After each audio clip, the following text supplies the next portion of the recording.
Good afternoon, colleagues. We resume business with consideration of business motion 21805 in the name of Graham Day on behalf of the Bureau, setting out revisions to this week's business. Can I call on Graham Day to move the motion? Moved, Presiding Officer. Thank you very much, Minister, and no member has asked to speak against the motion. The question, therefore, is that motion 21805 be agreed. Are we all agreed? We are agreed. Thank you very much. Now we're going to turn to the next item, which is Stage 3 proceedings on the Coronavirus Scotland No.2 bill. And in dealing with the bill, members should have, with amendments, members should have the bill as amended at Stage 2, the marshalled list, the groupings. And I would just draw members' attention, there is an error in Amendment 18. It should relate to page 9 of the bill, not page 8. So Amendment 18, and that should be in your notes. I would also remind members that the division bell will sound and proceedings will be suspended for 5 minutes for the first division of the afternoon. There will be a 30-second vote after that, but thereafter there will be a 1-minute vote for the first division after a debate. All members who wish to speak in a grouping should press the request to speak button as soon as possible after I call the group. One other item. Members should know, as well as observing social distancing at all time, we're not able to pass notes or messages around. We don't have the usual facility to ask our staff to pass notes to and from the chair or the business team. So any member who's got a query, could you just use your devices and email the business team if you've got any questions or any messages you wish to pass to and forward. Thank you very much. Now we're going to turn to the marshalled list. I call Group 1. This is the advancement of equality and non-discrimination. Can I call Amendment 1 in the name of the Cabinet Secretary in a group on its own, and the Cabinet Secretary, Michael Russell, to speak to and move Amendment 1. Presiding Officer, I'll be speaking to it but not moving it. I'll be moving it but not speaking to it, but I'll move it. That's a very good note to start on. Now, I'll just give members a chance to think about this. There's no other member who wishes to speak at the moment? No. So does Jenny Ruth wish to speak? Sorry, you were asking Jenny Ruth to speak to the motion. As I hope to become clearer as the afternoon wears on, but the point I was making is that Jenny Ruth will be speaking to this motion. Apologies for misunderstanding you. Minister Jenny Ruth. Thank you, Presiding Officer. Just for clarification, I am not Mike Russell. I would like to thank Mark Griffin for raising this important issue at the Stage 2 deliberations yesterday. The Government agrees that with the public being asked to do extraordinary and difficult things, the importance of communicating in an inclusive way what is being asked of them, and of course what is changing, has never been more vital, and we've seen in recent days examples of that through the use of BSL provision at the First Minister's briefings, for example. Therefore, having made a clarificatory amendment to amend this new duty into the first Coronavirus Scotland Act and to include a definition of inclusive communication, I would urge members to accept this amendment. Thank you for the brief comments, Minister, and I still have no other members who wish to add their remarks. So we'll move to the question. The question is that Amendment 1 be agreed to. Are we all agreed? Yes. We are agreed. Thank you. Group 2, conditions on support to business. Can I call Amendment 2 in the name of Neil Findlay, and this is grouped with Amendments 3, 93 and 94. Neil Findlay to move Amendment 2 and speak to all amendments in the group. Thanks, Presiding Officer. This amendment it recognises that trade unions have played a vital role in helping keep people working, services running and citizens safe throughout this crisis. They can only carry out that role if they can get access into workplaces to offer advice and support to members and work with employers. In their day-to-day role, trade unions work very closely and without rancour with most employers, resolving workplace issues at source, and in many areas of the economy and society, sadly, employers do not allow trade unions access to workplaces so they can speak to members. Many of us will have been contacted by staff members across various sectors worried about the safety of their workplace. And the first thing that all of these people will say in their conversation is, please don't give my name, because there's too often a climate of fear in the workplace. Being represented and recognised by a union takes away some of this fear and gives workers a voice in their place of work. So this amendment seeks to give unions the right of access so they can speak to the employees of companies who are contracted to do work that is paid for by the public purse. Nothing more than a basic right to go in and speak to people. This is not the revolution, I have to tell you. That can wait for another day. But this is simple, basic rights to go in and speak to people about their welfare, their well-being, their employment. And this, remember, this is all about work that has been done and paid for through the public purse, through taxpayers' money. So we seek to use public procurement policy to deliver on the Fair Work agenda. This amendment is supported by the Scottish Trade Union Congress, by the GMB, Unite, Unison and all the major trade unions, and I hope that everyone in the chamber will support this basic right today. Oh, sorry, and Amendment 3, Presiding Officer. This amendment seeks to ensure that companies that are contracted to undertake work paid for by the public purse to deliver goods or services relating to the COVID crisis are paid at least the real living wage. This is a straightforward amendment that will lock in a key Fair Work principle. I tried previously to implement this change when Parliament debated the Public Procurement Bill, but the lead minister at that time, the First Minister, rejected it, then saying that it was because of EU procurement law. We are now told that we can do this in social care and that the government is doing it in social care. There are questions about that, but that's the government's claim. So if we can do it in social care, we can do it in other areas of the economy. However, I have to question the social care part of it. Because if today you go onto the website of many companies delivering public contracts funded by the taxpayer and look at vacancies for cleaners and carers and drivers and caretakers, many of them are advertised at rates of pay below the living wage. So the guidance that the Minister referred to at stage 2 yesterday is being ignored. The guidance is being ignored and being ignored regularly. And that's why the unions support this measure, even though they're part of the Fair Work agreement with the Scottish Government. They are fully behind this measure, and I hope that the Parliament will support it today. Thank you very much, Mr Findlay. Can I call on Patrick Harvey to speak to Amendment 93 and the other amendments in this group? Thank you, Presiding Officer. And at the start of proceedings, can I draw members' attention to the register of interest, which shows I'm a member of the Poverty Alliance and an associate member of the National Union of Journalists, something that's relevant to this group and to later groups. And I will begin just by saying, as I did during the discussions at stage 2, that I support Neil Findlay's amendments in this group, and I think they add important additional measures to this bill, and I hope that all members will support them. At stage 2, I also brought an amendment addressing the provision of business support of a range of forms to firms based in tax havens. And this is something the Scottish Green Party has been campaigning on. Just in the last fortnight, since we established an online petition, over 7,000 people in Scotland have added their names calling for this important restriction, as indeed has been already adopted by the governments in Denmark, France and Wales, amongst other places. So we know not only that there is a groundswell of support for this, but also that it can be achieved within devolved competence, given that Wales have already done it. And I brought an amendment to try and achieve this on the face of the bill. I have to confess, slightly expecting that the government would say, we'll try and find a way to do this, but not on the face of the bill. So I was pleased that Mike Russell agreed that this should be included through amendment on the face of the bill. He did persuade me that some aspects of my amendment would have risked rendering it beyond the scope of devolved powers.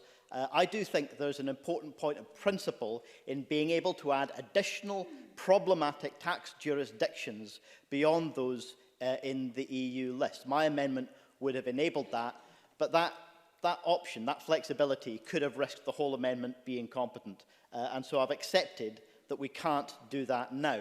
We will have to go on and build on this case to ensure that all problematic tax jurisdictions, all tax havens, are restricted from receiving taxpayer-funded support. And the Cabinet Secretary also, during that debate at stage 2, said that he thought that should apply to coronavirus support and to other forms of support, grants given for other purposes as well. And I agree with him on that. I think it's important that we've worked together. We've got an amendment here which I believe the government will be supporting because the opportunity to address this injustice has to be taken. If any one of us walk up and down the high street or into a shopping centre in Scotland, we can see high street names which have arranged their tax affairs in such a way through tax havens to hide their wealth that is generated by their workers, very often on poverty wages and zero-hour contracts. They're hiding that wealth from taxation, and this is one of the principal sources of inequality and economic injustice, legal tax avoidance. We should be shutting it down. I will in a moment. We should be shutting down that legal tax avoidance, and in the meantime, we should be certainly saying there is no corona bailout for those firms that use tax havens. I give way to Neil Findlay. Neil Findlay. Could I say I agree with everything Patrick Harvey said, and I just find it depressing that we could have introduced this in 2014 when I moved that amendment in the public procurement bill, but the First Minister opposed it. I'm glad she's had a bit of an epiphany. Patrick Harvey. I would like to think, Presiding Officer, that what's happening in these extraordinary times is going to be the catalyst for a great deal of change. All economic activity still happening is now clearly dependent on state intervention and public money. I think it always was. I think private sector economic activity always was dependent on the things that we pay for and provide for collectively in society. Infrastructure, education, healthcare, the rule of law, these things are provided collectively and the private sector depends upon them. It is unconscionable to say that they should receive a public sector bailout if they have been arranging their affairs so as to minimise their contribution to those public goods. This is a time when governments around the world need to be retaking what they should never have given away, the authority to direct the shape of the economy in a way that meets the public interest. This is one small step in that direction, and we'll continue to build on it. Thank you. I call Murdo Fraser to be followed by Alec Rowley. Murdo Fraser. Thank you, Presiding Officer. I was going to start my comments by saying I agree with Patrick Harvey, but he rather spoiled it with the nonsense he came out with at the end of his contribution, because, of course, it's not true at all to say all economic activity is propped up by the state at the moment. There's huge sectors of the economy still operating. The sale of food, for example, the production of food, for example, DIY shops, for example, the finance sector, for example, huge sectors of the economy, no, not just now, huge sectors of the economy continue to operate at the moment as they did before. But let's not fall out to Mr. Harvey, because on the principle, I agree with you. I actually agree with you that companies which are not paying their tax have got an impertinence to expect the taxpayer then to support them if they fall into hard times, as we're currently seeing. So I don't dispute at all the principle of what you're trying to achieve here. However, I think there are issues with the wording of the amendment, and maybe either yourself when you're winding up or the Cabinet Secretary can, or the Minister can assist with this when they're contributing in terms of what's actually being proposed here. And this is an issue that's been raised with me by colleagues in local government who have concerns about the wording of what's being proposed in both Amendment 93 and Amendment 94 that follows on. Because what Amendment 93 states is that grants should not be paid to individuals or persons or presumably companies based in a tax haven, or that are the subsidiary of a person based in a tax haven, or have a subsidiary based in a tax haven, or are party to an arrangement under which any of its profits are subject to the tax regime of a tax haven. Now, the difficulty with this is many of these grants we're talking about are administered by local authorities. So how do we expect the officers in a local authority who receive an application from a body with an address in the local area to be able to make this assessment of all these detailed matters? How will that information be available to them, and what might be a very short space of time they have to deal with an application? And the problem is even more acute when it comes to Amendment 94, because not only do these tests have to be met, but there are further tests about whether that person's company has adopted country-by-country reporting of financial, economic and tax-related information for each jurisdiction in which it operates. Now, how a local authority Finance Department is meant to have access to that information is beyond me. But perhaps in winding up, or perhaps the Cabinet Secretary can give us some comfort on these issues. Well, I'll take it now, yeah. Patrick Harvey. I'm grateful to Murdo Fraser for giving way, because I was so excited by making wider points that I knew would annoy him at the end of my speech that I forgot to mention Amendment 94. Amendment 94 is quite separate. I've agreed Amendment 93 with the Scottish Government. Amendment 94, I hope that they will support, but I have no idea if they intend to or not. But it seems entirely reasonable and entirely consistent with the principles set out by tax justice campaigners in Scotland, the UK and around the world, that we have this transparent reporting by multinationals. The alternative is that we continue with the status quo. So does Murdo Fraser have anything to suggest for how multinationals that do jump through these loopholes can be held to account, and that the economic activity they generate can be benefiting the public purse rather than just their own shareholders? Murdo Fraser. No, I think Mr Harvey is trying his best to fall out with us. You know, I would think he'd be trying to get our support for his amendments rather than thrust us away. He talks about multinationals. The problem is we might be talking about any small business on any high street in this country who the local authority will then have to assess to see whether it meets this incredibly complex test or whether it adopts country-by-country reporting of financial, economic and tax-related information. Now, I just question how practical... No, I'm not taking an intervention. The Minister can reply to this if he wants, or Mr Harvey can when he's winding up. I just don't see how, from a practical point of view, that is achievable, but I am open to be persuaded. Alec Rowley. Thank you, Presiding Officer. Labour will support the amendments in the name of Patrick Harvey, 93 and 94. We think it is entirely reasonable to take this approach, and I would suggest that public opinion would ask itself, why on earth would we be giving out handouts to anybody who refuses to pay their taxes in this country and hides their wealth in offshore? So I think public opinion would be with that, Presiding Officer. In terms of Neil Finlay and using the procurement system, every member in here must be aware of how worrying it is and how difficult it is for workers at this time, and workers worried sick about going back to their employment if it's not safe. And there's a lot more in here to address that. But the very idea that we would, as a government, hand over taxpayers' money to companies through procuring services from those companies, and we would not insist on the very basic right of every individual in Scotland to be a member of a trade union, and for that trade union to be able to access employees in that workplace, then it would be ludicrous. I could understand that the Tories would not support that type of approach, that trade unions should have access, but for SNP members in here to line up and vote with the Tories against giving access to trade unions to get into workplaces, I think most people would be surprised by that. So I do hope you will think about that and support the amendments in the name of Neil Finlay. Thank you. Can I call on the Cabinet Secretary, Mike Russell? Presiding Officer, thank you. I want to address all the amendments in this group, but I want to start with repeating something that the First Minister said at First Minister's question time, which was that to oppose an amendment does not mean to oppose the desired outcome of that amendment or the principle. What it means is to oppose amendments that are badly drafted or put forward for reasons which are entirely to do with playing to galleries and have nothing to do with actually achieving a result.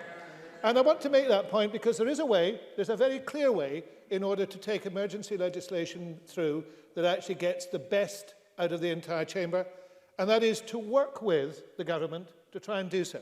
And there are notable examples actually across the chamber of how that has worked on this occasion. Later on, I'm glad to say that we'll be recommending support for Monica Lennon's amendment, which we rejected yesterday. And I understand Monica Lennon reached out to the Cabinet Secretary and they had a constructive conversation about how this might go forward. And I hope that that will be an example to other members of her party. I can point out, I'm sure this is not good for her political career, but I'm going to be nice to her about this. Well, I don't want to do that because if it makes anybody blush, I'm about to make Mr. Tompkins blush too. Because So that may be a harder and less desirable task.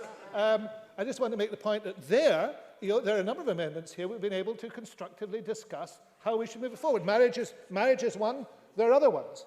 The way not to do it is to come along with essentially something which actually, in the case of one of these, you have proposed several times before in other circumstances, and to say, there it is, take it or leave it, and if you don't support it, you are the epitome of what we are opposing. You are the devil incarnate. No, I'm not taking an amendment on it, because the other reason I'm not taking an introduction is because everything Mr. Finlay said this afternoon, he said at stage 2. Every single thing. And I think there is an issue about coming back to the chamber with a slight altered amendment and then simply repeating yourself. So I have to say that Mr. Finlay's 2 amendments are not the way to take forward emergency legislation, and I do not oppose trade union involvement, and I do not oppose trade union membership. Indeed, I am a member of a trade union myself. But what I do oppose is the assumption that if you do not support Mr. Finlay, you are opposed to trade unions. That is not true, and I will not allow it to be said to be true. Now let us now deal with the substance of these amendments.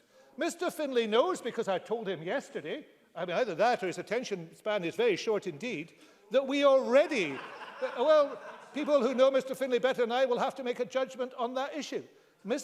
He was told yesterday that there was genuine workforce engagement, such as trade union recognition, as one of the 5 key criteria for accessing grants. It's been attached to business support grants awarded by Scottish Enterprise since April 2019, and from April 2020, the criteria also applies to grants awarded to businesses by the other enterprise agencies. In addition, the new pivotal Enterprise Resilience Fund and Creative Tourism and Hospitality Enterprise Hardship Funds, introduced specifically to mitigate the impacts of COVID-19, ask grant applicants to demonstrate similar commitment. So there is no intention of excluding unions. Quite the reverse. The conditions indicate they should be there. So Mr. Finlay knows that. He knows that that is the case, and he is back here again, not because he assumes that this will be passed, but because he can virtuously wave this and say, look at what the bad people have done to me. And that is actually true of the second one too. Perhaps almost worse is the second one, because he is bringing back an amendment that's not just from yesterday. This amendment, by his own admission, is 6 years old. But he's bringing it back yet again in circumstances where he knows it would be impossible to put it in place. And there are other impossibilist demands, which we will hear later this afternoon, which I shall address in those terms. But he knows that the legal position remains as it was at the time this was considered for the purpose of the Procurement Reform Bill in 2014. Power to set the rate of a living wage is reserved to Westminster. I would much rather Westminster wasn't involved. Much rather. But they are. The Scottish Government will, however, use the levers at its disposal to address the living wage in procurement, and we have issued both statutory guidance and best practice guidance to public bodies on addressing fair work practices, including the living wage in procurement. And that guidance applies to all regulated contracts, whether related to coronavirus or not. So both of these amendments are a chimera. They should not be considered seriously. I want to make sure that there is as much consultation with trade unions as possible. I have been a member of a trade union for all my working life, and I will not be lectured to by Neil Finlay on what he thinks I should be measuring up to. Now, let me turn to something more constructive, and I thank Mr. Harvey for bringing something more constructive and for doing what I've been talking about. Mr. Finlay came to this debate, to this bill, with a proposal that he wished to see on the face of the bill. And there has been a constructive discussion about that proposal, and the government will accept Amendment 93. We won't accept Amendment 94, and we think in accepting Amendment 94 creates difficulties. But Amendment 93 is something we have worked on together. It does what the people of Scotland want us to do. I don't believe that the difficulties for local authorities would be in any sense insurmountable. There are grant conditions which are applied presently to all those who apply to local authorities, and they are easily met. And those who can't meet them, there is a process of discussion and debate. All of us as MSPs know that we get that from constituents all the time, and that's where we would be. So I think this is proportionate, it is simple, and it actually says something which the people of Scotland believe to be true. Moreover, it has been the result of the type of discussion and consultation which means it is possible for the government to work with an opposition party to make progress on something that's important. I thank Mr Harvey for it. I'm sorry I can't move further in terms of Amendment 94, but I will encourage the Chamber to support Amendment 93. And I have to say that, having heard from Mr Fraser that he believes in the principle of it, I am sure he will also remember that Westminster maxim that the vote follows the voice, and I'm sure that he will look to support it. Thank you. Thank you very much. And can I call on Neil Findlay to wind up in this section? Thanks, Presiding Officer. I see the Cabinet Secretary has lost none of his charm, because when he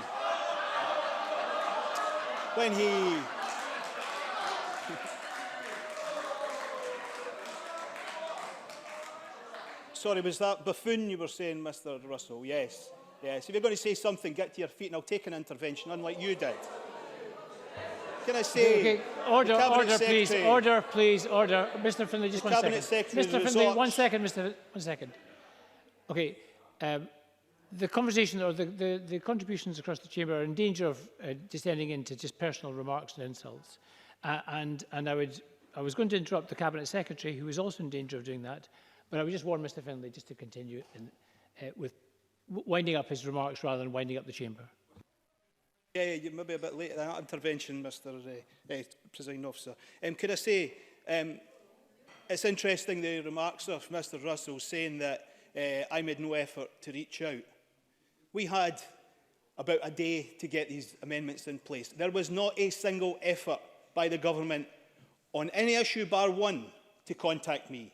I got a contact from Jenny Gilruth, who phoned me about FOI, and she said she would phone me back, and I still await that call. So, and you said you would call me back the following day, and there was no phone call whatsoever. There was no effort by Mr Russell to engage on any of the issues. Never came near us once. And let me tell you why there was no effort, Presiding Officer. Because they had already cut a deal with Mr Tompkins and the Tories and Murdo Fraser behind the scene.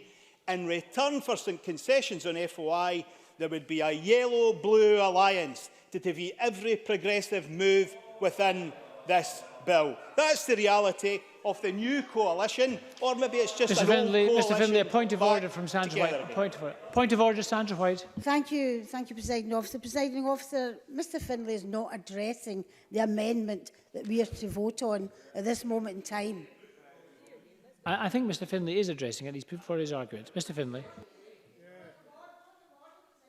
Point of order, Sandra White. I've listened to that. He's talking about FOI.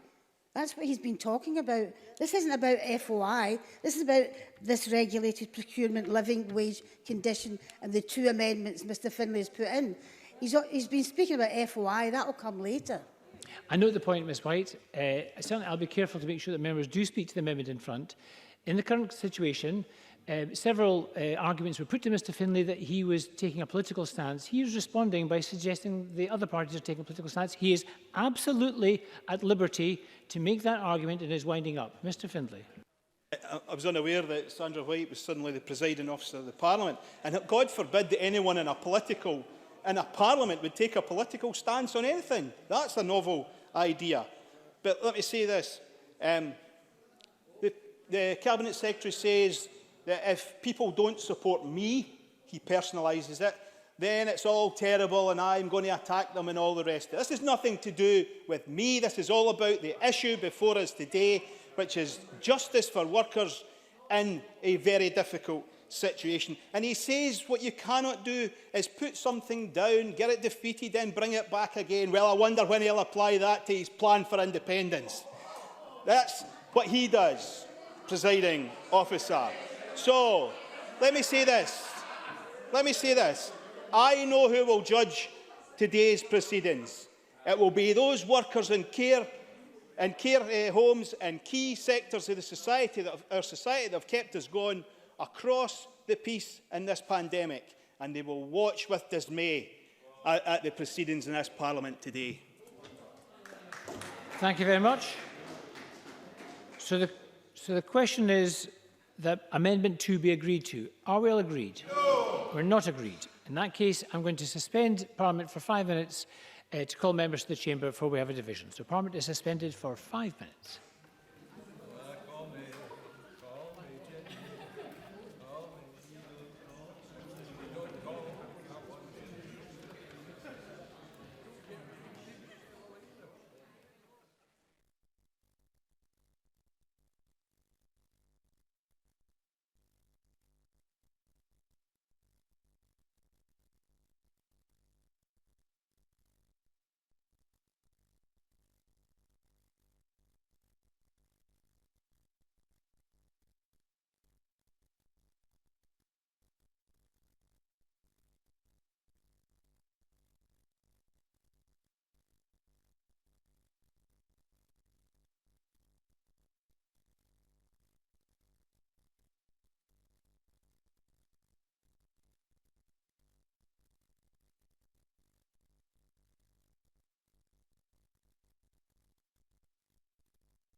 Thank you, colleagues. Thank you, colleagues. We are now going to move to the vote. So the question was that Amendment 2 be agreed to, and members may now press their buttons to vote. This is a 30-second division on Amendment 2. Members may vote now.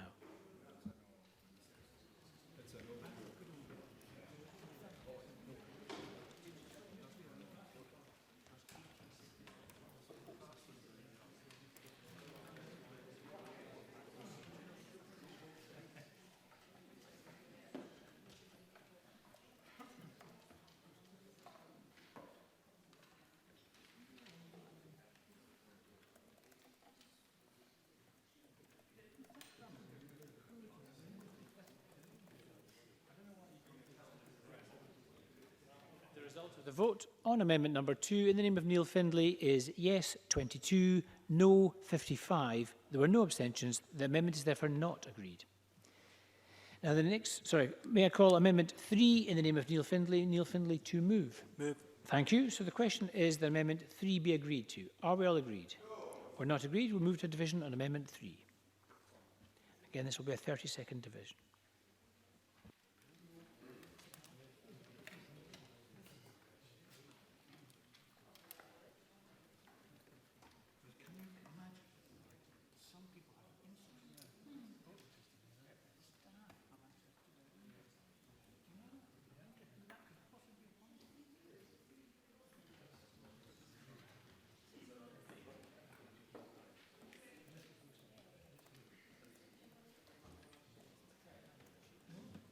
The result of the vote on amendment number 3 in the name of Neil Findlay is yes 22, no 55. There were no abstentions. The amendment is therefore not agreed. We're going to turn now to Group 3, which is information about domestic abuse. Can I call Amendment 4 in the name of Pauline McNeill in a group on its own? Pauline McNeill to move and speak to Amendment 4. Thank you, Presiding Officer. Can I begin for sincerely thanking Scottish Ministers for supporting me in this amendment?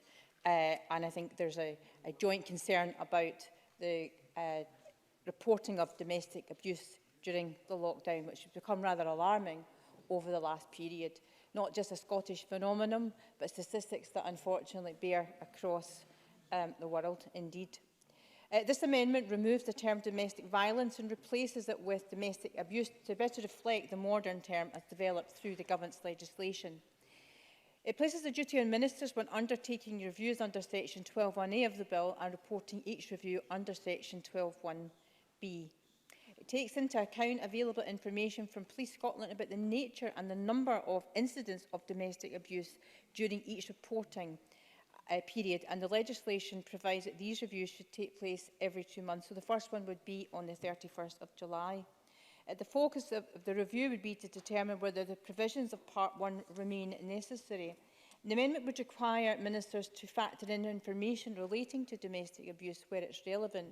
For example, it could be relevant if there were changes to the nature and the number of domestic abuse incidents during the lockdown period, which may affect the assessment of or the need to modify the terms of a criminal justice undertaking.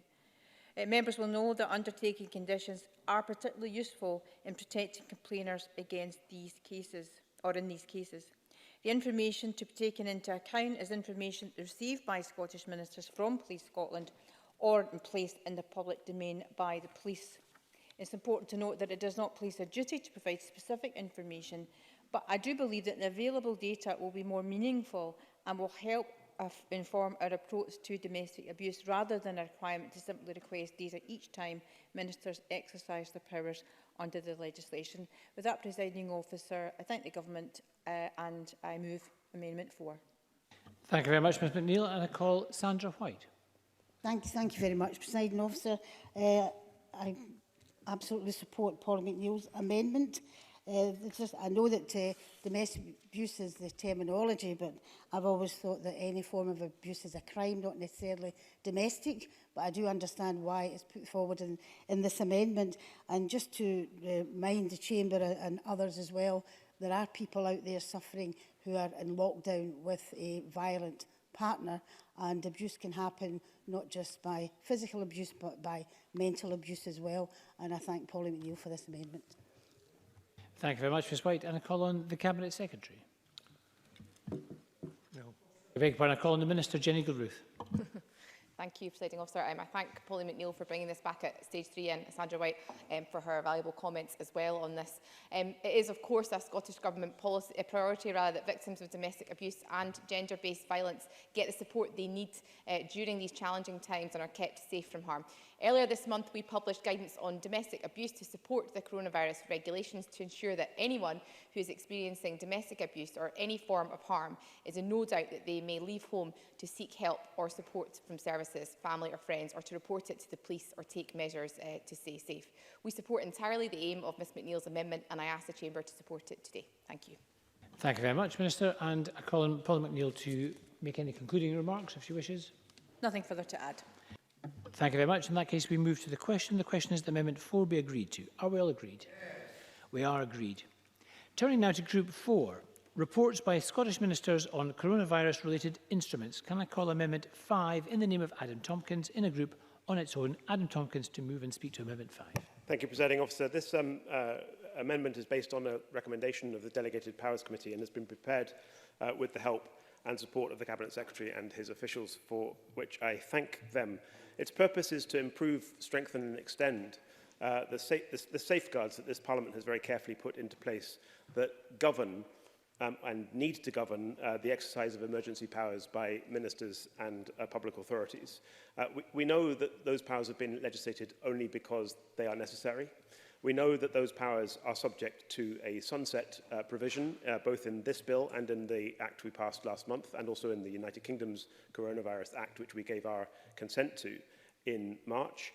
And we know also that there are regular and serious reporting requirements on ministers to report regularly and frequently to this Parliament as to the use of the powers that have been conferred upon them. However, the Delegated Powers Committee identified in its recent work that not all of the secondary instruments made in the name of coronavirus or relating to coronavirus have been made under either the Coronavirus Scotland Act or the UK's Coronavirus Act, and therefore those reporting requirements don't, strictly speaking, apply to that broad range of delegated legislation. And the Delegated Powers Committee recommended, and I brought this to committee yesterday at stage 2, and the Cabinet Secretary has agreed with the principle and now with the detail that we need to extend the regular reporting requirements on ministers to this Parliament so that we are informed regularly as parliamentarians not only of the exercise of powers which are made in pursuance of a statutory instrument made under the emergency legislation, but generally with regard to coronavirus. And as I say, I'm grateful to the Cabinet Secretary for his support, and I hope that I have done justice quickly to the matters that the amendment addresses. Thank you very much, Mr Tompkins. I call on the Cabinet Secretary. Thank you, Presiding Officer. I have written to you and to business managers and to the conveners of the COVID-19 and DPLR committees setting out the approach that the government intends to take to fulfilling the reporting commitments that we entered into at, first of all, the passage of the LCM and then the first bill. And I'm very glad to have done so. We need to ensure full and proper parliamentary scrutiny of how we are using the powers and to make sure that we do not use them for a moment longer than we need to. So we have a commitment to transparency and scrutiny, and we have a mechanism to take that forward. And at stage 2, Mr Tompkins brought forward an amendment to go a bit further and to report on all SSIs which are made for a reason relating to coronavirus. And he was very much echoing, as he has said, the views of the DPLR committee. Now, there were some difficulties with that amendment. Mr Tompkins' amendment referred to all SSIs, but there are categories of SSI that are not the responsibility of Scottish ministers. For example, acts of sederunt and acts of adjournment, of a journal. So in the requirement to report on all SSIs made for any reason relating to coronavirus, even if that is not the primary purpose of the instrument, would have required ministers to determine whether it was appropriate for the instrument to remain in force and to spread a very wide net. So I think it was widely agreed, and I'm grateful to Mr Tompkins to agree, that what we should do is certainly focus on those statutory instruments which have come forward as a result of the legislation we brought to here the last time and the LCM, but also on those whose intention was to deal with the pandemic and to make sure that those are also included, as the DPLR wish to do, as the convener, I think, is indicating, but to be, not to have to drag everything into the net, because there are some things which we are not responsible for, we do not make. So in those circumstances, this amendment fulfills those requirements.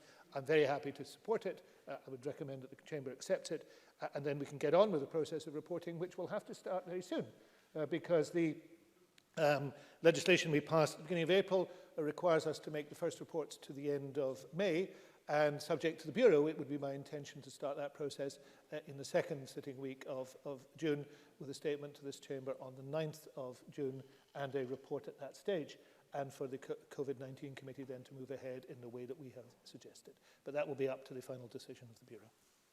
Thank you, Cabinet Secretary. And does Mr Tompkins wish to add anything? In that case, we'll move straight to the vote. The question is that Amendment 5 be agreed to. Are we all agreed? We are agreed. Thank you. Turning to Group 5, Housing and Tenancies. Can I call Amendment 6 in the name of Graham Simpson? And this is grouped with Amendments 7 to 14 and Amendment 91.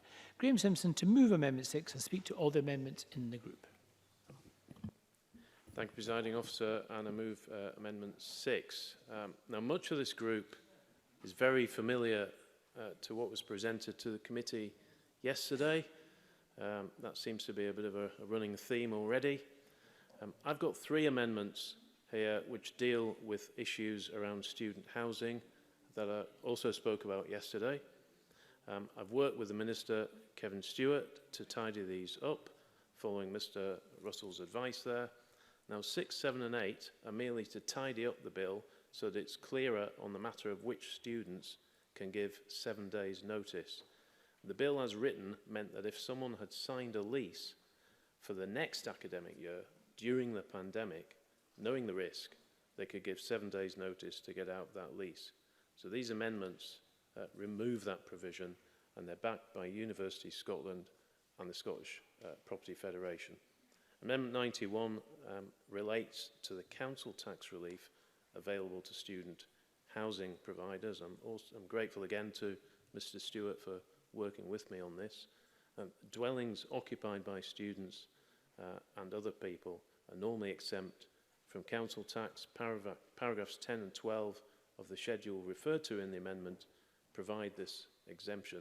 Where that dwelling becomes empty, it will usually qualify for empty property relief for 6 months if unfurnished and unoccupied. If it's furnished and unoccupied, it will usually qualify for relief for up to 4 months under paragraph 11 of that schedule. And this amendment adds a further relief where a dwelling has been exempt under paragraph 10 or 12 and becomes unoccupied for a reason related to coronavirus on or after the 17th of March of this year, it will be exempt from council tax whether it's furnished or not. Yeah? Andy Whiteman. I thank Mr Simpson for taking intervention. I just wish to seek some clarity. In relationship to paragraphs 10 and 12, is the purpose of his Amendment 91, or does it include the purpose of exempting the providers of private student accommodation, big blocks of private student accommodation, from having to pay council tax after 4 months? Is that the intention of 91? Graham Simpson. The intention is it relates to those dedicated blocks of student housing. So, yes, you're absolutely right. If I can turn to the other amendments in the group, which, with the exception of Amendment 9 from Mike Russell, have a familiar look about them. Familiar because the committee debated virtually the exact same ones yesterday and rejected them. Now, dealing with Amendment 9 first, from Mr Russell, this seems to be an eminently sensible one. It injects a sort of pre-eviction phase into proceedings where landlords should talk to tenants. In reality, that's what should happen anyway. You could call it the It's Good to Talk amendment, and we will support it. Pauline McNeill's Amendment 10 was debated yesterday and rejected. Creating a rent support fund for tenants sounds good, but it's not required as there is enough support out there already. Now, Mr Whiteman has tweaked his amendments from yesterday slightly. His rent freeze proposal now exempts the social housing sector, no doubt much to their relief, so he directs his fire solely at the private rented sector that he so admires. His Amendment 11 contains the interesting paragraph 2B1A, which appears to bar a new rent, presumably even a rent reduction, which, as I pointed out yesterday, has happened in a number of cases, where landlords and tenants talk. Yep. Andy Whiteman. I just want to gently point out to Mr Simpson that he's not correct in that regard. The reference in 1A to may not serve a tenant a notice proposing a new rent is in relationship to section 24 of the Housing Scotland Act 1988, which is a section that covers the provision to increase the rent. Graham Simpson. Okay, I'll stand corrected on that. Apologies, Mr Whiteman. That doesn't change the fact that you want a rent freeze. So in any case, this 2-year rent increase freeze could see people leave the sector and mean fewer rental properties, in my view, and that's not good. The other amendments from Mr Whiteman are about grounds for eviction. We dealt with this in the first bill, so these are just not needed. Extending the period in which landlords can't take eviction procedures led to the Landlord Loan Fund, designed to prevent rent hikes in the medium term. So Amendment 14 mentions that fund. What I would say to Mr Whiteman is that loans, including this loan, have to be repaid. Rent has to be repaid. You can't send out a signal that it's okay not to pay your rent, and that is in essence what he's doing with these amendments. So we reject all the other amendments in this group, apart from my own and Mr Russell. Thank you very much. Can I call the Minister, Kevin Stewart, to speak to Amendment 9 and the other amendments in this group? Mr Stewart. Thank you, Presiding Officer. Amendments 6, 7, 8 and 91 in Graham Simpson's name have all been explained by him, so I'll keep my comments very short. They deal with issues that Mr Simpson raised during Stage 2 consideration of the bill, and if passed, it would mean that properties normally occupied by students are exempt from paying council tax, which are or have been unoccupied since 17th of March for a reason related to coronavirus, will continue to be exempt from council tax while unoccupied. This measure would be in place for the duration of the bill. As the Government indicated during Stage 2 of the bill, we support the principles behind what Mr Simpson is seeking to achieve here, and we have worked with him on these amendments and are content to support all of them. Presiding Officer, if I can turn now to Amendment 9.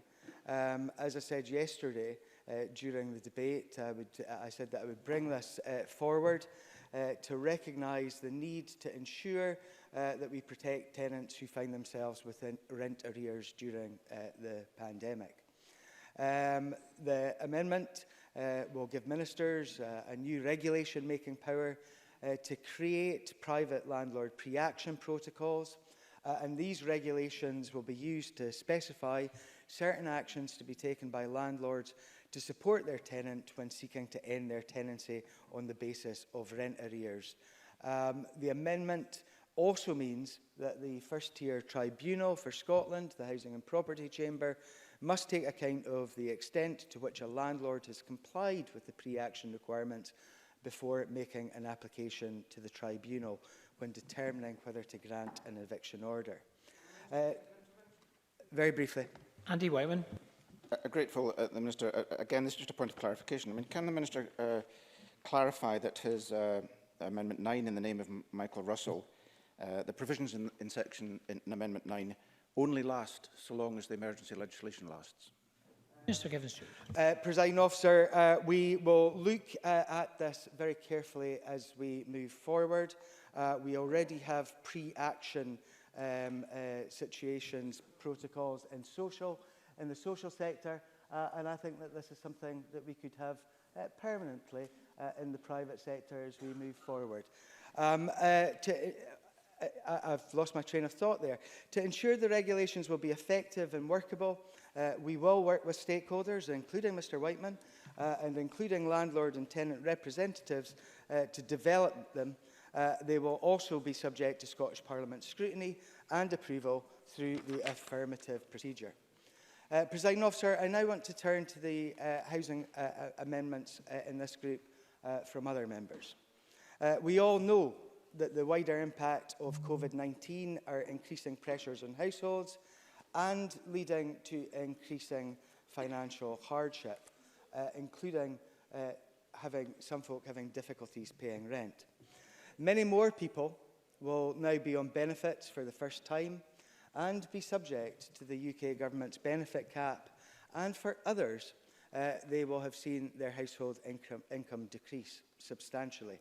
And, of course, that may lead to difficulties in paying rent. As such, we have been looking closely at how to support people during the crisis, and I'm pleased to announce that we are increasing the amount that we are making available for other discretionary housing payments, those that are available outside of our full mitigation of the bedroom tax. We will increase that by a further £5 million to over £16 million, and this will support tenants who are now under severe financial pressures and where the UK welfare state is not providing the safety net that it should. I am on the side of tenants. It is this government that had already increased DHPs to a record level. It is this government that brought forward the protection on eviction. It is this government that introduced a £350 million Wellbeing and Community Fund to support people during these difficult times. That's £200 million more than the UK consequentials, and that includes more than doubling the Scottish Welfare Fund that can be accessed by those on low incomes. And it is this government that is working with landlords to ensure that they take the steps to support tenants facing financial difficulties and providing funding to the advice sector to help people who are in difficulties at this moment. And it is this government that has consistently and constantly called for powers to be in this Parliament over the welfare state, which remains inadequate to support people. Income repayment benefits are not in our hands, though. I wish they were. If people want us to be able to take further actions, then back the full powers to do so. Can I say, Presiding Officer, that tabling amendments without consultation or thought on the impact, or indeed how they could actually work in practice, is not the way to support tenants across Scotland, or indeed social landlords who have been very vocal in their criticism of how unhelpful they are. As the SFHA pointed out, if we had passed some of the amendments yesterday, it would have had an effect not only on the landlords, the social landlords, a grave effect on the social landlord, but it would have also had a major impact on tenants and on communities. And that is why it is unwise to bring forward amendments without consultation. I'll give way to Mr Rowley. Alec Rowley. I'm grateful for the Minister giving way. Given that we know that we face a very serious economic crisis moving forward, are you willing to look at these amendments today and look at how we actually protect people going forward? Otherwise, we could end up with having lots of people being evicted because they're out of work. Mr Rowley, I am always more than willing to help those folks that need help the most. The most vulnerable people in our society should be supported. I think it would be easier for us to do so if we had full control of the benefit system. However, as I've announced today, I've already announced additional money for DHPs. We will continue to talk to the sector around about what is going on out there and what support is actually required. I have spent, as Mr Rowley can probably well imagine, a huge amount of my time in recent weeks talking to the sector around about how we can approach the difficulties in the future. And I think that Mr Harvey earlier, in his contribution at First Minister's question time, pointed out the fact that we have made major inroads in terms of tackling homelessness during the pandemic period. And I certainly do not want to go back to a situation where folks are, where folks are back in the streets. And what I do not want is a situation where we see increased homelessness. And that is why we all need to work together to provide solutions that actually work for people and for the sector, particularly the registered social landlords and the local authorities, who also were not particularly in favour of the amendments. And beyond that, and I will take in a minute, beyond that, I think that the Chamber should recognise that, as well as bringing in the no eviction proceedings for 6 months, we as a Parliament have the ability to increase that for a further 6 months and then a further 6 months after that. And in order to protect people, that is something that we may have to move to do. And I'll take Mr Harvey. Patrick Harvey. I'm grateful to the... Karen, I'm so sorry. Patrick Harvey. I beg your pardon, Presiding Officer. I'm grateful to the Minister for giving way, and I wouldn't want him to be left with a misunderstanding of what the point I was putting across during First Minister's questions was, because there have been some temporary steps made in relation to the private rented sector. There has also been improvement in terms of the immediate temporary accommodation of people who have been homeless and the ending of unsuitable accommodation. But there are profound long-term challenges in trying to make sure that we don't see a far worse problem as a result of this. As the Director of Shelter Scotland said, it is hard to see what is going to prevent a tidal wave of evictions sweeping people into homelessness services. And this is after the government blocked some of the amendments that we brought yesterday. Kevin Stewart. Presiding Officer, I can assure Mr Harvey that the government is in constant communication with people across the sector, so that we are looking now at how we move forward after the emergency period, because we want to ensure that we safeguard people in their homes and make them as secure as possible. And we will continue to have those discussions and continue to take actions, if required, to make sure that people are safe and secure. But what I cannot do, what this government cannot do, is pass amendments which have huge unintended consequences, as have been pointed out, particularly by the RSL sector. That does no one any good whatsoever. And that is why, in all of this, there needs to be discussion around about what can be achieved to protect people as we move forward. Can I say, Presiding Officer, that Mr Whiteman's amendments are much the same as those lodged by him in relation to Stage 2. And my arguments remain much the same, and I will address these in turn. But can I deal with Amendment 10, Pauline McNeill's amendment first? I should reiterate that we want to do our level best for tenants. We want to make sure that those that are facing financial difficulties leading to rent arrears are supported to access all the help, support and advice that is available. And we have made clear that no landlord should evict a tenant because they have suffered financial hardship due to coronavirus. We expect landlords to be flexible with tenants facing financial hardship and signpost them to the sources of financial support available. And we believe this approach provides the right support, balancing the needs of tenants and the ability of landlords to support them. I cannot support Amendment 10, but I am more than willing to continue to discuss these matters with Ms McNeill, who I know has a real interest in it, to make sure that we do our level best and make sure that the system is working right for those people that are most vulnerable. Amendment 11 would prevent landlords in the private rented sectors from being able to increase rent for a 2-year period from the day this bill comes into force. As I made clear yesterday, this amendment neither takes into account landlords nor tenants' individual circumstances, including their financial circumstances. Neither does it consider the different impacts that the coronavirus outbreak is having on various sections of the population or the country as a whole.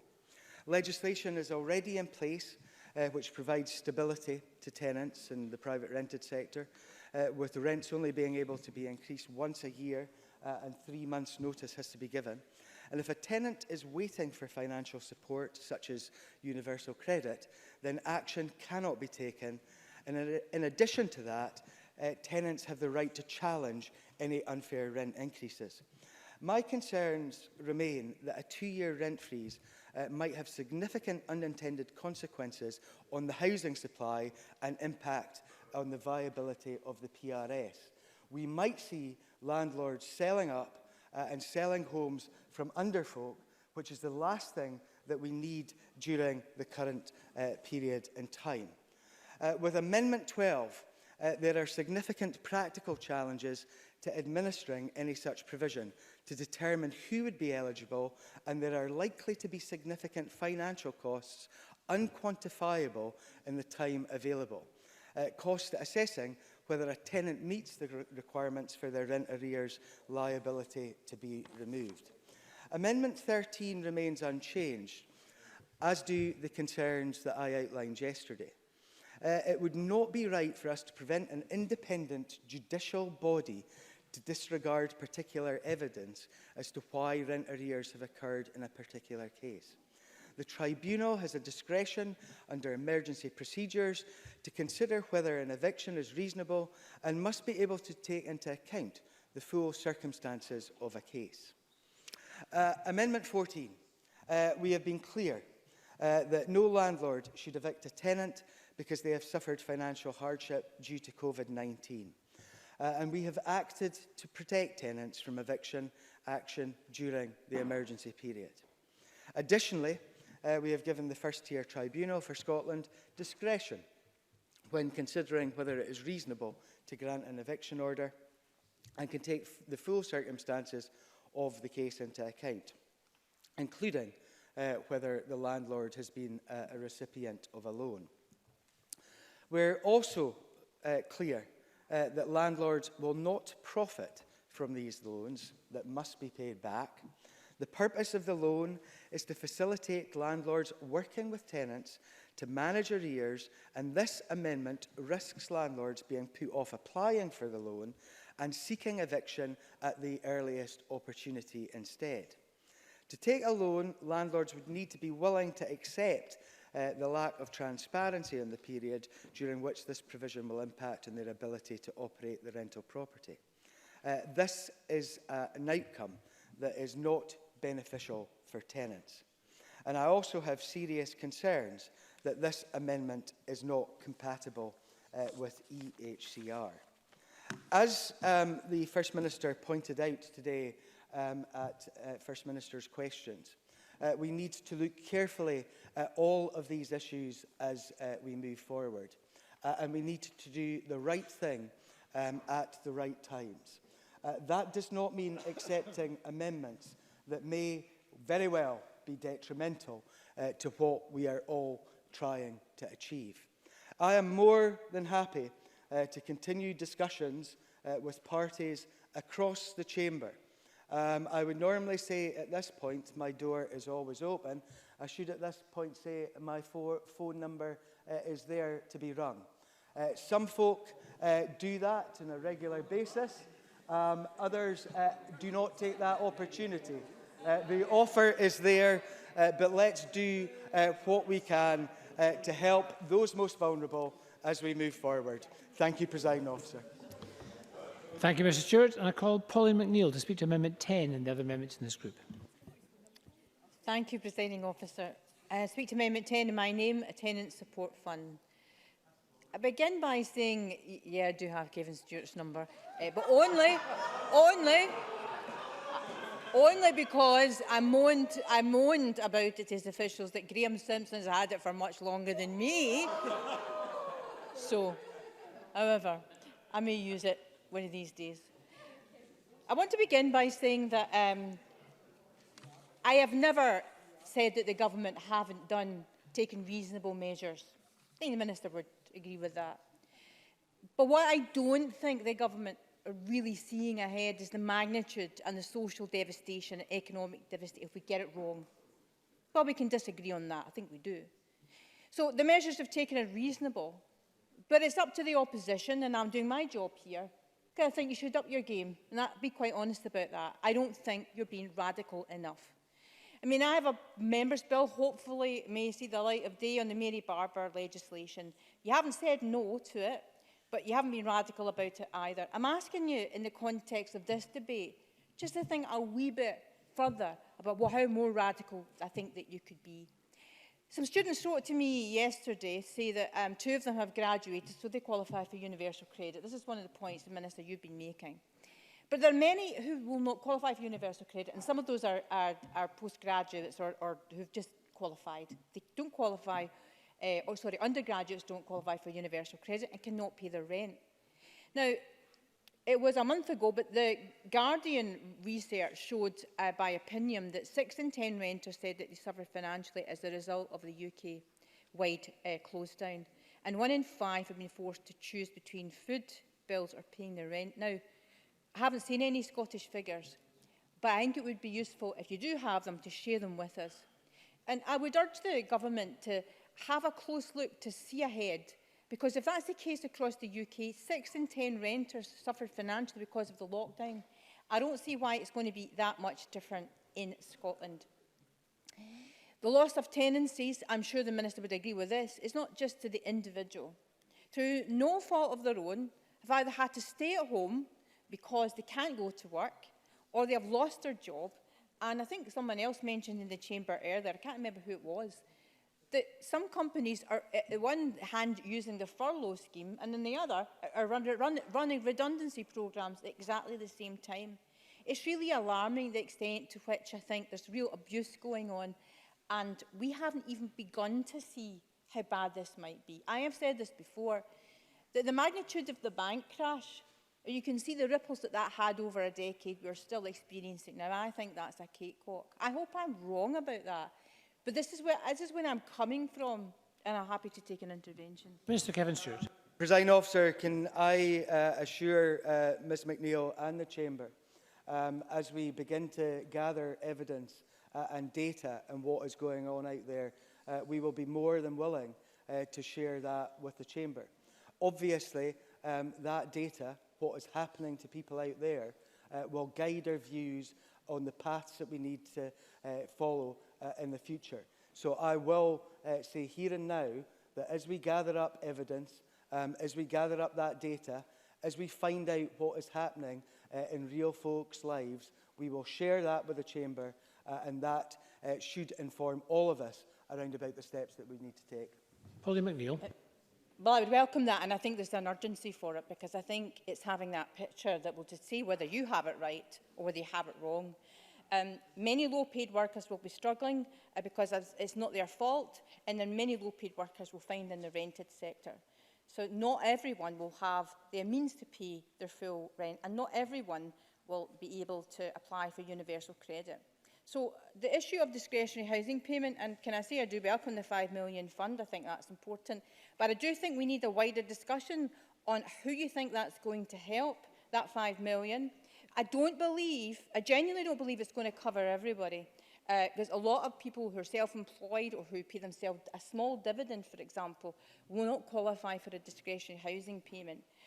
So I still feel that there's going to be gaps here. And the provisions that the government make need to be radical enough to make a difference. And that, I think, has to be the tone of this. My Amendment 10 is an amalgamation of the Amendment 22 in my name and Amendment 16 in the name of Andy Whiteman on a tenant hardship fund, but they amount to the same thing. I'm sure you would agree. I do think we must have some basic principles going forward. Preventing evictions, I'm sure we can all agree, but we must take the right measures to prevent evictions. We must prevent the building up of mass debt, mass housing debt, because that will impact on individuals and impact on the economy. And you can see that could happen. And helping people who fall through the gaps, I believe, will require more action. My amendment is really for ministers to decide on the rules for such a fund. But I do think it's an important message to send, which is why I think the government should consider changing their view on this, as to make sure that we don't miss anybody in that, and that people who rent their properties, the renters are important to this government. Andy Whiteman's other amendments, I've yet to hear Andy Whiteman get to speak to his amendments. I think the rent freeze issue is one that we'd supported yesterday. It would be helpful, Mr Whiteman, if you can address some of the issues around the funding of that. But I did notice, incidentally, that the rate of inflation today is 0.8%. Some predictions actually are suggesting that that will go to zero. We could be in negative inflation. So, you know, I think we have to bear these things in mind before we get too concerned about the unintended consequences. On Amendment 13, this was the question of whether we should tell the tribunals how to conduct their business in relation to. I would only point this out. I don't see why, given that we're in an emergency situation, that on the grounds of public policy, even for a short period, tribunals could not have some directions in relation to preventing evictions. And again, the question, Amendment 12, disregarding of rent arrears during the emergency period, where, of course, it can be clearly shown that that was critical in that period.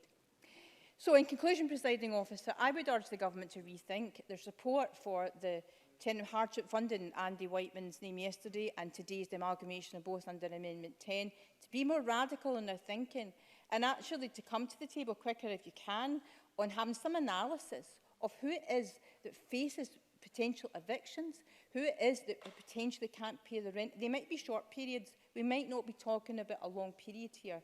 And of course, none of us really know what's ahead. But I do urge the Government to up their game in this and reconsider their position on Amendment 10. Thank you. Thank you very much, Ms McNeill. And I call Andy Whiteman to speak to Amendment 11 and the other amendments in this group. Thanks very much indeed, Presiding Officer. As members will be aware, the first coronavirus bill provides some welcome protection for tenants by ensuring that notice periods will be extended from beyond the statutory limits. And this has ensured that all tenants, in fact, who are evicted during the emergency period have a longer period of time before they are required to actually leave their home. Now, I lodged amendments in that bill seeking to ban any such proceedings from being brought at all during the emergency period. They were, however, defeated. So with this new coronavirus bill, I'm looking to provide further protections of tenants, including protections for the period beyond the end of the emergency period, when it is anticipated that tenants will remain vulnerable to eviction as a result of financial hardship during the emergency period. Now, yesterday, all of my amendments were defeated by Conservative and SNP members of the COVID committee. Not one of them went on the record to explain why. But as my colleague Patrick Harvey pointed out earlier today, last night the Director of Shelter said, in response to that defeat, and I quote, "It is hard to see now what is going to prevent a tidal wave of evictions sweeping people into homelessness services which were barely coping before the pandemic."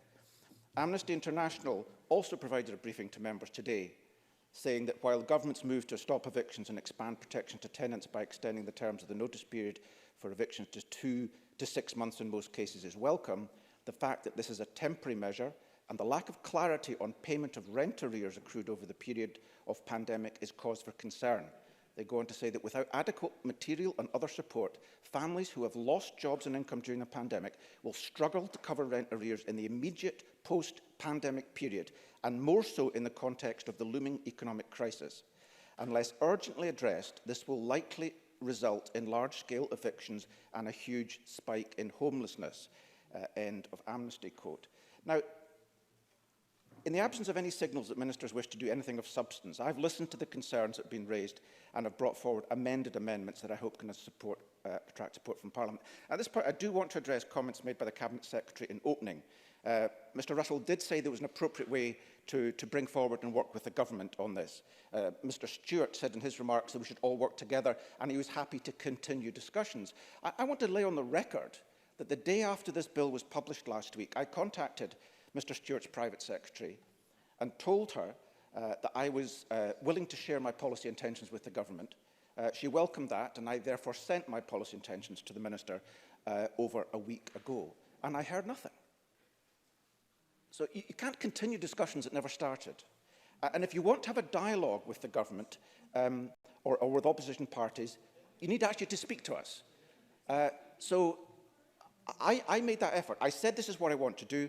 The government ignored that and have done right up until today. So the only conclusion I can take from that is they don't want to do anything. And that counters Mr Russell's allegation that just because you don't support an amendment, you oppose the policy. I've had no correspondence or discussions about how to improve my amendments.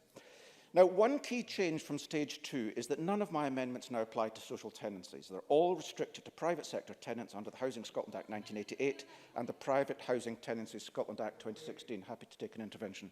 Shona Robertson. The fact that you've changed it and removed social landlords rather suggests that that was very flawed in the first place to bring that forward, which is exactly what housing associations have been telling you. Andy Whiteman. No, it does not. It reflects the fact that there was opposition yesterday in that regard. I do not accept the arguments that have been put by a small number of landlords in the social rented sector. I'd be quite happy to work with them, as anybody else, to see how could this be refined. But in order to have a chance of getting this through to Parliament today, I have chosen to focus our concerns on those tenants in the weakest position. Now, Amendment 11 provides for a rent freeze for 2 years. Now, unlike my Stage 2 amendments, again, this only applies to private tenants, and the date from which the 2 years begins is backdated to 1st of April, not, as the Minister said in his remarks, on the date of coming into force of this bill. Backdated to the 1st of April to ensure that landlords who have agreed reduced rents in response to the crisis are not adversely affected by this measure. And I did that in response to legitimate concerns that landlords who say have reduced rents by 30%, that should not be the baseline of the rent freeze. Amendment 12 recognises that many tenants will be unable, simply unable, to pay their full rent because of their personal financial circumstances. And again, this amendment today is changed and amended. It only applies to private tenants. And it's been tightened further to ensure that it only applies in relation to tenants whom, I quote under section 3A1b, face unusual or extreme hardship. And ministers have the power to specify further details in regulations. Presiding Officer, I think it's vital to have a provision that, yes, would only be applied in extreme circumstances to write off some rents. We do that, in effect, in the 3 statutory debt solutions we have of bankruptcy, protected trust deeds and debt arrangement scheme. Amendment 13, again, Mr. Stewart said this was not changed. It is changed. It comes back today, restricted to private tenants. And it's an important amendment. And really, the Minister said yesterday that no one should be evicted because of this coronavirus. And he said that again today. The reality is that after this emergency period's over, after this Amendment 9 that's been tabled today dies, as it will die, there's nothing to stop landlords pursuing tenants for eviction due to arrears that accrued during the emergency period that are beyond those tenants' control.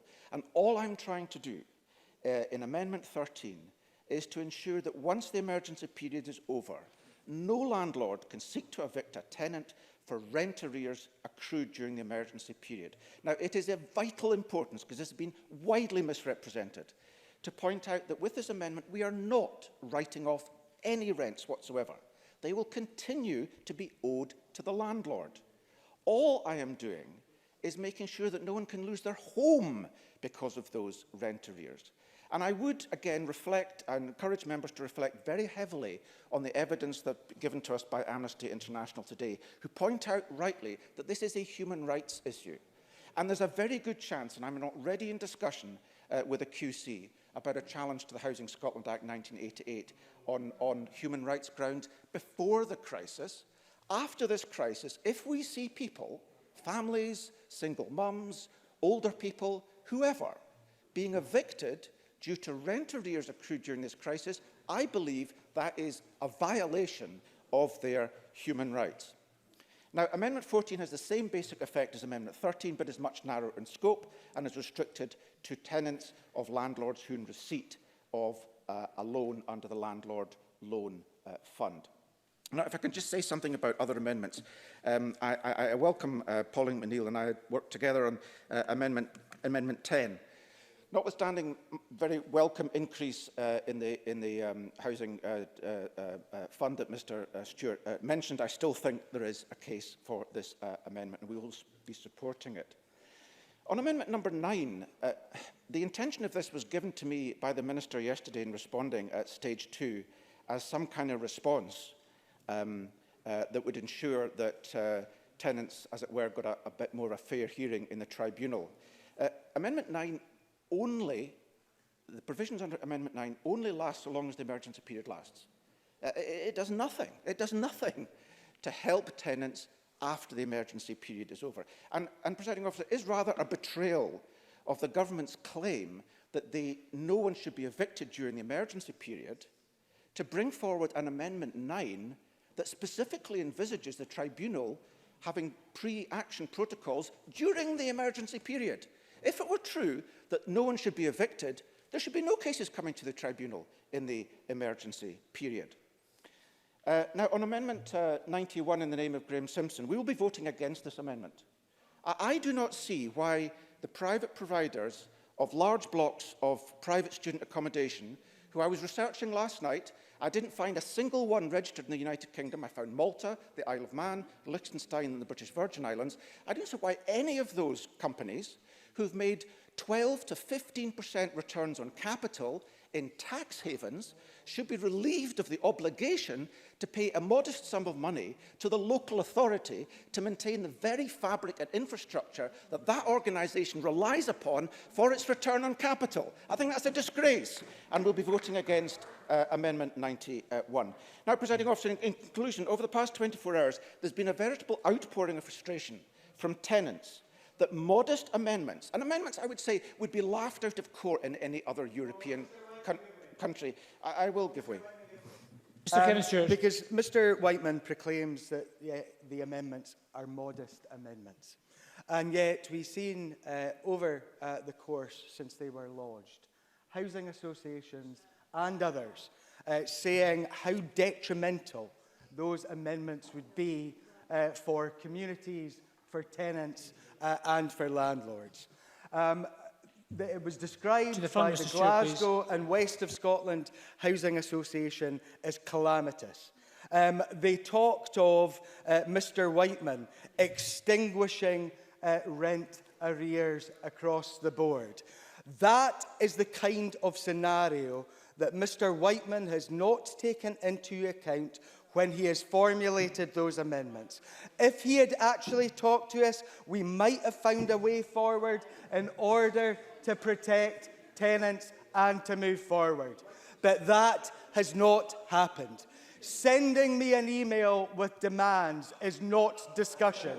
And Mr. Whiteman should take note of what others do in terms of their discussions, and then they manage to get their amendments forward. To the front, Mr. Stewart. His own group is a prime example where he failed dismally during the course of the planning bill to get anything through. Just about everybody in his group did. It's time that he discussed things properly and not got on his high horse and dictated to people, not just to the government, but to housing associations and others.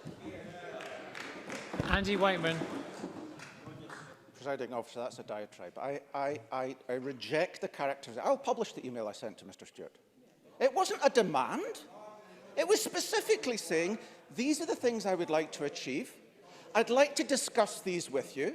And the reason I'd like to discuss them with you is because if you agree to something of that, then perhaps we can make some progress. If you don't agree with any of them, it'd be worth knowing now, and I don't have to waste my time bringing forward amendments that they won't support. I'll publish that email. It was not a demand. And as for the West of Scotland and all the rest of it, they do not represent the interest of tenants. They represent the interest of landlords. Tenants.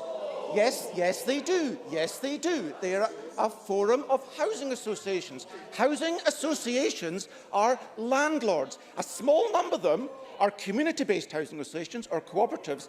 The large majority are landlords. The tenants would benefit from a rent freeze. And moreover, the amendments I'm bringing today do not apply to that sector. So the critique is irrelevant.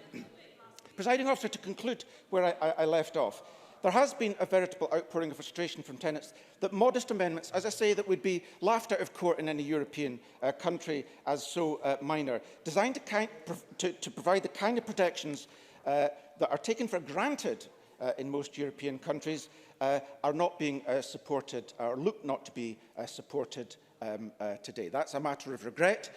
We're going to have to revisit the whole question of the private rented sector. I mean, Mr. Stewart said in one of his contributions that one of the disadvantages of placing any conditions on the landlord loan fund is that the landlord might sell the property.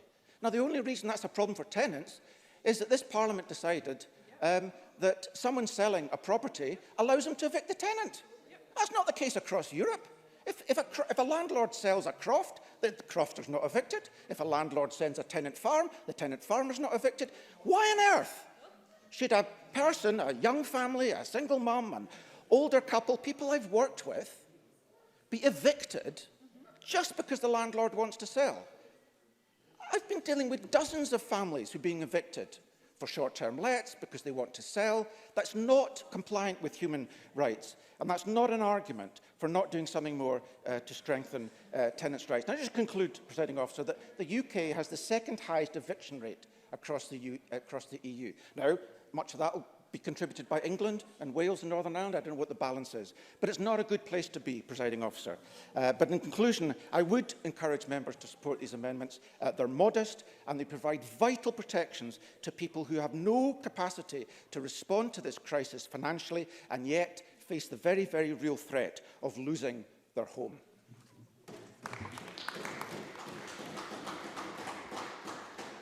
Thank you very much. I call Bob Doris, before by Mike Rumbles. Bob Doris.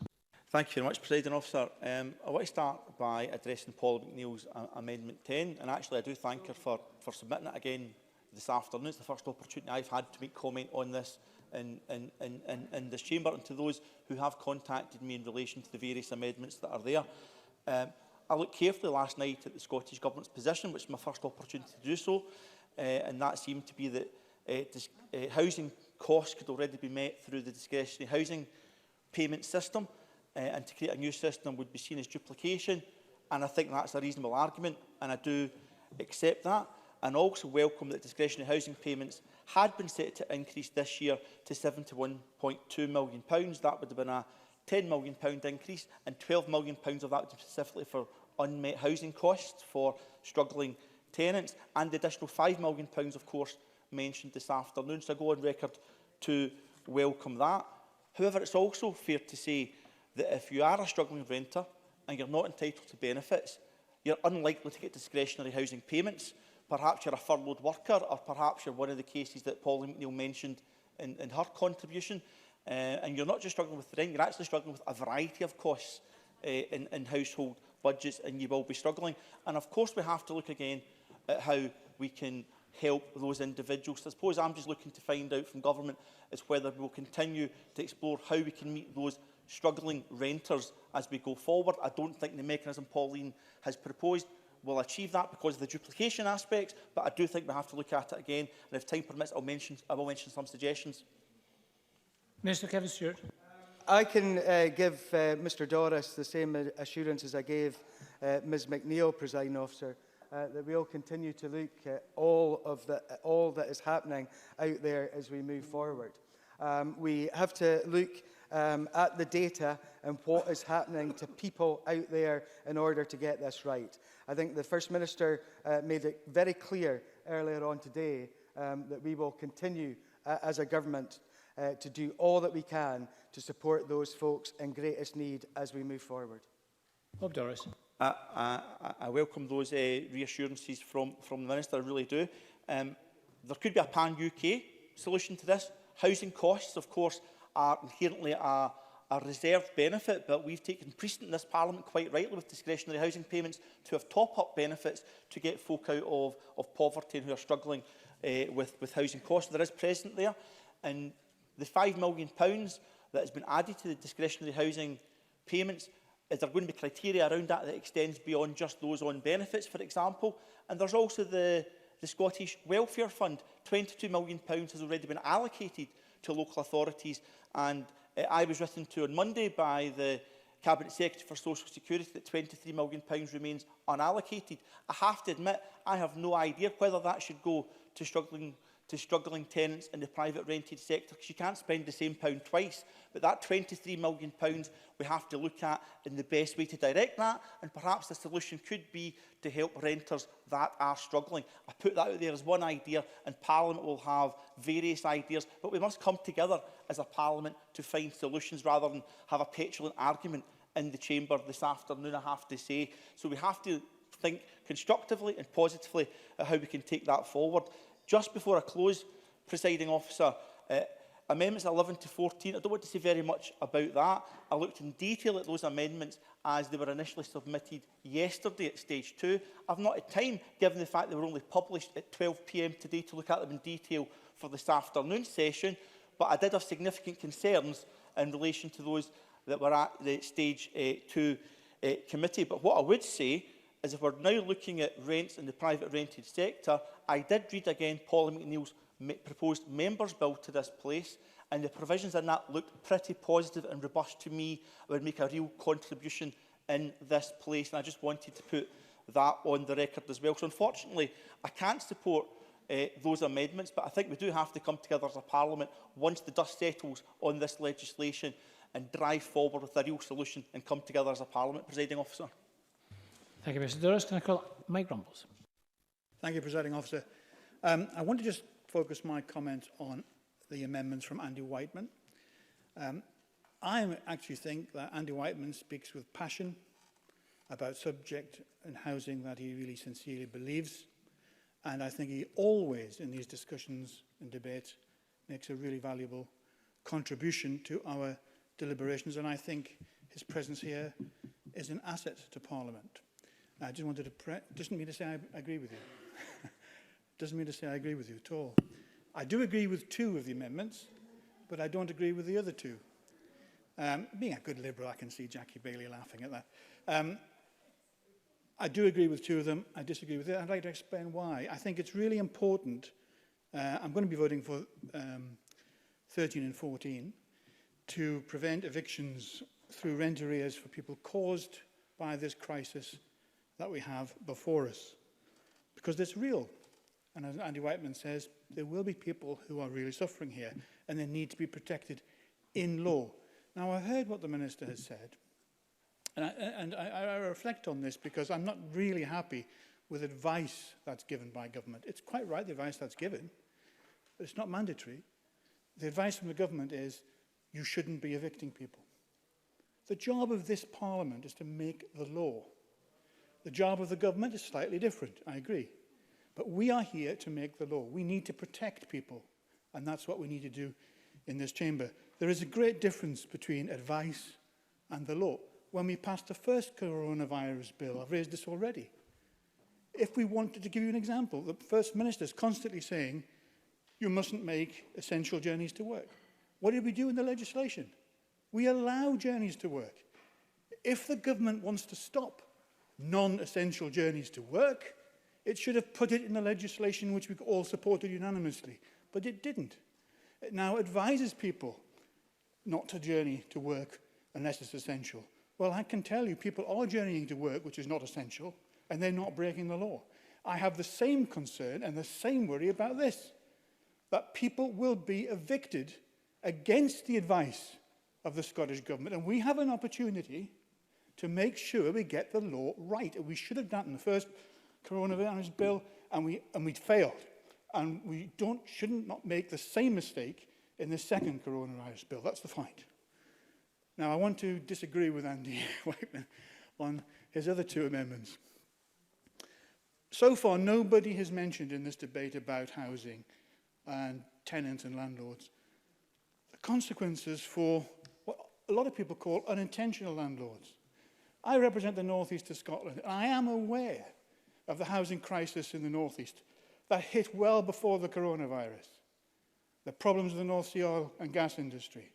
And I know people who have had to move for work from the North East, cannot sell their property, and they're stuck, and they rent it out.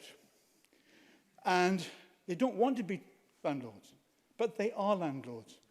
And if Andy Whiteman's amendments passed, then that would mean their income dries up. If you take away that liability from people, their income would give way. Andy Whiteman. Thanks, Presiding Officer, for giving way. Sorry, I thank the member for giving way. It wouldn't necessarily dry up. I mean, that implies that's their sole source of income. But the other thing is that the important thing to remember here that the landlord who's renting out a home presumably has a home of their own. And the home that they rent out will be worth a substantial sum of money. They're quite wealthy. The tenant in the landlord's property, that's their only home. They're presumably not wealthy because, by and large, it's the poorest members of society at the rent. So there isn't really a direct comparison. Mike Roberts. Well, unfortunately, I do think Andy does give a really good contribution to the debate, but he's wrong here when he says they are wealthy people. They're not. I know people who have had to move out of their home in the northeast. They've moved to Glasgow or Edinburgh or somewhere, and they rent. They rent. And it doesn't matter if it's a small number. We're creating the law of the land here, and this affects people. And I think Andy Whiteman would have the good grace to realise that he has forgotten these people. And I think that's really important that when we make legislation, we don't forget people. We're making legislation across the board for everyone. So I can't support his amendments, numbers 11 and 12, for those reasons, because I think we forget people at our peril. And I support his amendments for 13 and 14, because we, on this really important issue of evicting people who are affected by coronavirus, we can't rely on the goodwill, as it is, the goodwill of the Scottish Government or the Scottish Government advice. We got it wrong in the first coronavirus bill. Don't get it wrong in the second. Thank you very much, Mr Rumbles. And I call Graeme Simpson to wind up in this group and to press withdraw Amendment 6. Yes, I'll press that amendment, Presiding Officer. It's been quite a lengthy debate. It's been passionate at times. But, you know, people have had their say. And Mr Whiteman, who I genuinely like Mr Whiteman, and I don't like to see it when he gets so agitated, but he did get rather agitated. But he speaks passionately. I don't want to go over all the old ground, but for me, two of the best contributions that we've heard so far have come from, well, one from possibly an unexpected source, Bob Doris. And Mr Doris, a very partisan man, always toes the party line. But on this occasion, I think Bob analysed the issue very well when he was talking about Tenant Hardship Fund, and actually came up with some really helpful suggestions, and he's to be applauded for that. And the second one was Mike Rumbles, who we've just heard from.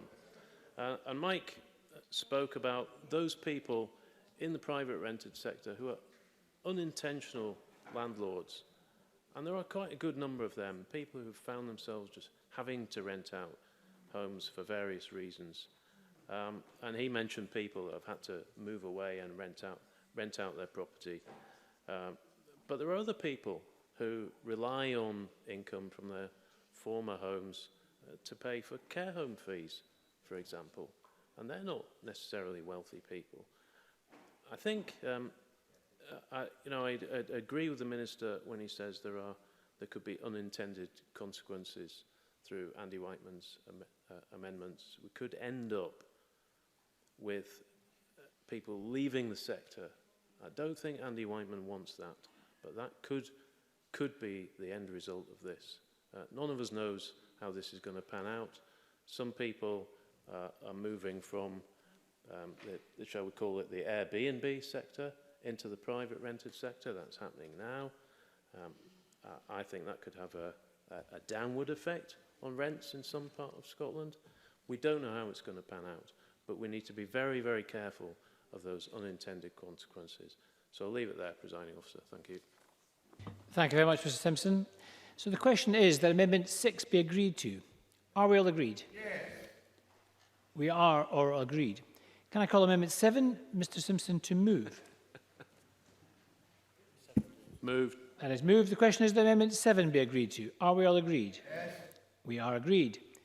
Can I call Amendment 8, Graeme Simpson, to move? Moved. That is moved. The question is that Amendment 8 be agreed to. Are we all agreed? Yes. We are. Are we all agreed? Yes. We are agreed. Can I call Amendment 9 in the name of the Cabinet Secretary? Cabinet Secretary to move. Moved. Thank you. The question is that Amendment 9 be agreed to. Are we all agreed? Yes. We are agreed. Can I call Amendment 10, Polly McNeill, to move? Moved. That is moved. The question is that Amendment 10 be agreed to. Are we all agreed? No. We're not agreed. We'll move to a division. This will be a 1-minute division, and members may vote now.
The result of the vote on Amendment 10 in the name of Pauline McNeill is yes 22, no 55. There were no abstentions. The amendment is therefore not agreed.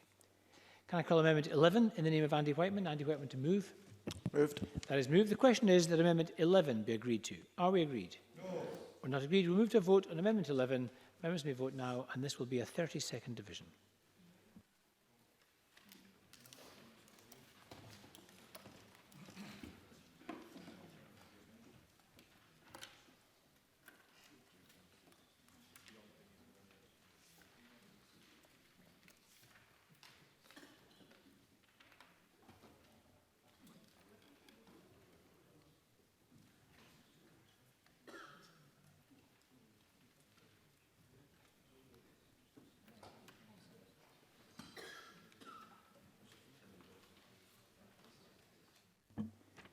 The result of the vote on Amendment 11 in the name of Andy Whiteman is yes 19, no 59. There were no abstentions. The amendment is therefore not agreed. Can I call Amendment 12, Andy Whiteman to move? Moved. Thank you. The question is that Amendment 12 be agreed to. Are we agreed? No. We're not agreed. We move to a vote on Amendment 12. Members may vote now.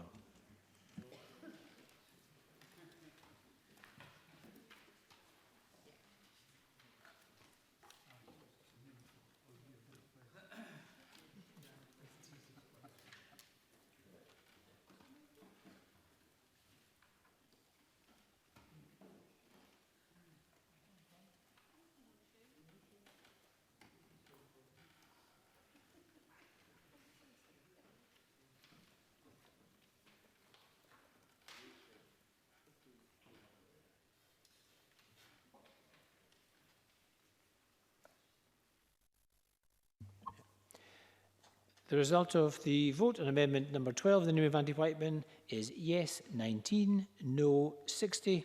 There were no abstentions. The amendment is therefore not agreed. Can I call Amendment 13 in the name of Andy Whiteman? Andy Whiteman to move. Moved. Thank you. The question is that Amendment 13 be agreed to. Are we agreed? No. We're not agreed. We move to a vote on Amendment 13. Members may vote now.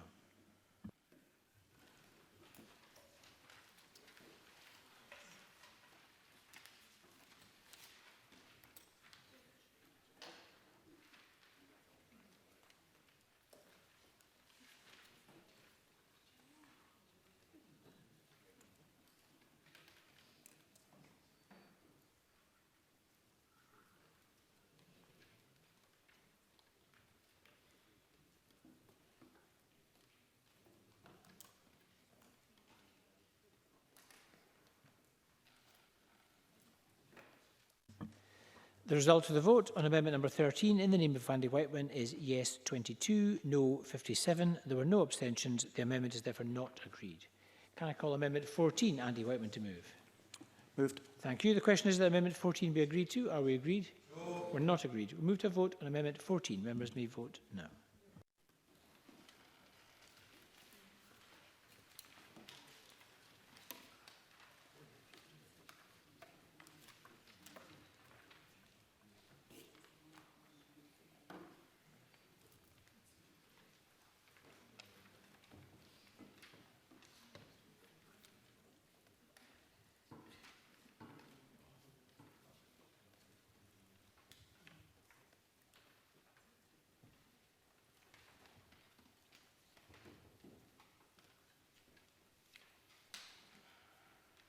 The result of the vote on Amendment number 14 in the name of Andy Whiteman is yes 22, no 55. There were no abstentions. The amendment is therefore not agreed.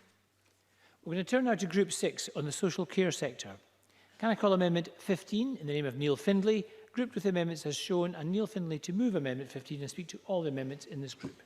Thanks, Presiding Officer. I'll focus my comments on Amendment 15.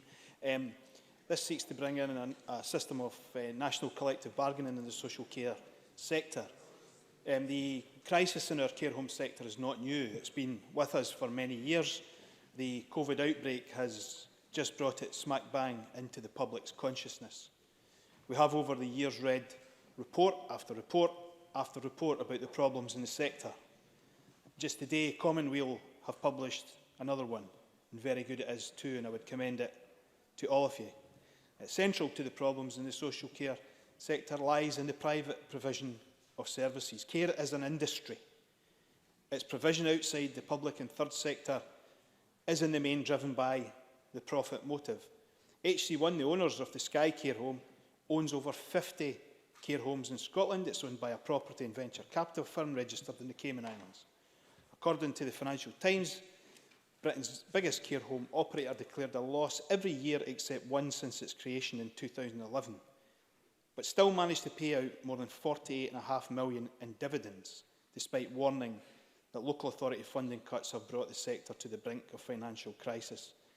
It has also paid no corporation tax in that time. Does anyone really believe that the care of the elderly is a priority for a company that operates on that basis? In order to generate these dividends, companies like HC1 make their profit by driving down the paying conditions of the staff who provide the care. In the last few weeks, we will all have been contacted by staff worried about their safety, their health, PPE, about the well-being of the residents they care for. And there is a real climate of fear that exists within the social care sector. These are workers who are doing their very best to help our elderly and vulnerable people, providing compassionate care despite the system, not because of it. And they're often paid not the living wage, but the minimum wage, or just above. In a statement on the 12th of April, the Scottish Government said social care support workers providing, and I quote, direct adult support will have their pay increased to at least the real living wage rate. Now, that statement is central to the problem, because what happens is employers like HC1 decide which staff provide direct adult support. I checked their website today. Here is a list of job vacancies currently available and their rates of pay. A wellbeing coordinator, £8.72. A care assistant, £8.84. A senior care assistant, £9.22. A kitchen assistant, £8.72. And a chef, £8.72. And a maintenance coordinator, £9.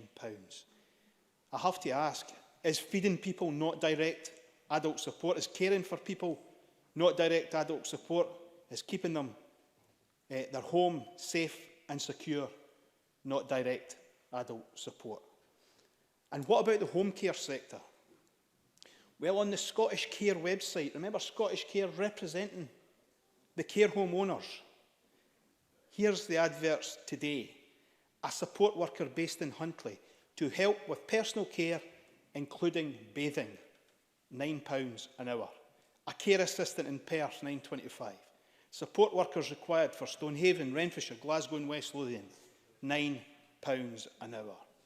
So much for everyone providing direct adult support, receiving at least the living wage. It is simply not happening. And many of these carers are on 0 hours contracts, are only on statutory sick pay if made ill through work, receive no travel time, have to use their own phones, have to buy their own uniforms. Care is some of the most precarious and exploitative of the sectors. So, Presiding Officer, this amendment seeks to begin a process to address all of that by establishing a system of national collective bargaining in the private care home sector. It would give workers a voice, it would give them a protection, and it would give them a structure to ensure that issues around safety, staffing, patient testing, residents' care and well-being, conditions of work and pay can be discussed and negotiated without fear that individuals will be picked off and victimised by their employer. And most importantly of all, it will drive up morale and the quality of care being provided. Presiding Officer, not all care providers act like HC1. Some of the small family businesses and others are responsible. They do care for their staff and patients, and they care for those who provide services. They have nothing at all to fear from this proposal. So today, we have the opportunity to continue with a broken system that is the status quo, or we can begin the process of much needed change in this vital sector. Yesterday, during the committee meeting, the Cabinet Secretary said any actions must be practical, proportionate and possible. I absolutely agree. If we're able to provide, at extremely short notice, schemes to support landlords, Airbnb owners, private schools, create numerous schemes to support businesses, including a national furlough scheme for millions of workers. Why is it somehow a unique situation that we're unable to bring representatives of workers and the owners who employ them together to speak to each other about health and safety, about pay, conditions and care home staffing? It is nonsense to suggest this cannot happen. It's nonsense to suggest that it would take forever to happen. So I appeal to members to support this amendment. We will all be there tomorrow evening on our doorsteps at 8 o'clock, clapping the very people who would benefit greatly from this amendment. Please support it.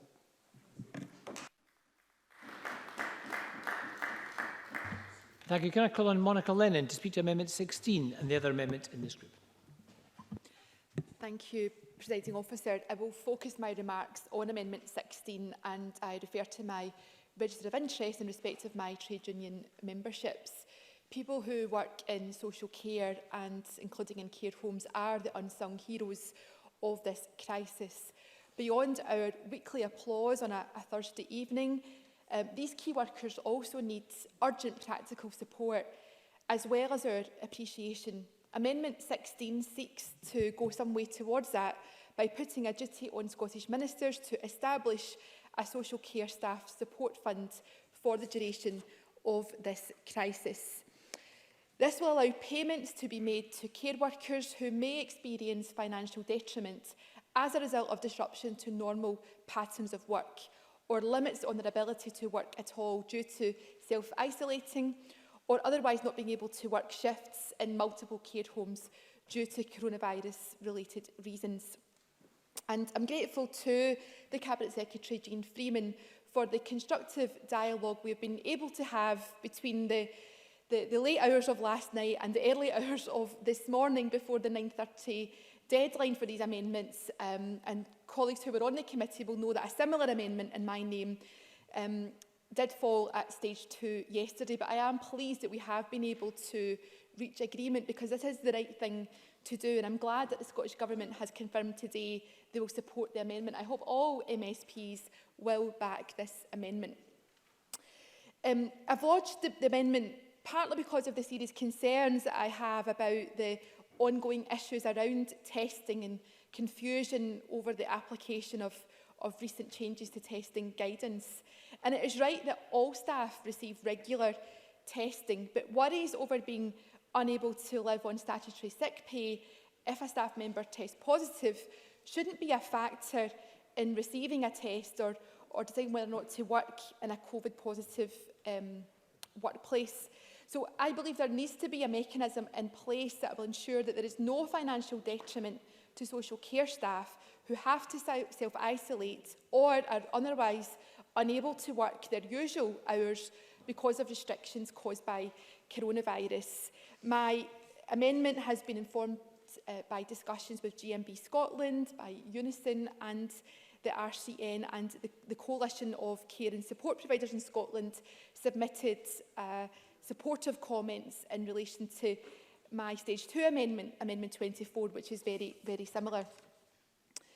And the COVID-19 committee has taken evidence from experts like Sir Harry Burns, who has warned that staff are unwittingly spreading COVID-19 in care homes and health settings because they are asymptomatic. Asymptomatic or not, COVID-positive staff should not be at work, but they shouldn't suffer financial detriment for this either. The amendment is also drafted in a way that takes into account workers who have already suffered detriment since the beginning of the emergency period, which should allow issues of backdated pay loss from March to be considered. Presiding Officer, this is a temporary emergency measure that will make sure that no one falls through the cracks, but it's not the intention for this to let care providers off the hook as such when it comes to ensuring that staff are properly paid. And on these benches, we do look forward to working with the government and employers in the coming weeks and months to further strengthen the rights of staff who work in social care. But in the meantime, we don't think it's wise to do nothing or to rely in the immediate term on the hope that employers will continue to pay full wages rather than workers having to rely on statutory sick pay. These are unprecedented times, and we need to look after the carers who are looking after the most vulnerable. In conclusion, I would ask all members to support this amendment, and I am supportive of the other amendments in this group, Presiding Officer. Thank you very much. I call on the Cabinet Secretary, Michael Russell, to speak to Amendment 25, the other amendments in this group. Thank you, Presiding Officer. This is the largest group by far in the consideration this afternoon, and I apologise for that, as there are 52 amendments in it.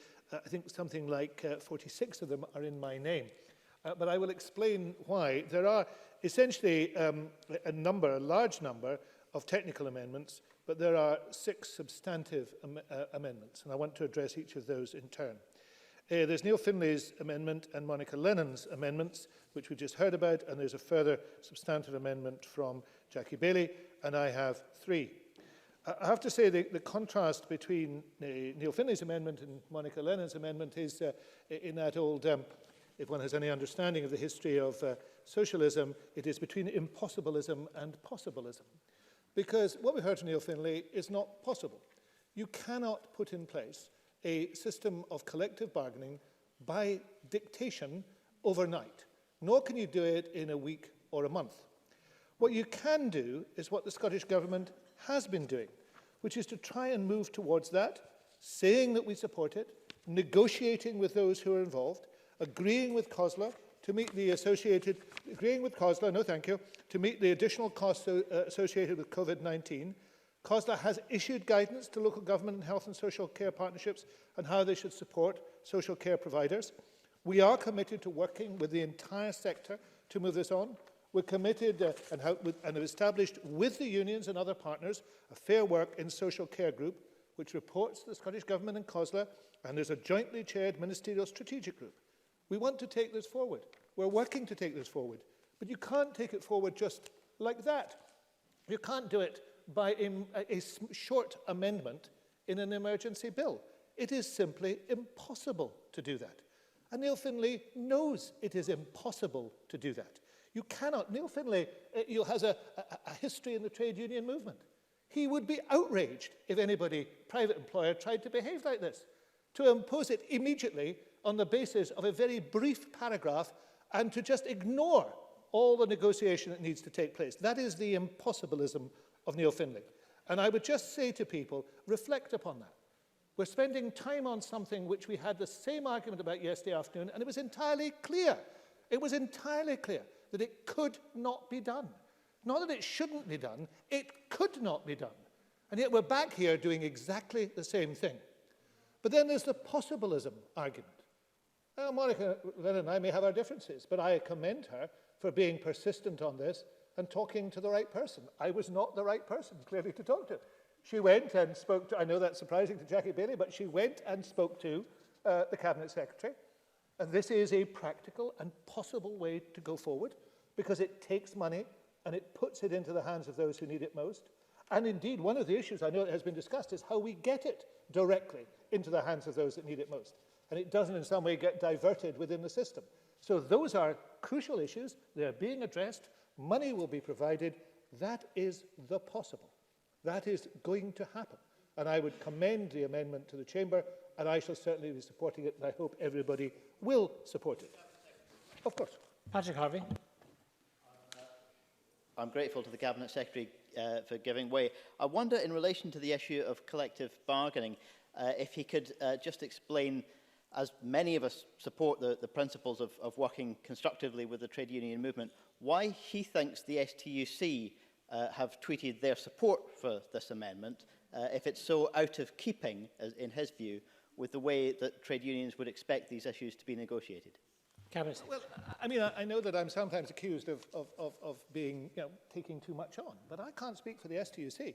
I think it is likely that the STUC would support any Well, I mean, clearly, if there are members who wish to speak for the STUC, they're entitled to do so. I can't speak for them. I am telling you what is practical and what is possible, and I'm telling you what we can do and can't do, and I'm telling you that the government wants to work with the STUC and others to get this done. But it cannot be done in the way that is brought forward by Neil Findlay. There are no ifs and buts. It cannot be done in that way, of course. Bob Doris. Cabinet Secretary, I'm just wondering if there are any parallels with how we brought in collective bargaining in the further education sector in terms of how you plan for it in a structured way to get to the point where we actually get some success on that, a track record that the Scottish Government has actually had.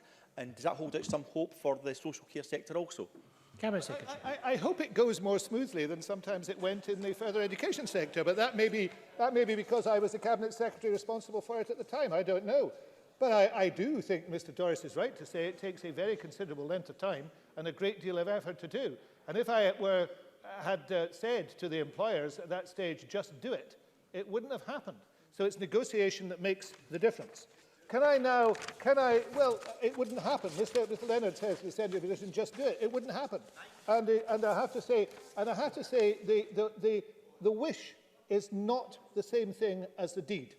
But let me come to Jackie Bailey's amendment. I have to say I have great sympathy for it, but I hope she would accept that what we are proposing ourselves as a government is the right way to move forward. And there is a considerable issue in inviting, in fact insisting, that we issue almost 1,100 emergency condition notices at this period of time.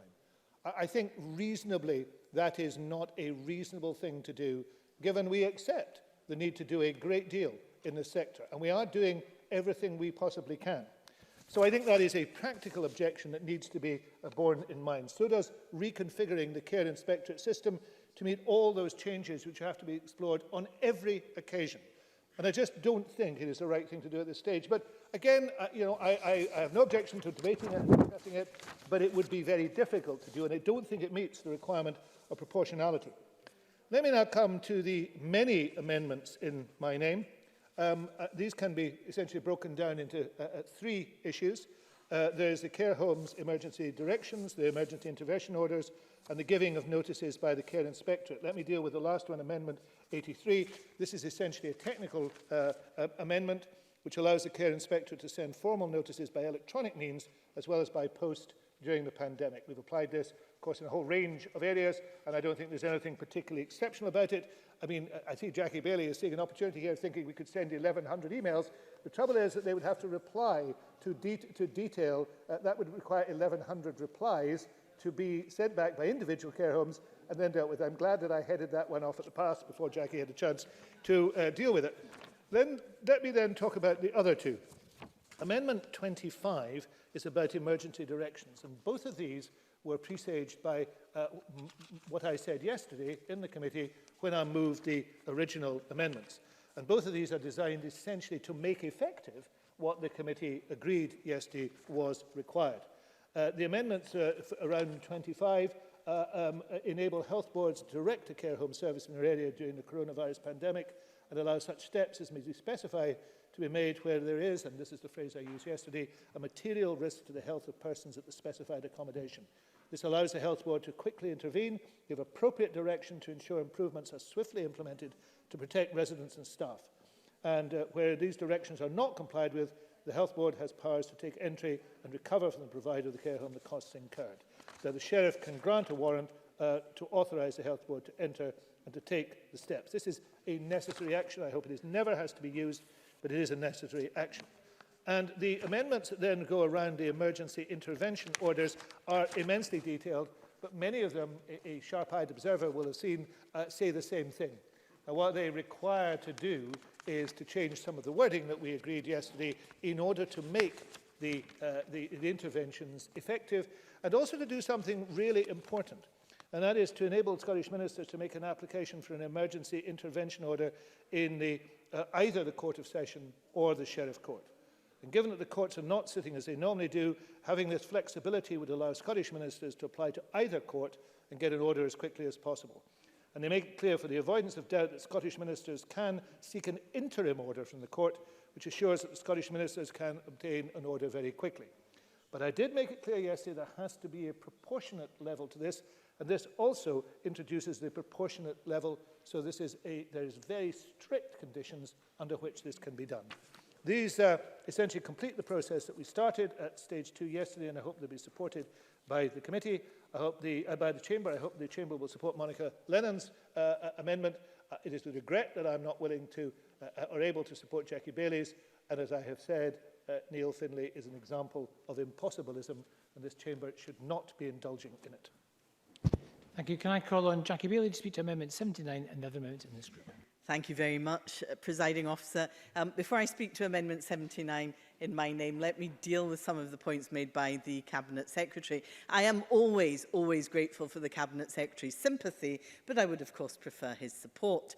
And I have to say, he did preempt my comment about electronic notices. I was really interested in hearing about them because, of course, when you place a condition on a care home, you do so with perhaps, may I suggest, one email. You don't require a response, and although the Cabinet Secretary's comments were certainly creative, I don't feel that they were in any way accurate, and there is nothing, therefore, to stop members from supporting this amendment. I am, of course, grateful to members who had passed an earlier amendment at stage 2 that gave statutory underpinning to the requirement for care homes and the Care Inspectorate to be totally transparent in their reporting arrangements about the numbers of deaths in care homes. Members will recall the scandalous lack of accountability when the Care Inspectorate refused to provide information on the number of deaths in our care homes, so I am grateful for the support of all the opposition parties. Let me turn to Amendment 79, because this amendment considers the areas that require to be monitored if we are to effectively tackle COVID-19 in our care homes. And I think we would all acknowledge that care homes have become the epicentre of the pandemic. We know that there were issues with the lack of availability of PPE, and in some cases the quality was poor. In the HC1 care home in my constituency, staff told of PPE locked in cupboards while COVID-19 raged through the home. I note that the HC1 homes in Scotland, from Castleview in Dumbarton to Home Farm in Skye, have experienced more than 200 deaths from COVID-19. Our sympathies are, of course, with those who have lost loved ones, but they do need more than our sympathy, Cabinet Secretary. They need us to act. And then there is the question of testing. The lack of testing for staff and residents has been appalling. The hesitation, in some cases, the refusal to get staff and residents tested is baffling. I know that the Scottish Government have been slow on testing, but in some care homes, they appear to be reluctant to do this in case the staff go off sick. It's as if they would rather have care home staff carrying the virus in work than being off. So I want the Care Inspectorate to monitor this. Placing these issues as a condition of registration of the care home shows the importance of this and ensures that the Care Inspectorate know what is expected of them. After all, the Care Inspectorate is about ensuring standards are met. And what can be more important just now than ensuring the standards and arrangements for the care of our older people during a pandemic are actually met? Yet despite that, the Care Inspectorate has been posted missing during this pandemic. It is beyond disappointing that at a time when the Care Inspectorate should have been stepping up to the plate, they appear to have taken a light touch approach and stepped back completely. At a time when people are dying in their hundreds in care homes across the country, I feel that this was an extraordinary decision, and I am surprised that ministers agreed to it. Now, I see the Care Inspectorate have now taken action at Home Farm in Skye. But what about Castleview in Dumbarton, where unfortunately more people have died and where inspection reports have not been great? The truth is that they only recommended inspections a couple of weeks ago. So for 10 to 12 weeks, they have been missing. That is simply not good enough. They have a job to do. This amendment puts beyond any doubt our expectations and our demand for action on the areas we know will make a difference. I hope the Chamber will support it. Thank you very much. And I call on Alec Rowley. Thank you, Presiding Officer. The Cabinet Secretary is saying that it would be impossible to be able to set up some kind of national negotiation for terms, conditions and pay for private sector workers. But I do remind them that it was indeed John Swinney, when he was the Finance Secretary working with COSLA, that came along and introduced a national rate for all care providers. Up until that point, local authorities would negotiate rates locally, and that was ending up in some type of chaos. So a national rate for care home owners was introduced to try and stabilise the sector a bit. So I think he is making an excuse that does not stack up in terms of trying to look at this. But the truth is, and surely if there's one thing that's absolutely evident out of this crisis, it is that the way that we organise and the way that we deliver and run social care, health and social care, and care homes and in the community is just not fit for purpose. And this is an opportunity to start to address that. I have for some time, I've never forgotten when my dad was ill before he died. He had a full care package, 4 visits a day by different carers. Some of those carers that came in from the council, and some of the care was provided through agencies, through the private sector. And the care of all the carers was absolutely first class. The only difference is those that were working for the council had far better terms and conditions and pay than those that worked for the private sector. I think it is very important to stress, I do not disagree with a word that Mr. Rowley said. But I do not believe, I strongly do not believe, that you can achieve an imposition of national terms and conditions by the means of 6 to 8 lines in an emergency. Mr. Russell, can you move your microphone? Thank you. Sorry, Presiding Officer. I was making the point that I do not disagree or differ a word from what Mr. Rowley has said. But I do not believe that you can actually establish national terms and conditions by the means of 8 to 10 lines in an emergency bill. We want this to happen. We want it to happen, but it can't happen as a result of what we have heard today. We are working towards it, and we are doing what we can do to bring that about. But it is simply unfair to people to imply that this will be done by a magic wand. There is no magic wand. Alec Rowley. I do believe, Presiding Officer, that it's not as difficult as what Mr Russell is setting out, given that the STUC, Unison and the GMB and Unite are all supportive of this. But in speaking with Gary Smith for the GMB yesterday, the clear point he was making to me was that what we have to address as an emergency is the fact that there are care workers up and down Scotland who are terrified to be tested because they don't want to be then told that they have to isolate and as a result of that rely on the statutory sick pay. So that is an emergency that must be addressed now. But if there was some kind of indication from the government that they were going to address the whole issue of care, because that's what needs to happen.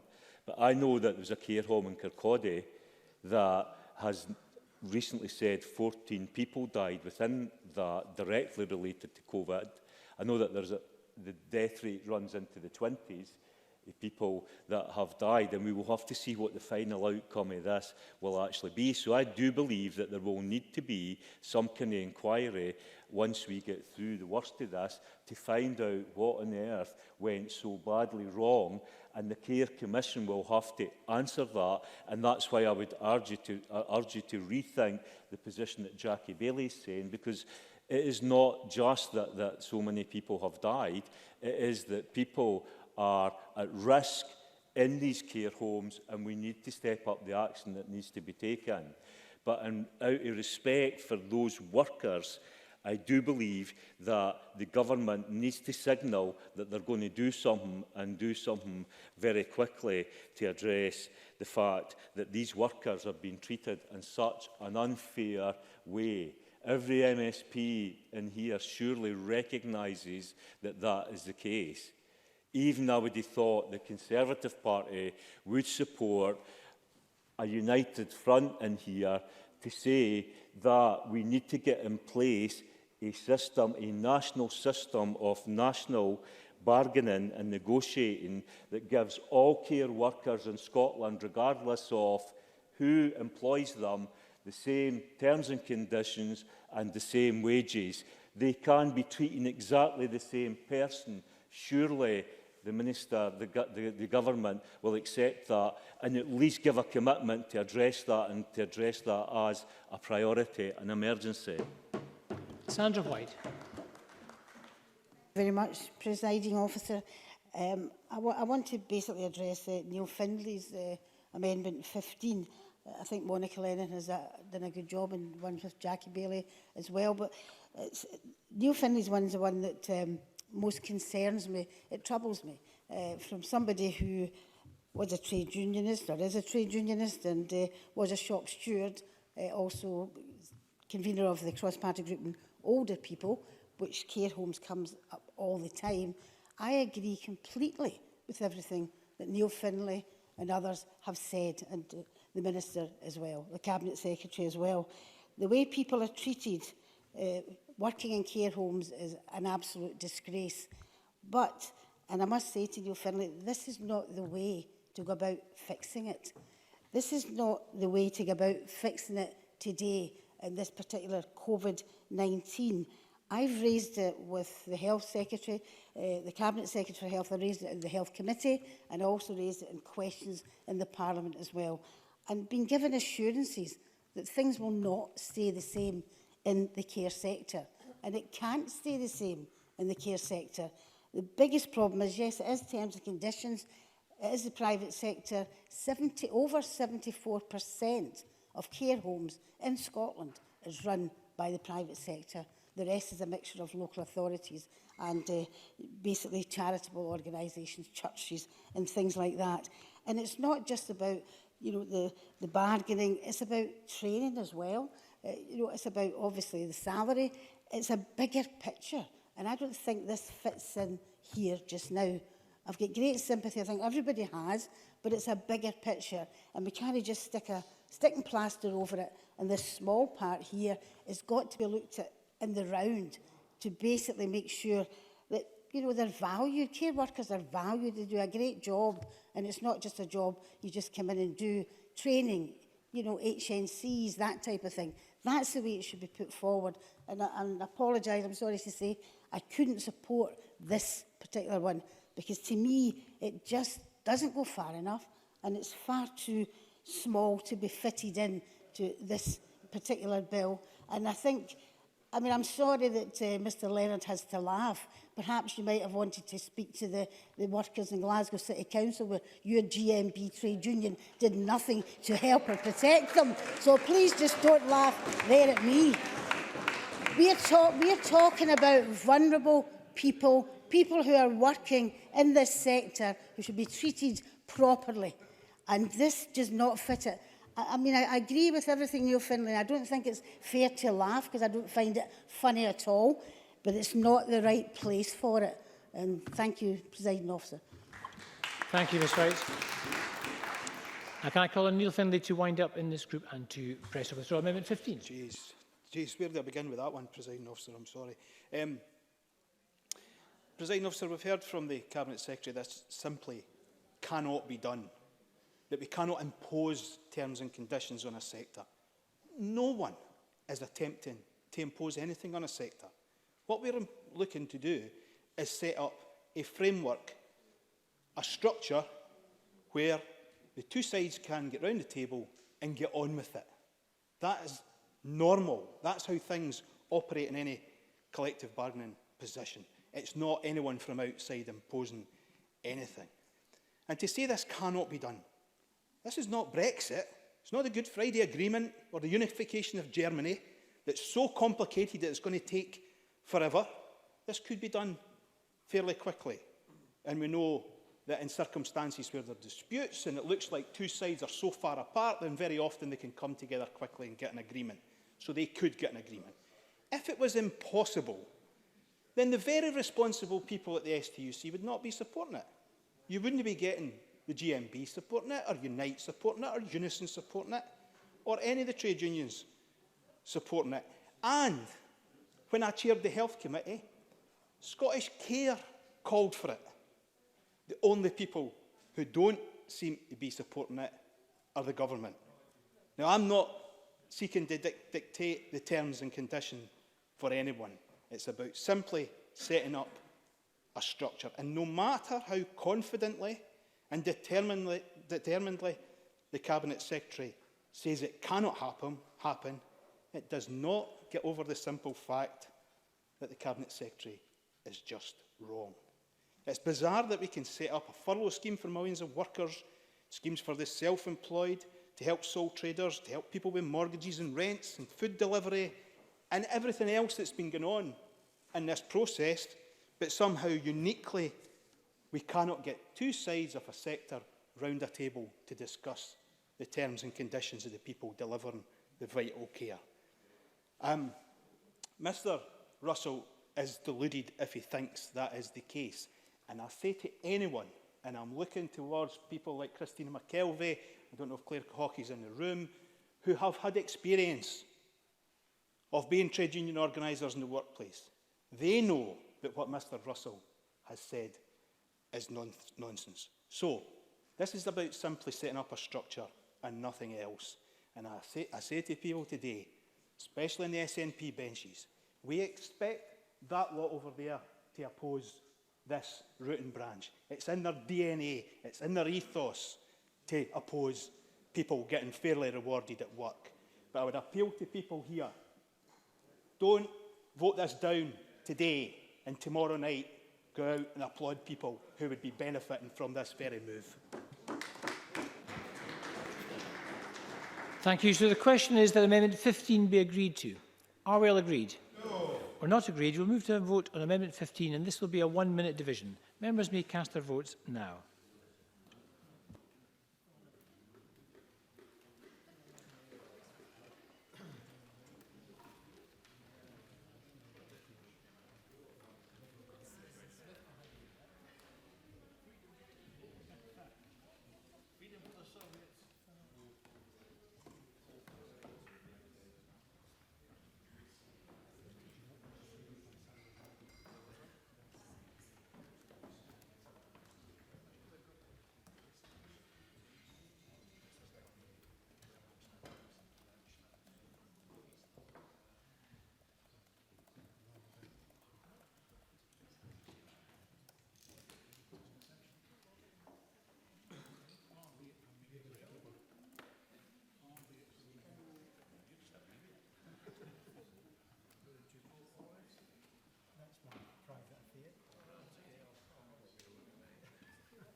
The result of the vote on amendment number 15 in the name of Neil Findlay is yes 22, no 50. No 56. There were no abstentions. The amendment is therefore not agreed. Can I call Amendment 16? Monica Lennon to move. Move, Presiding Officer. Thank you very much. The question is that Amendment 16 be agreed to. Are we all agreed? Yes. We are agreed. We're going to turn now to Group 7 on bankruptcy. Can I call Amendment 17 in the name of Jackie Bailey, grouped with amendments as shown, and Jackie Bailey to move Amendment 17 and speak to all the amendments in this group.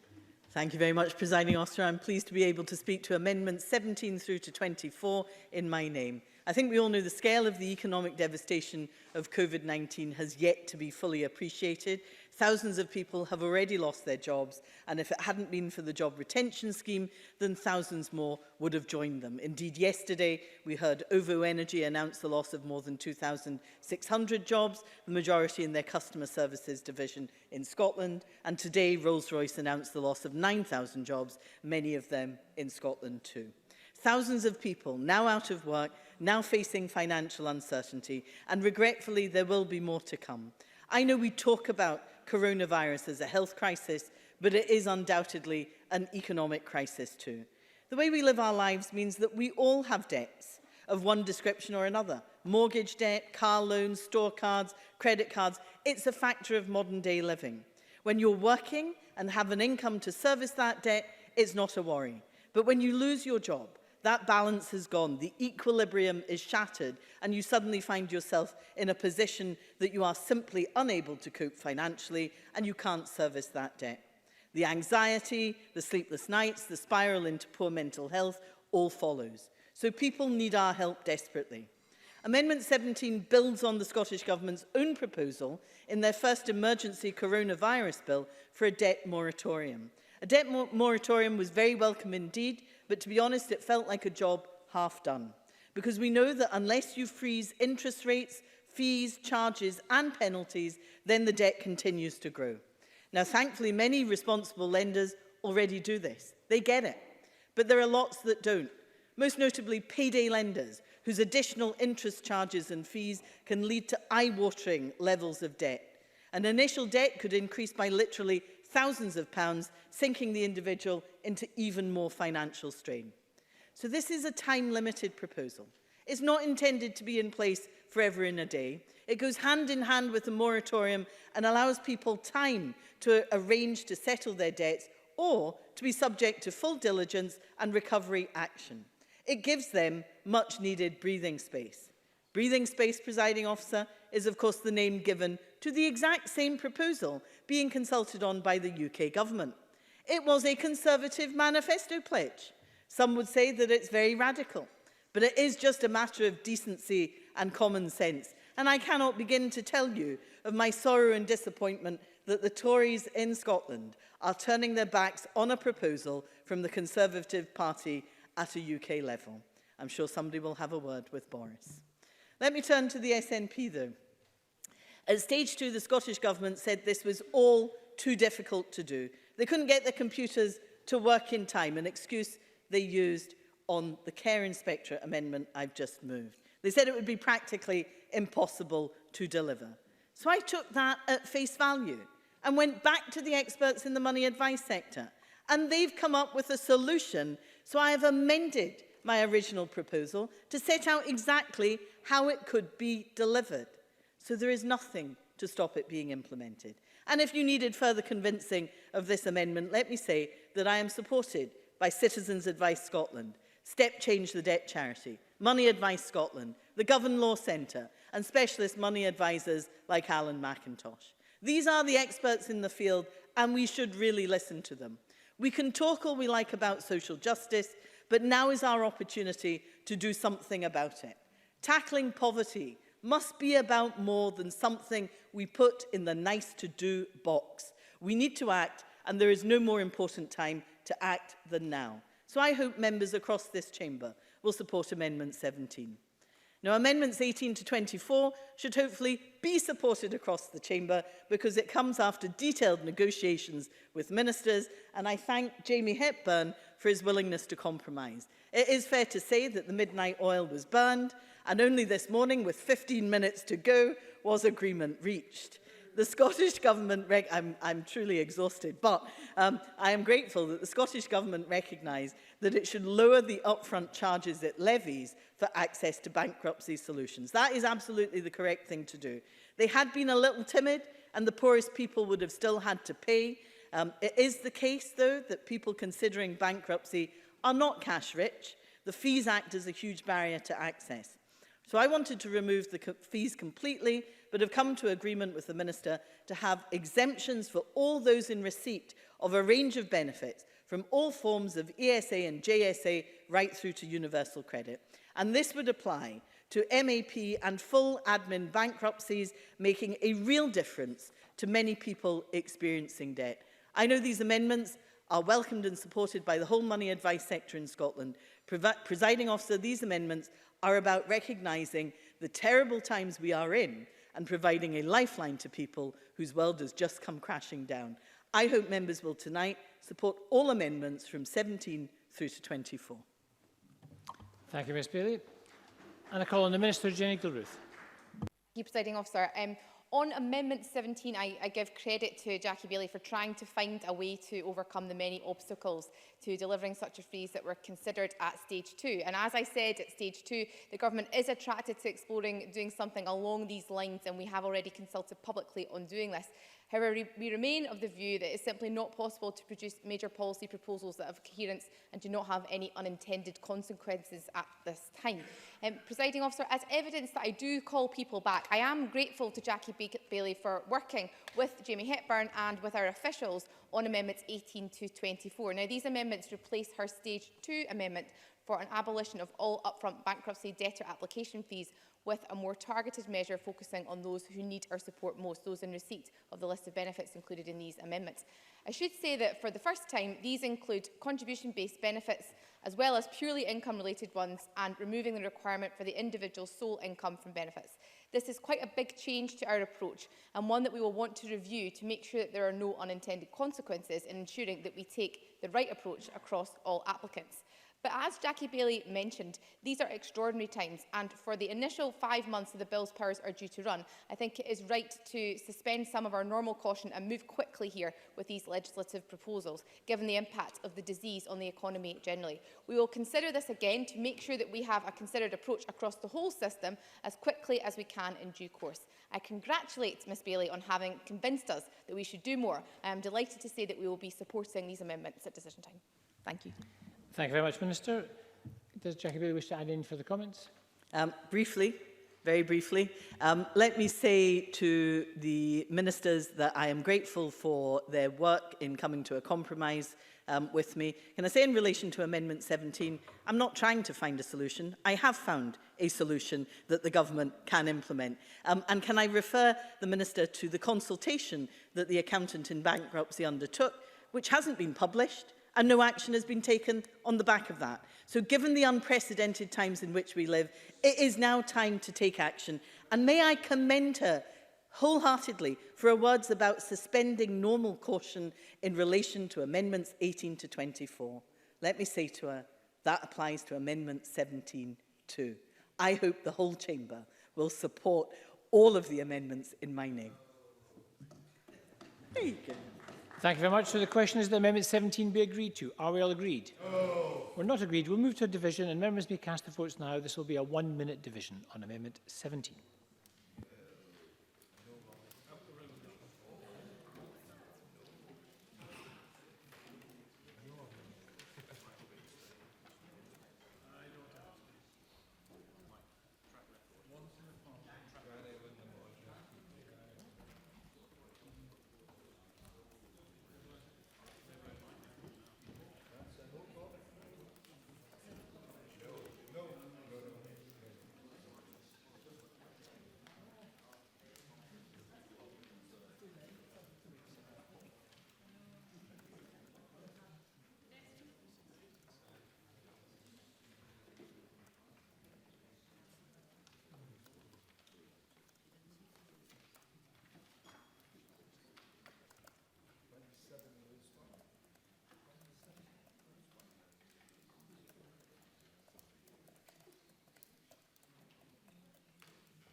The result of the vote on Amendment number 17 in the name of Jackie Bailey is yes 22, no 56. There were no abstentions.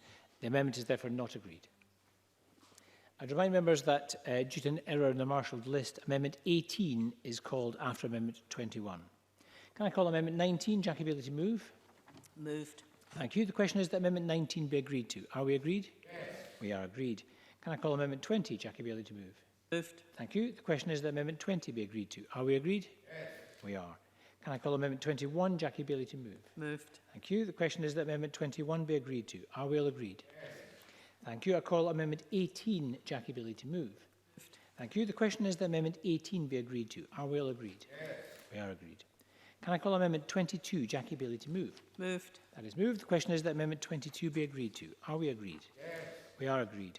Can I call Amendment 23, Jackie Bailey to move? Moved. Thank you. The question is that Amendment 23 be agreed to. Are we all agreed? Yes. We are agreed. Can I call Amendment 24, Jackie Bailey to move? Moved. That is moved. The question is that Amendment 24 be agreed to. Are we all agreed? Yes. We are agreed.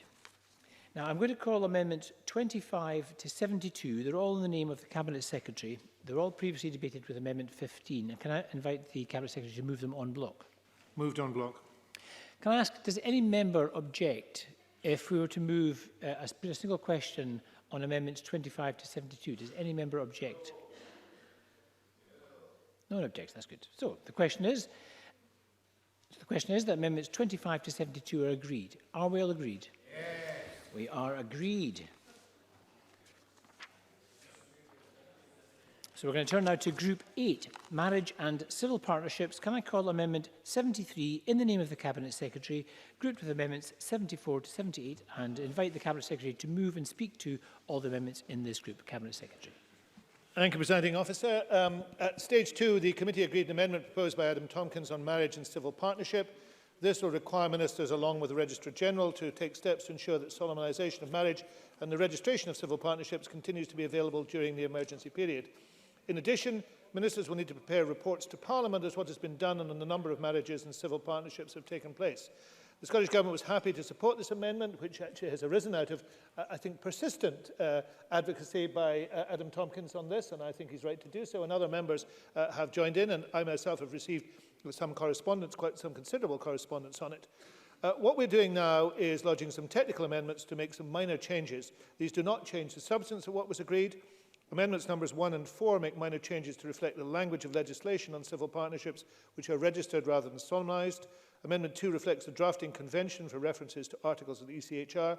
Amendment number 3 clarifies that the reports to Parliament by ministers will cover steps taken by the Scottish ministers and steps taken by the Registrar General. Amendment number 5 corrects a minor typographical error that changes no late than 14 days to no later than 14 days. And finally, Amendment 6 makes the definition of emergency period consistent with the approach taken elsewhere in the bill. And I therefore move the amendments in my name. Thank you very much, Cabinet Secretary. Could I call Adam Tompkins? To record two things. First, my support for these amendments, which do tidy up the work that was done yesterday, in particular to include civil partnerships within the scope of the amendment, and secondly, to record my thanks to the Cabinet Secretary and his officials for cooperating with us on this important change. Thank you. Thank you very much. I take it the Cabinet Secretary has no further remarks. The question is that Amendment 73 be agreed to. Are we all agreed? Yes. We are. Can I call Amendments 74 to 78 and invite the Cabinet Secretary to move on block? Moved on block. Thank you. Does any member object to a question being put on block to Amendments 74 to 78? No. Thank you.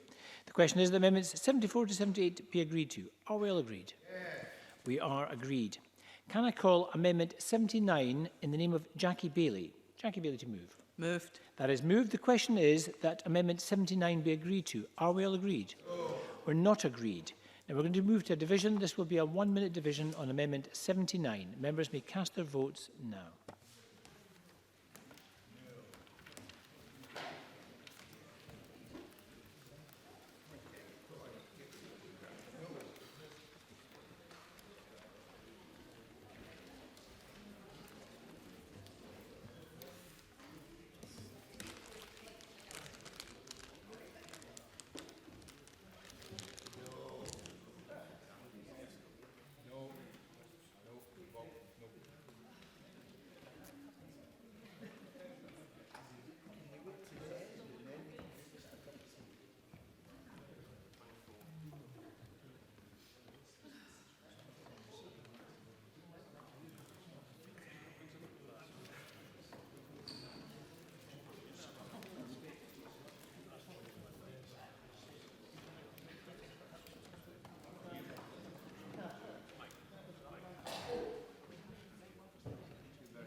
The result of the vote on amendment number 79 in the name of Jackie Bailey is yes 19, no 56. There were no abstentions.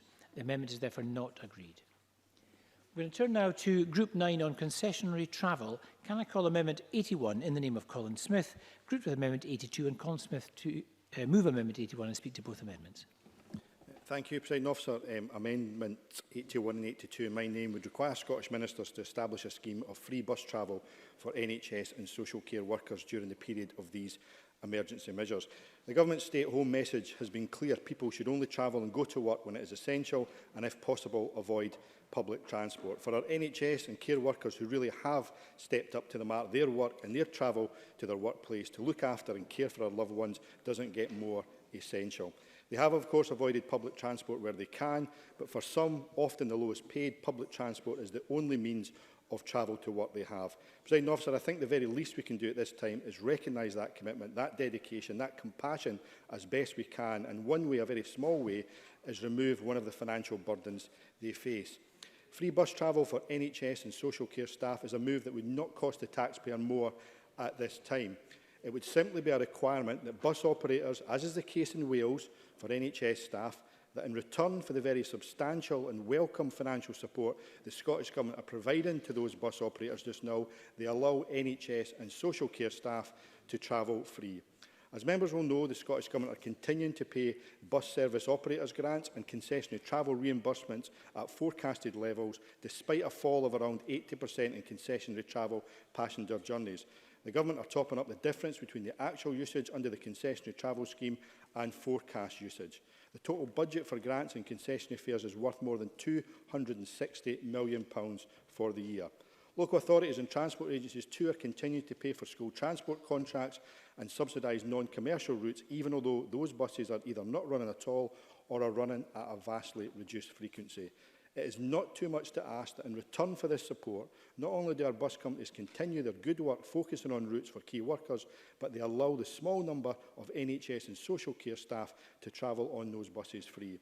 Of course, ideally, I would like to have seen such a scheme cover rail travel as well. That's the case in Northern Ireland and Wales, and it's what I've been pressing the Scottish Government to do for some time. But I appreciate that would require discussions around rail franchising, and so far the Scottish Government have sadly chosen not to pursue this route at this time. But for bus travel, free travel could be implemented almost immediately.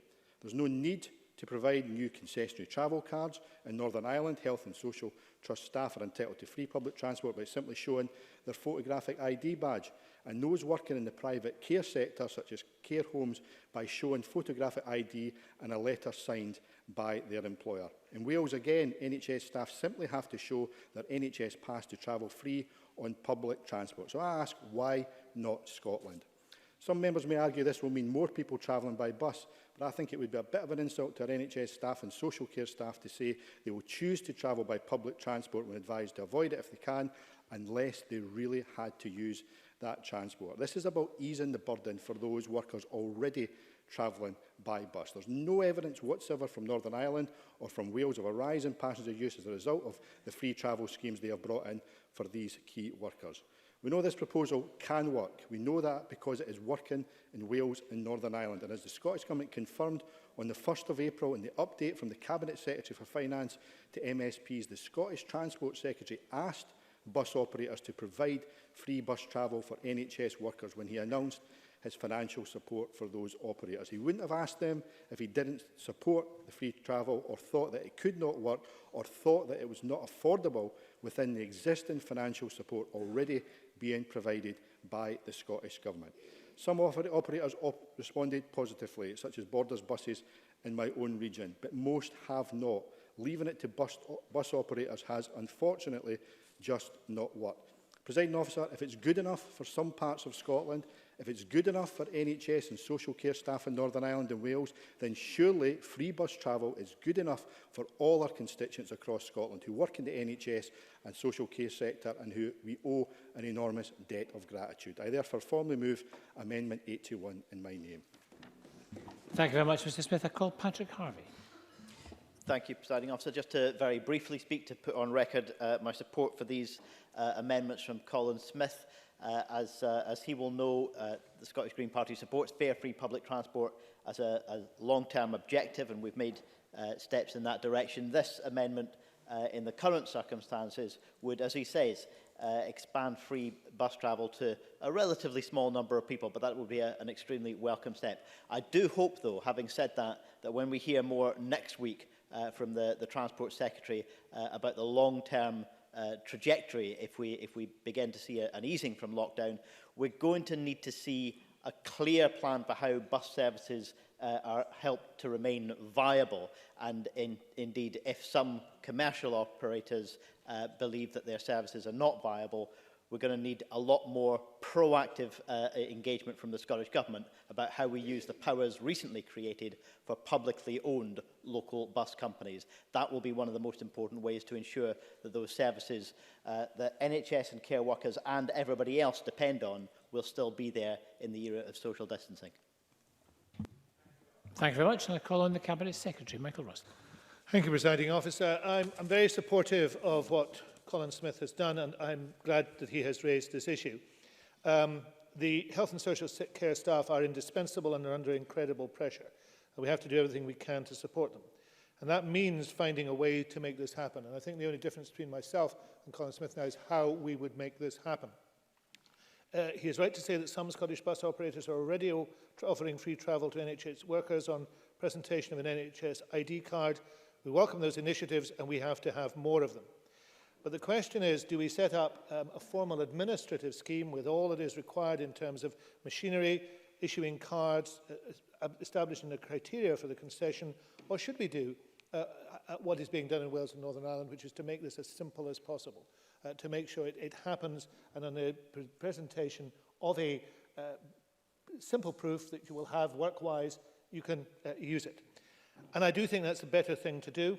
And I do think that that is the thing that's likely to happen faster, and I think it's going to be more effective. Now, as Patrick Harvey has said, the Transport Secretary will be reporting to the Chamber next week, and I think there's the opportunity for him to consider how he is going to make sure that this does happen based on the resources that the bus companies are getting. And there is an issue in terms of the wording of these proposals, which does leave some dubiety. One of the amendments would appear to capture all local authority workers, and sympathetic as I am, that would be untenable. So I think what we need to do, and I would like to do this, is to commit to ensure that the schemes continue to grow, to find a way to make them grow, and Colin Smith is right about this, much, much faster, to make sure that it does happen in a much, much more simple fashion than we might have from a formal scheme, and to make sure Transport Scotland and the Minister are working with Mr Smith and other concerned people to make sure it takes place. Fortunately, we don't require legislation to make it happen. Section 40 of the Transport Scotland Act can create a scheme very simply in terms of where we are almost at. So I do think the best way forward in this is not to endorse these amendments, and I would commend that to Mr Smith, but to say that the Transport Secretary and Transport Scotland and Mr Smith will work together to get this up and running as quickly as possible, and to expand, as he has rightly said, what already exists into something that we really want to happen. I know that he's exchanged correspondence with the Cabinet Secretary. I think we need now to put an additional urgency in it and to make sure that it does happen and happens quickly. Thank you very much. And I call on Colin Smith to wind up in this group. I thank the Presiding Officer and thank the Cabinet Secretary for his comments. I have to say, I've been asking for this scheme now for several months, and the Cabinet Secretary appears to be saying the government are now going to introduce this scheme. I'm unsure exactly why they keep saying no over the last 2 months and suddenly are saying yes. Now, there's a couple of things that the Cabinet Secretary mentioned that are simply not true. First of all, he says my amendments would require an entirely new scheme to be set up with bus passes to be produced, concessionary bus passes. No, it wouldn't. If you look at the wording of the amendment, it replicates the scheme that we have in Wales and Northern Ireland at the moment, where NHS and social care staff would simply require to show their NHS pass, for example, or if you work in a private care home, to show your ID pass and a letter from your employer to get on a bus. That's what happens in Borders buses at the moment. It's what happens elsewhere. So it's simply not true to say this would require an entirely new system to be set up. It was also indicated, I think, by the Cabinet Secretary that the Transport Secretary will make a statement on Monday or Tuesday, rather. So I would ask him, and I'll certainly take an intervention on that. Is he saying to the Chamber today that when the Transport Secretary makes his statement on Tuesday, he will commit to replicating in Scotland the same concessionary travel scheme for NHS staff and social care workers that they have in Wales? He knows what the scheme is. He knows how it works. He's asked operators to do it. They haven't done it so far. So will he give an equipment? That will happen on Tuesday. No, I'm afraid, and I'm sorry, I wish I could, but I'm afraid I cannot give you that commitment. What commitment I can give you is that there is a commitment to make sure this happens. That cannot tie the Cabinet Secretary to the timescale on it, but that's why I want him and you and Transport Scotland to discuss how this can be done. I wish I could go further, I can't. Colin Smith. Well, the reality is, Presiding Officer, the way to make it happen is to vote for the amendments that are before us today, because they will do exactly what the Cabinet Secretary says he wants to happen in a short period of time. And I want to pick him up on another technical issue. He said that the second amendment would cover all local government staff. That's simply not true.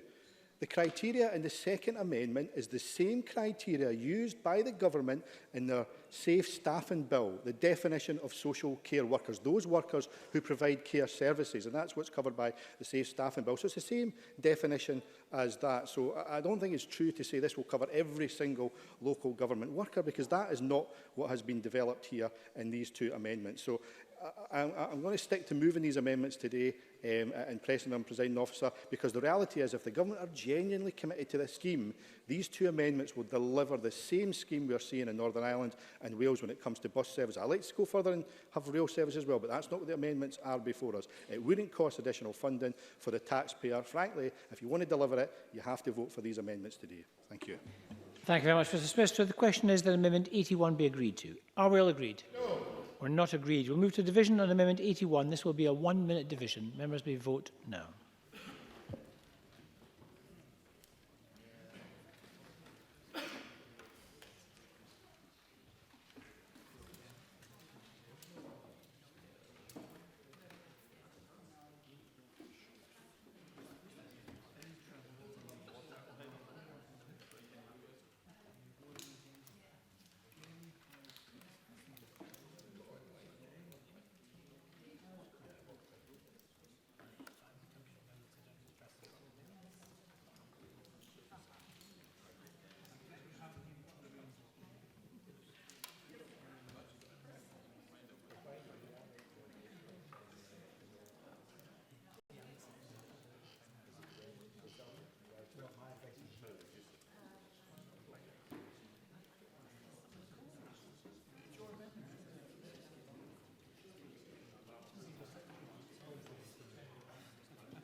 The result of the vote on amendment number 81 in the name of Colin Smith is yes 22, no 55. There were no abstentions. The amendment is therefore not agreed.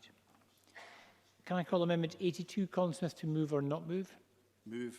That is moved. The question is that amendment 82 be agreed to. Are we agreed? No. We're not agreed. We move to a vote on amendment 82. Members may vote now.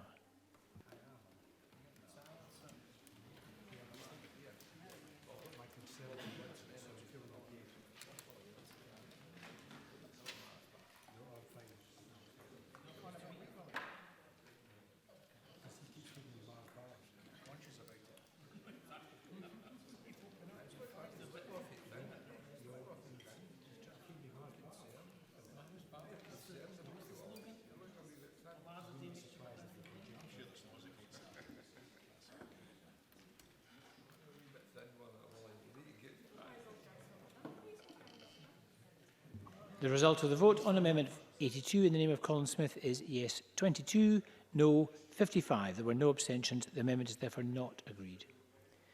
Can I call Amendment 83? This was debated with Amendment 15 earlier. Cabinet Secretary to move.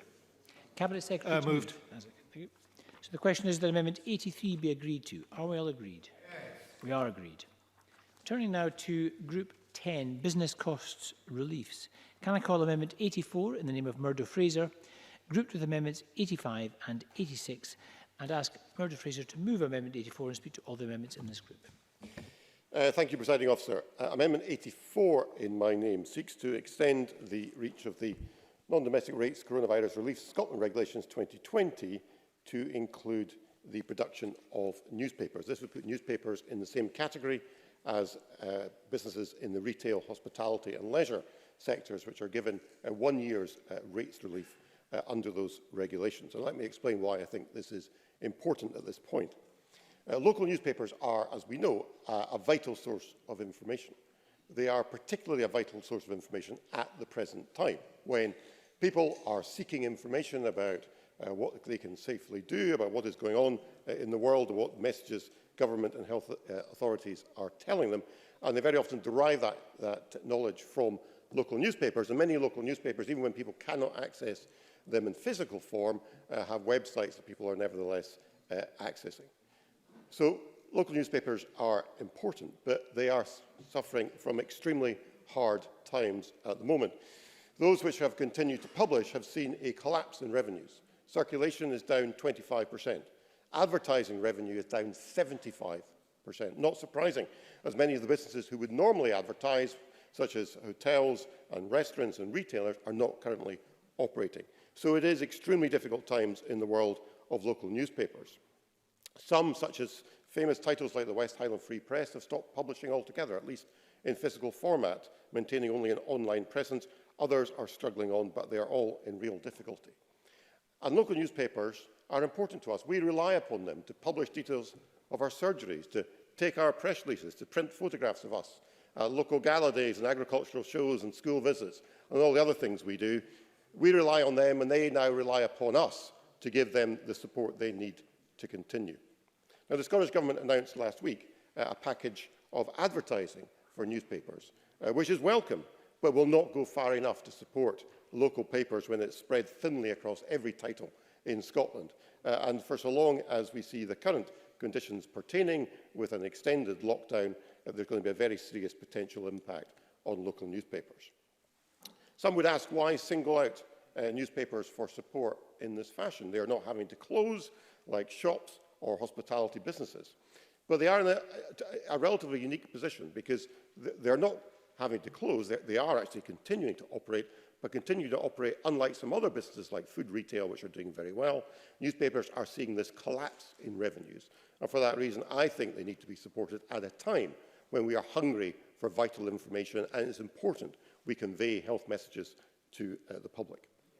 Presiding Officer, the total cost in business rates for the entire year to support the newspaper sector is less than £4 million. So we are not talking a huge amount of money, but we are talking about a mechanism of providing support that would make a significant difference to the viability of these very important local services. Presiding Officer, I believe we should support our local papers, and therefore I would move Amendment 84 in my name. And I'll just, while I'm on my feet, if I can just comment briefly on Amendments 85 and 86 in the name of Alex Cole-Hamilton, which I'm sure Mr Cole-Hamilton will say more about in a moment. But to me, these are very sensible amendments. They deal with a practical issue that's been identified, whereby people who, particularly retailers and small businesses, who do not pay business rates directly, but as part of a package through their rent, are not able to claim reliefs. Mr Cole-Hamilton's amendments seek to rectify that ill, and I think they are also worthy of support. Thank you. Thank you very much. And I call Alex Cole-Hamilton to speak to Amendment 85 and the other amendments. Thank you very much indeed, Presiding Officer. Before I move the amendments in my name, if I can say a word in support of Amendment 84 in the name of Murdo Fraser.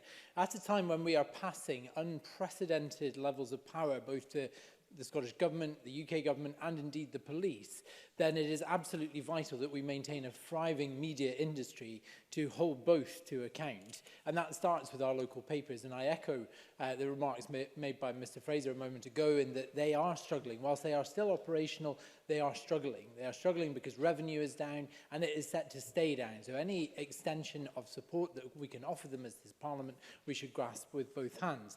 Moving to my own amendment, Amendment 85 is very much a resurrection of an identical amendment that was very narrowly defeated in committee yesterday. The second is a slight iteration of the same, but more focused, and I will come on to that. These amendments come from casework. I'm sure you've all had this kind of casework. In the howl of human pain that greeted the advent of the coronavirus and the restrictions that we have rightly imposed on our society and on indeed our economy, there have been cracks emerging all over the place where individuals and companies have fallen through.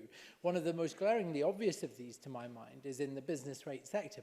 There was no other means of attaching, directing support to business other than through the business rate process, the non-domestic rate system.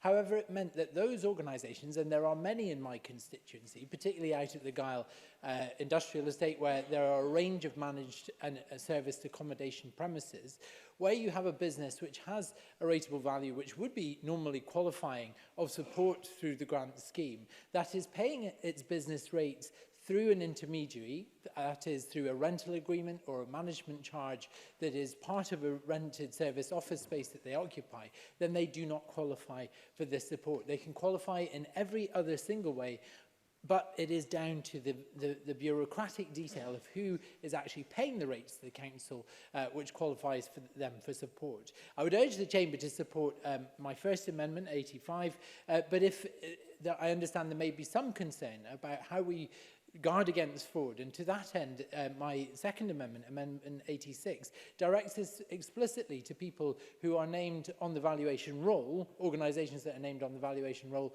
but do not necessarily pay business rates directly as and of themselves, and do again through an intermediary. This will help a range of organisations. It's not limited to those who occupy Regis office spaces and run very wealthy companies. This can be people who operate trading stalls as well. So I ask the Chamber to support my amendments. Thank you. Thank you very much. Can I call Andy Whiteman to be followed by Graham Simpson? Andy Whiteman. Thank you, Presiding Officer, for the opportunity to speak in this group. Just for the record, we support Amendment 84 in Murdo Fraser's name and welcome it having been brought forward. On Amendment 85 and 86, I welcome Alex Cole-Hamilton bringing this issue to public attention. The reason Greens voted against it in committee, of course, was that yesterday at stage 2, this was a hybrid amendment. And it's important to make clear to the Chamber, of course, that there are, broadly speaking, 3 classes of non-domestic ratepayers. There are those who occupy the premises, they pay rates to the council, they claim small business bonus scheme if they wish, and they're eligible for the business grants, and that's the large majority.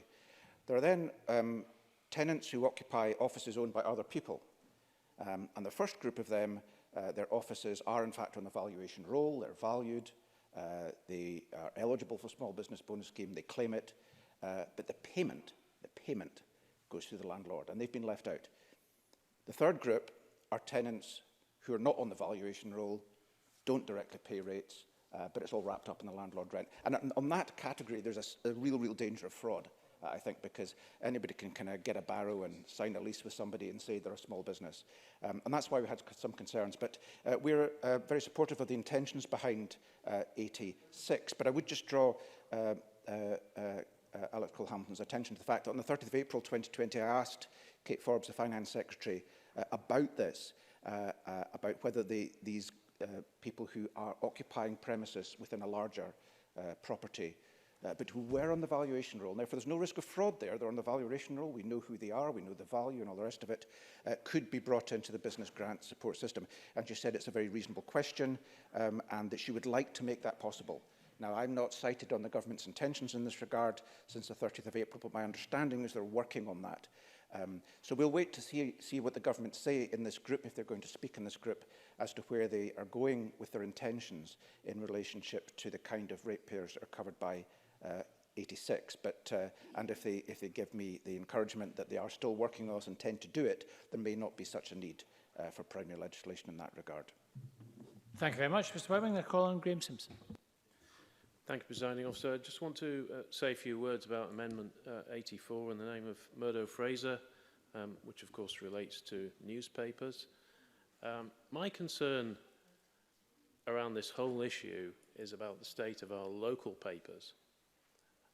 National ones as well are struggling, but local papers for years, and I started my career in local papers, have been downsizing, they've been centralising, and when I started my career, most small towns even had a local paper office in their town, and now you would struggle to find that. And I think that has been to the detriment of the industry, and it's been to the detriment of democracy, because you need newspapers to hold us and councillors to account.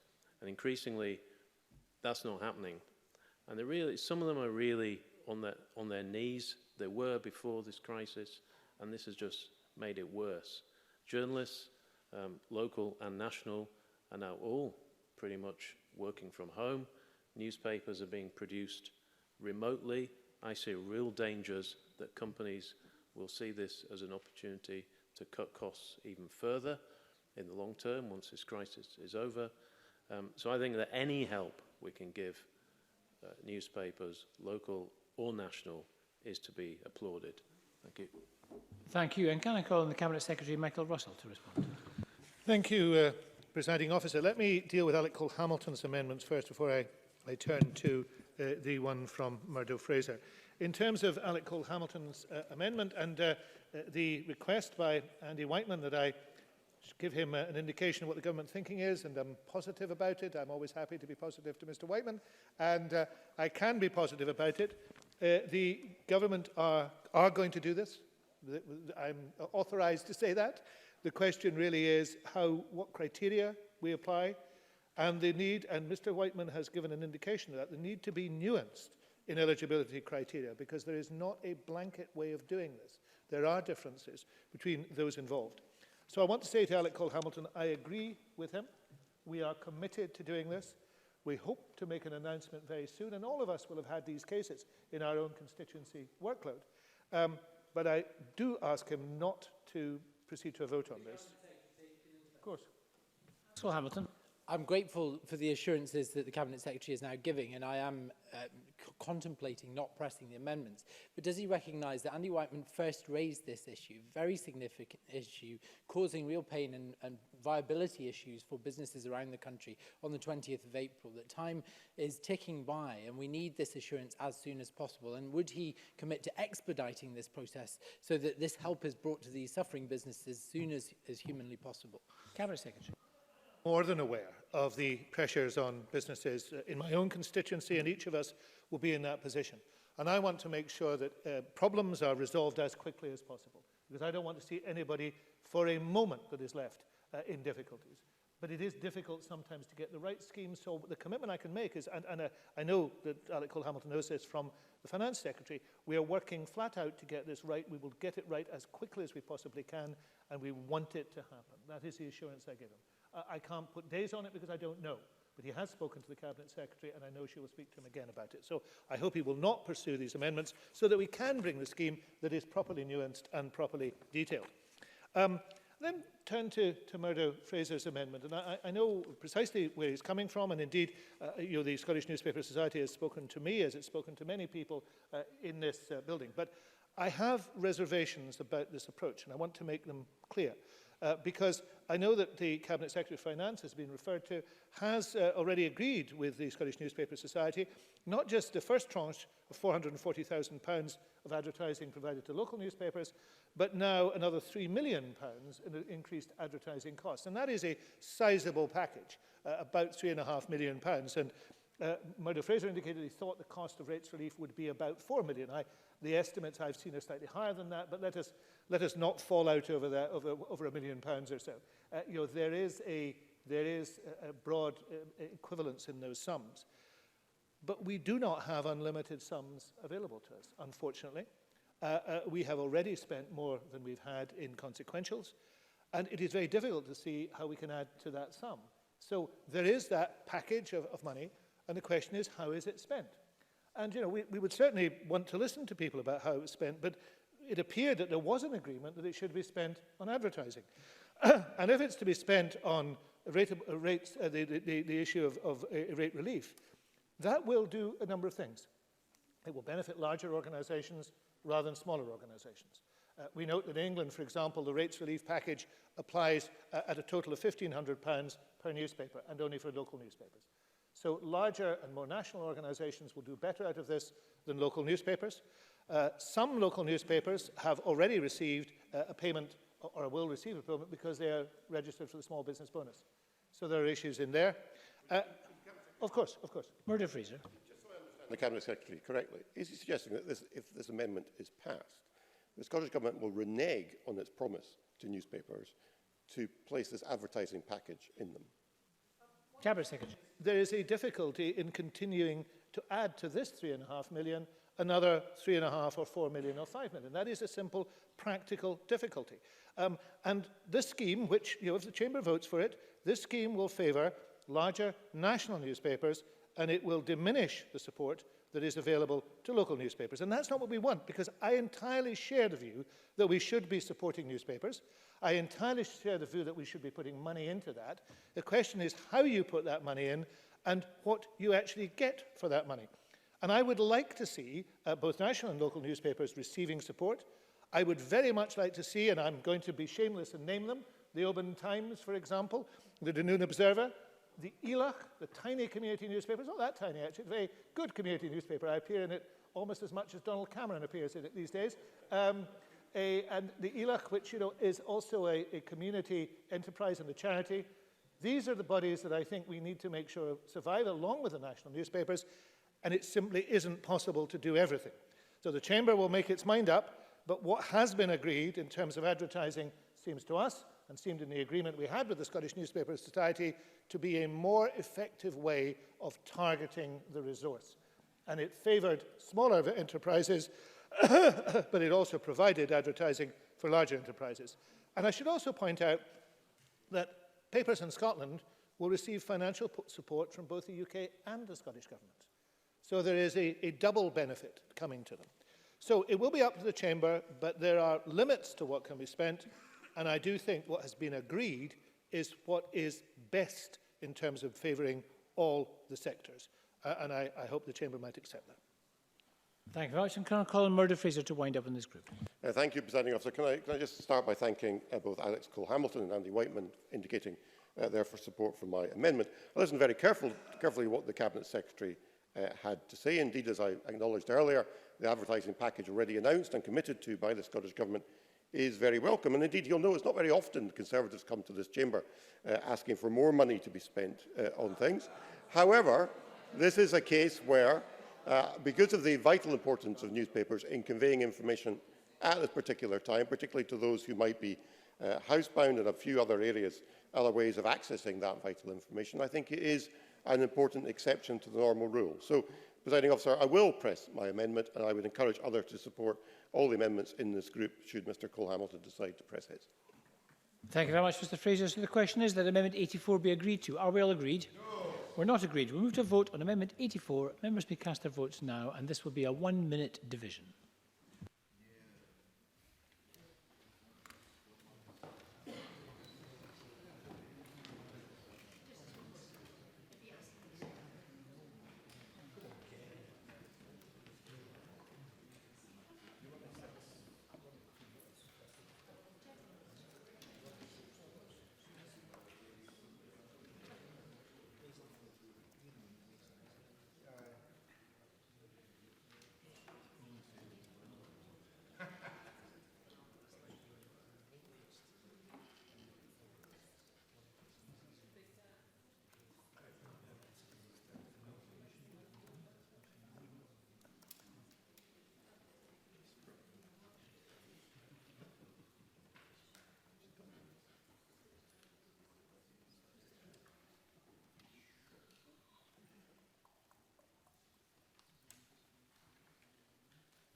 The result of the vote on Amendment 84 in the name of Murdo Fraser is yes 41, no 38. There were no abstentions. The amendment is therefore agreed. Can I call Amendment 85? Alex Cole-Hamilton to move or not move? Based on the assurances from the Cabinet Secretary, not moved. Not moved. Can I call Amendment 86? Alex Cole-Hamilton to move or not move? Not moved. Not moved. Thank you very much. We're going to turn now to Group 11, Freedom of Information. Can I call Amendment 87 in the name of the Cabinet Secretary, group with Amendments 88 and 89? Cabinet Secretary to move Amendment 87 and speak to all the amendments. Minister Jenny Gilruth, I beg your pardon. Minister Jenny Gilruth to move Amendment 87 and speak to all the amendments in this group. Thank you, Presiding Officer. As I said to the COVID Committee yesterday, the Scottish Government respects and has listened to the will of this Parliament. The Parliament has clearly indicated where it thinks the balance should be struck in relation to freedom of information during this emergency period. The Government's amendments today on FOI seek to ensure that the will of Parliament is delivered. Amendment 87 makes minor changes to ensure that the amendments made at Stage 2 operate correctly. They renumber the inserted text in paragraph 6 of Schedule 6 to the first Coronavirus Act and resolve an issue with the way conjunctions work. These minor changes ensure that when these amendments are made, the Scottish Information Commissioner will be able to consider the reasons why an authority failed to comply with the timescales in FOISA. Presiding Officer, we heard yesterday that the public interest should be the overriding consideration when the Commissioner considers the reasonableness of explanations for failure to comply. And the Scottish Government thinks that the public interest would undoubtedly be in the forefront of the Commissioner's mind in making decisions. However, the bill places a requirement on the Commissioner, and Amendment 88 seeks to ensure that that is clear. Finally, Amendment 89 is entirely technical and removes duplicated references to the first Coronavirus Act being amended. And taken together, these amendments are technical in nature and are directed at making sure the will of the Parliament is delivered effectively. I invite members to support them on that basis. Thank you. Thank you very much. And I call Tom Arthur to be followed by Adam Tompkins. Tom Arthur. No? Tom Arthur. Button by mistake. Adam Tompkins in that case. Thank you, Presiding Officer. We will support all of the amendments in this group. Presiding Officer, emergency legislation should confer powers on ministers only where it is strictly necessary to do so. By and large, both the legislation that we passed on the 1st of April and the bill that we're considering this afternoon meet that test. But there were two important exceptions to it in the bill that was passed in April. The first was removed by the government, and that was its unnecessary powers to cancel trial by jury. And the second was persisted with by the government, and those were its unnecessary and unwise powers with regard to freedom of information. And it is very welcome that even given the difficulties of having to legislate in an emergency or having to legislate in an expedited manner, and indeed having to do so remotely, that all four opposition parties in this Parliament were able to come together and cooperate to deliver on what was, as Jenny Gilruth just said, the clear view of the Scottish Parliament right from the beginning that these powers should never have been legislated for in the first place. And I would just like to use my remarks this afternoon to record my thanks to Neil Findlay, to Ross Greer and to Alec Cole-Hamilton for working together with me to deliver this result. There are very few issues, Presiding Officer, indeed I can't think of any issue that would put Neil Findlay, Ross Greer, Alec Cole-Hamilton and Adam Tompkins in the same corner.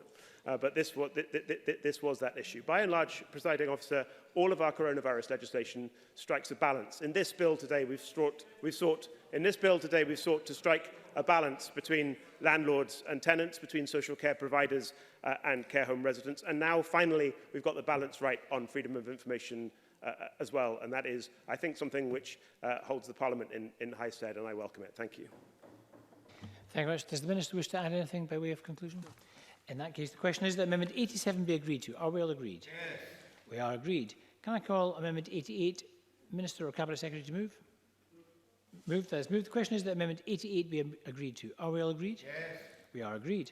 I call Amendment 89, Cabinet Secretary to move formally. Moved. That is moved. The question is that Amendment 89 be agreed to. Are we all agreed? Yes. We are agreed. Thank you very much.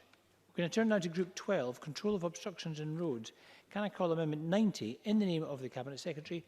Cabinet Secretary Michael Russell to move and speak to the amendment. Thank you, Presiding Officer. I'm grateful to Alec Cole-Hamilton for bringing the original amendment that was involved here, and I'm also grateful to him for a discussion that we've had to have over the last 24 hours in the light of the fact that it has emerged that the legal position is more complicated than the single aspect that the amendment addressed. I'm also grateful to him for being prepared to engage on this issue, but it is the fact that we now realise that as well as roads legislation, there is planning law and the interest of neighbours to be considered according to existing statute. I'm keen to recognise the clear wish of the committee and of Alex Cole-Hamilton to offer hope to hospitality businesses in these very difficult times. So in order to try and achieve that, I want to propose a way forward in this amendment which will reconcile the illegal issues that have arisen. Firstly, my amendment, if passed, will remove the effect of Mr Cole-Hamilton's amendments yesterday. Secondly, we will set out the legal situation more fully in a letter that I will lodge with Spice. Thirdly, the Scottish Government will take the matter forward by ensuring that as we plan and prepare to move on out of lockdown, we will be mindful of what the will of the Parliament was and ensuring ways to ensure that cafes, restaurants and other similar places can observe social distancing by making use of outdoor spaces, including roads and pavements, providing they do not obstruct their safe use for others. And finally, we will, of course, involve local authorities, businesses, communities and others in considering how this can be implemented in the best way at the most appropriate and agreed time in their own areas. Many will already have started to think about that in the light of this amendment. More will do so when the First Minister gives details about her plan tomorrow. I'm glad that hope was the keynote of Alec Cole-Hamilton's amendment. The Scottish Government and I share that hope, and we want to make it a reality when the science and the medical advice tells us it is safe to do so. And I therefore move the amendment in my name. Thank you very much. And I call Alex Cole-Hamilton. Thank you very much, Presiding Officer. And can I echo the words of the Cabinet Secretary? I thank him for the open-handed way he dealt with this amendment and walking me through the hinterland, the legal hinterland that had been unknown to me prior to this. I want to thank also the committee members of the COVID committee for supporting it by majority. And I think it sent a very powerful and important message to our hospitality industry. Let's remember that hospitality is a sector that will struggle as a result of this lockdown for far longer than many other industries in our society, for at least as long as social distancing is by necessity imposed upon them. And my amendment sought to give them hope in terms of boxing clever around the virus, about thinking new ways to open and to trade and to offer a service. This was never a charter for cafes or bars to invade pavements at the impediment and restriction of those with sight loss or other disabilities. It was about using the cityscapes that we are thinking already in our councils and in our towns and cities of redesigning already in terms of widening pavements and closing roads to recognise the new realities that lockdown restrictions bring.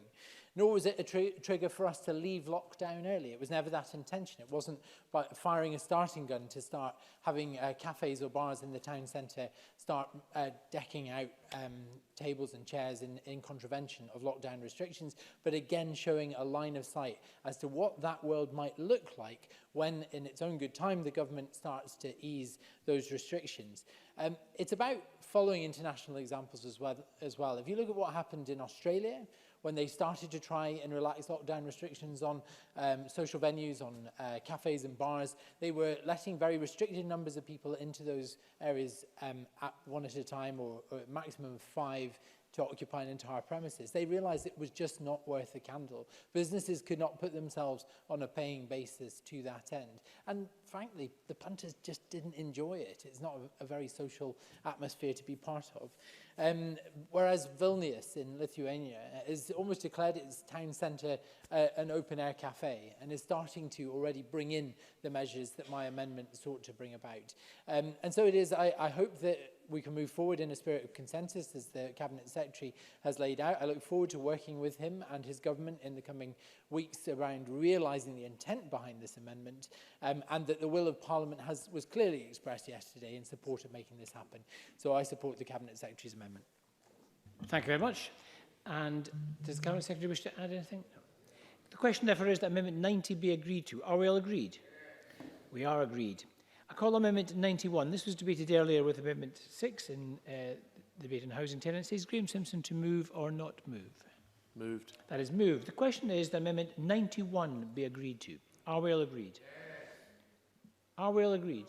We're not agreed. We'll move to a vote on Amendment 91. Members may cast their votes now.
The result of the vote on amendment number 91 in the name of Graham Simpson is yes 59, no 19. There were no abstentions. The amendment is therefore agreed. I'm going to turn now to Group 13 on traffic regulation. Can I call Amendment 92 in the name of Mark Ruskell in a group on its own? Mark Ruskell to move and speak to Amendment 92. Thank you, Presiding Officer. Well, I've been looking very much forward to debating the intricacies of traffic regulation orders all day, and now I'm going to get my moment. I'm going to get my 15 minutes of fame. I'm going to be able to nail this one.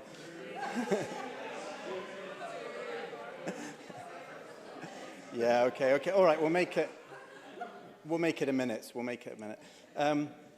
Now, clearly, walking and cycling has never been more popular than it is today. So the purpose of this amendment is to make it easier for councils to introduce emergency measures such as pop-up cycle lanes and footpaths that can keep us physically distanced and safe.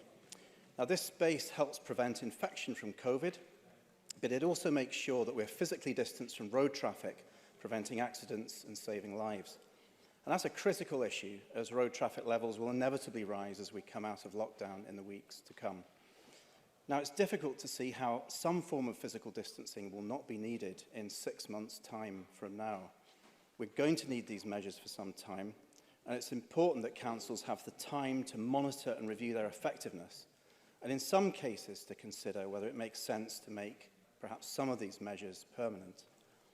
But the length of time that these temporary measures can stay in place through the order process is just 6 months. And after that, councils will need to take time out to fill in applications to Transport Scotland for emergency order extensions. Now, my amendment would just simply extend the current 6-month time limit that exists for footpaths, bridleways, restricted byways, cycle tracks, or byways open to all traffic to 18 months, so that this is equal with the order process in relation to roads. Now, this amendment is what the Society of Chief Officers of Transportation want, who are representative of all 32 council road departments. They've written to the Cabinet Secretary for Transport to indicate their support, as have Sustrans, Cycling UK, and many others. So I really think we should be listening to those whose job it is to run our communities and keep us safe during this difficult time. That's my only agenda in bringing forward this amendment here tonight. I move the amendment in my name. Thank you very much, Mr Ruskell. Can I call the Minister, Jenny Gilruth?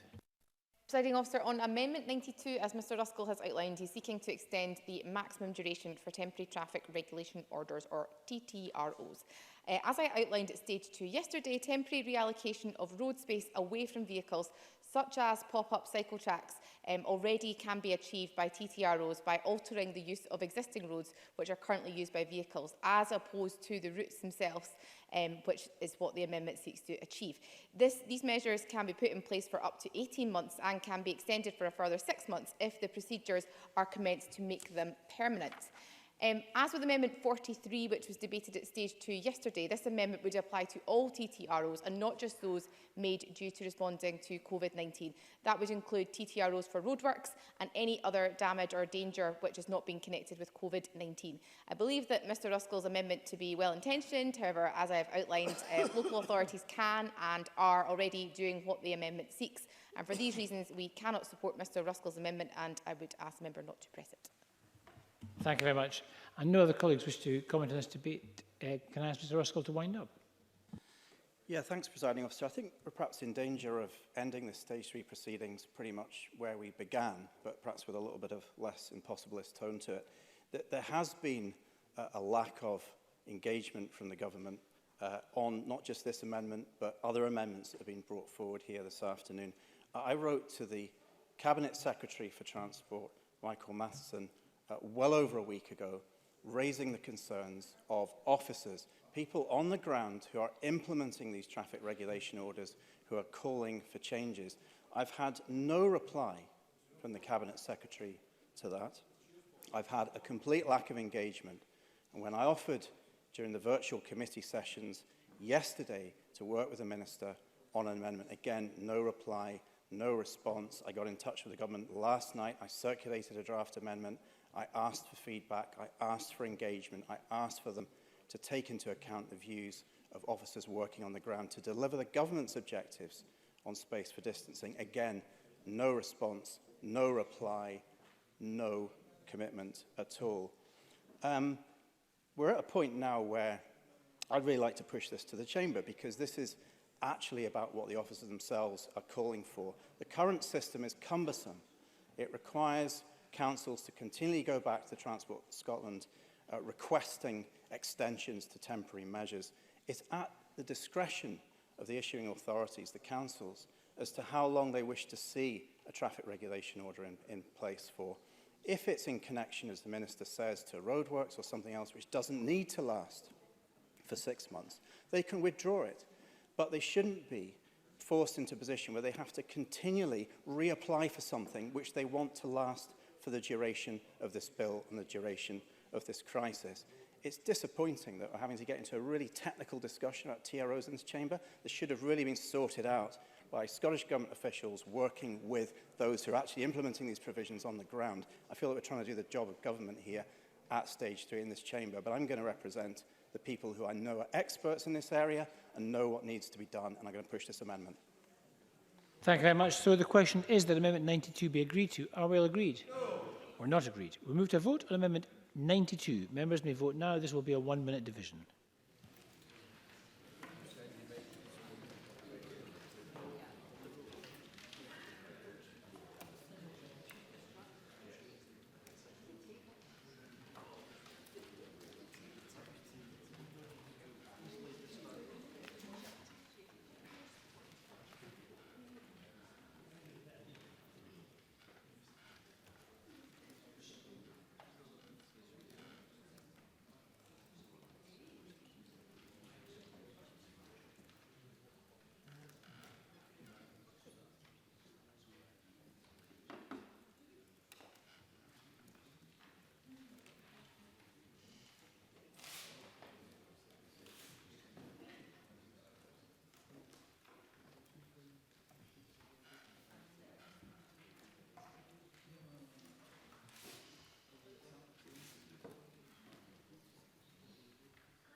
The result of the vote on amendment number 92 in the name of Mark Ruskell is yes 41, no 38. There were no abstentions. The amendment is therefore agreed.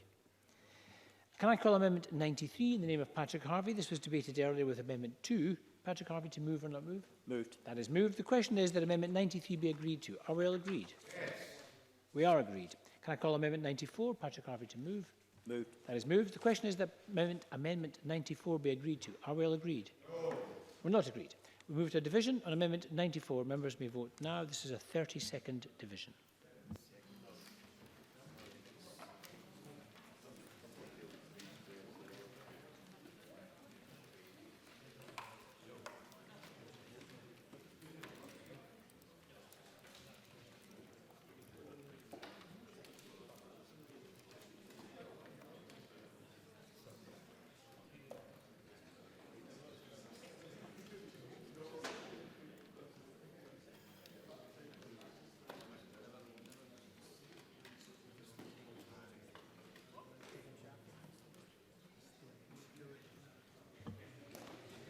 The result of the vote on amendment number 94 in the name of Patrick Harvey is yes 21, no 56. There were no abstentions. The amendment is therefore not agreed. And that ends consideration of amendments. Now, before we move on to the debate, I'm just going to check whether members would like to take a short break. Or... Okay, members would like to crack on. That's fair enough. Well, before we move on, and before members, as members are leaving the chamber, just remember to observe social distancing rules. At this point in proceedings, I'm required under standing orders to decide whether or not, in my view, any provision in this bill relates to a protected subject matter, that is, whether it modifies the electoral system or franchise for Scottish parliamentary elections. In the case of this bill, in my view, no such protected matter is affected. Therefore, the bill does not require a supermajority to be passed at stage 3. So we're going to move on to the next item of business, a stage 3 debate. Point of order from Cabinet Secretary Michael Russell.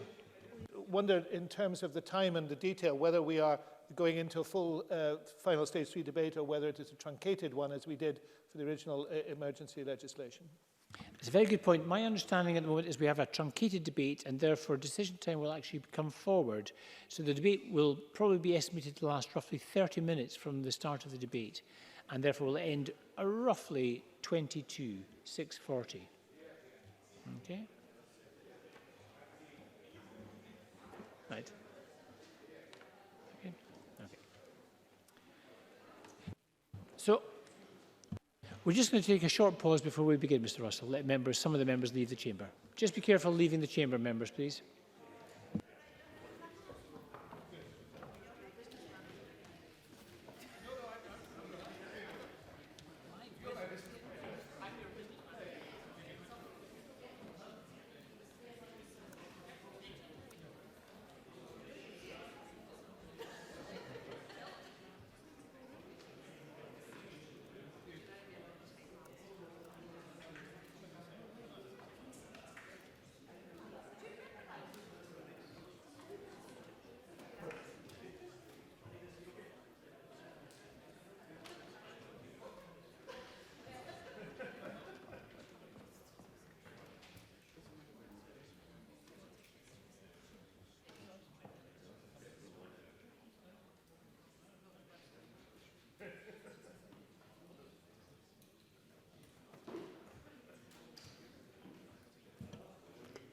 Oh, he's there. Next item of business is Stage 3 debate on motion 21791 in the name of Michael Russell on the Coronavirus Scotland No.2 bill. Before I invite Michael Russell to open the debate, I call on him to signify Crown consent to the bill.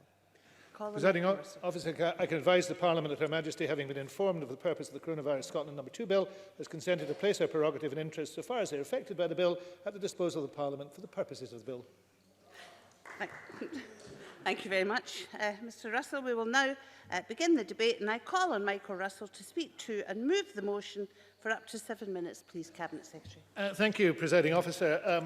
I want to start in the traditional way, but in a very heartfelt way, by thanking the bill team. I have to say that it would be extraordinary enough to have produced this bill in the time available. The fact that the bill team has produced 2 emergency bills in a little over 6 weeks, they have done it during a time of lockdown. They have done it, many of them, when working at home. And when it has been possible to meet in this chamber, in this Parliament, as it was yesterday, at Stage 2, they've done it with social distancing. I regard it as utterly remarkable. It is true that not all heroes wear capes. To me, the bill team have been heroes. And there is a tradition in the Scottish Parliament that at the end of a bill, the Minister takes the bill team for a drink. This is a very large bill team. But I have to say, at some stage, I was totally unaware of how many people were on it. But I have to say that I am happy to buy them a drink. I just wish I could at this particular moment. But I'm making a public statement on that because I intend to do so. And they know I intend to do so. I also want to thank a number of other people. I want to thank my private office, particularly, who have been extraordinary in this matter and have entered into a little into the legend of the place. I can now reveal that yesterday during Stage 2, when there was a fire alarm, the cause of it was a sweet potato placed in a microwave in the kitchen next to my office by a member of my private office staff. So I'm afraid to say that I was therefore directly responsible for the interruption, not just once, but twice. And Mr. Lyndhurst twice tried to make a speech and twice failed because of the burning baked potato. Baked sweet potato, I have to say. So that is a means you could use in future if you want him not to make a speech. I want also to thank my ministerial colleagues. I want particularly to thank Kevin, who has taken a lot of the burden of this bill in terms of the tenancy issues, and I know believes passionately in protecting and providing rights to tenants, and I know will go on doing so. And I want to thank, in my own portfolio, Jenny and Graham. It does say something. May I interrupt, please, Cabinet Secretary? Sorry, you want me to use... Yes, could you use members' full names, please, for the benefit of those at home and the official report? I am being far too familiar, clearly. Oh, I think you are, I will now be more formal.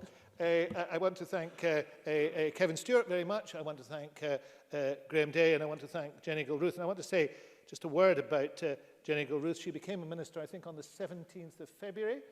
She is now completing her 2nd bill. At that rate, I have to say, there will be a new world record by the end of the year. But as I have to say, and I agree with Mr. Tompkins on this, no more. I think we've said that the end of the emergency bills is in sight. There will seriously have to be a continued look at what we need to do in terms of legislation. And if there are occasions that we need to legislate, we will. But I think the bulk of that work has been done, and I hope it has all been done. And I'm grateful to them for taking it forward, and more widely across the chamber. And I want to say a couple of words about what we've achieved and a couple of words about how we have achieved it. What we have achieved is to pass a bill that does some significant things. Obviously, the carers supplement is a very significant item in this bill, and I'm glad that we have achieved that. But we have done other things. If you look at the social care sector, we have agreed some very significant interventions, which we understand and we hope will make a real difference, and they will, we hope, save lives. And we have, and thank you to the amendment from Monica Lennon, I'm just embarrassing her yet again in this, we have taken money, which I know she has been negotiating with the Cabinet Secretary. That is above my pay grade, I have to say, but she will be negotiating those resources with the Cabinet Secretary, and we will be able to assist individuals who work in care homes who are suffering and have difficulty. Of course, I'll give way to the member. So sorry, Monica Lennon. Thank you, Presiding Officer. I'm grateful to the Cabinet Secretary for his remarks, but going forward, which is more important than the discussions between me and the Government, is to make sure that the trade unions are around the table. So can I get some reassurance from the Cabinet Secretary that in terms of discussions about the scheme and the regulations, that the trade unions will be very much part of that consultation discussion? I'm happy to put on record my strong support for the involvement of trade unions in all these matters, including this matter. That is not at question. I mean, I know there is at least one member who has questioned it constantly, but that is not at question. And I look forward to ensuring the trade unions are fully represented. And I look forward to making sure that money goes directly and effectively to those who need that money. And that is what we're trying to do. This bill has also done some other important things. If you look, for example, a part which I don't think was amended at all at any stage, the issue of what would happen to the European Championships 2020, which will become the European Championships 2021. And that is another area where we look at it and say there were things that needed to be done, which could not be left undone, and which this bill has been able to do. And I could go through more of them. We've had very significant movements, for example, on taxation and the issue of land and building transaction tax. And I'm grateful to Liam MacArthur for making an amendment there, which we're happy to accept. And if you look at housing and tenancy, we have made progress in the first bill, and we continue to make progress in this bill. You cannot, however, do everything in emergency legislation, and it is important to recognise that and to acknowledge it. Emergency legislation does what it says on the tin. It is things that you require to do quickly and as effectively as you possibly can. And I think at several times today has been quoted what I said yesterday in terms of making sure that what we do is proportionate, to make sure that what we do is possible, and to make sure that it is practical. And those are really important things. And some things cannot be done by emergency legislation, and I've had to say that on a number of occasions. And equally, there's some things that shouldn't be done in this crisis by emergency legislation. The issue of whether we should be passing legislation, primary legislation, to affect the secondary legislation of lockdown is a key issue. Because what we should do is allow that process of review of the lockdown arrangements to be driven by medical and scientific evidence, and not necessarily to be driven by political priorities which have not taken account of medical and scientific evidence. And I'm grateful for those people who have recognised that and allowed that to happen. And, of course. Andy Whiteman. Yes, I have to say that I agree with the Cabinet Secretary broadly on that, but there is a flaw in his argument in that the emergency regulations have never been subject to parliamentary scrutiny. And many of us, as he knows, have got some concerns about elements of that. And I would just like his reassurance that when members write to him about these things, that the government is looking seriously at them and is considering the kind of amendments that might reflect some of members' concerns during each review period, and it's not simply looking at whether to continue them in force. Michael Russell. I think it is a fair point. I mean, there are a lot of opinions on this, and they are capable of scrutiny by this chamber, and indeed the reporting process that we put in place will ensure that that happens. But I have made reference today on several occasions to the fact that I intend to look at issues in the light of discussion here or in amendments in the past. So I take the point and I will take it forward. Last point, if I might make, Presiding Officer. How do we best manage this process? Not just emergency legislation, but the wider issues in which legislation should not always divide us. There are possibilities of all sorts of combinations of parties and individuals being able to work together on key issues. And that is by ensuring there is engagement. Now, we've had some heated discussion about engagement here, and I don't want to open that up again just now. But simply to say that it is not enough to say, here's an email, this is what I intend to do. It is important to say, here are some ideas. Can you include them? Is there a way for me to take them forward? Or to say, I have this objective, you have that objective. How do we bring those two objectives together to allow us to make progress? Now, we've succeeded. I think I've succeeded with every party in this chamber to do that in this bill. I would like to think that we are learning from that process and we can apply it to other bills in the future that are not emergency bills, because they'll make for better legislation. It'll also make for better politics in Scotland, and I want to finish by agreeing with Patrick Harvey on that. You know, this is in no sense an opportunity, but we would be very foolish to say that we will simply go back to the way we were doing things. And if we can find a way to have a better Scotland and to embrace that, then one of the things is to have a better politics in Scotland, and that means doing things differently in here as well as doing them outside. Thank you, Presiding Officer. Now call Murdo Fraser. Point of order, Neil Finlay. Very briefly, and I apologise for doing it, but In my speech, I made a reference to Scottish Care website. In fact, I was referring to in my speech earlier, I made a reference to the Scottish Care website carrying adverts for jobs. It was, in fact, another commercial organisation's website, and I just wanted to correct the record to ensure that what I said was correct. Thank you. I'm sure everyone will have taken note of that, Mr Finlay. And I now call Murdo Fraser for around 6 minutes, please, Okay. Mr Fraser. Well, thank you, Presiding Officer. This has been the end of a short process for this bill, but it's felt like a very long one at times. It certainly felt that yesterday at the Stage 2 debate for the COVID-19 committee, and I would take this opportunity to thank all my fellow committee members for their cooperation in handling 56 amendments by remote technology so efficiently, and record my thanks to the committee clerks and to all the Parliament staff who helped us with what was in the end a relatively smooth and seamless process, interrupted only by the unexpected and untimely fire alarm in the building, and we now know who to blame for that.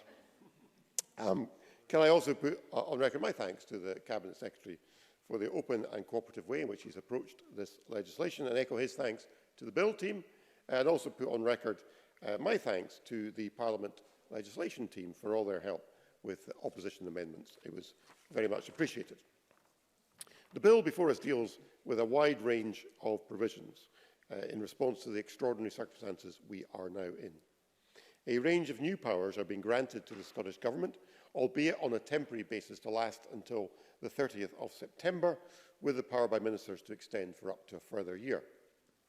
And as we heard in the Stage 1 debate, these measures include a new protection for students renting property, the introduction of a new carers allowance, provisions around bankruptcy, a number of new changes to rules around criminal justice to take account of the circumstances we are in, and an extension to the deadline for lodging the accounts for registered social landlords, an amendment specifically requested by my colleague Graham Simpson.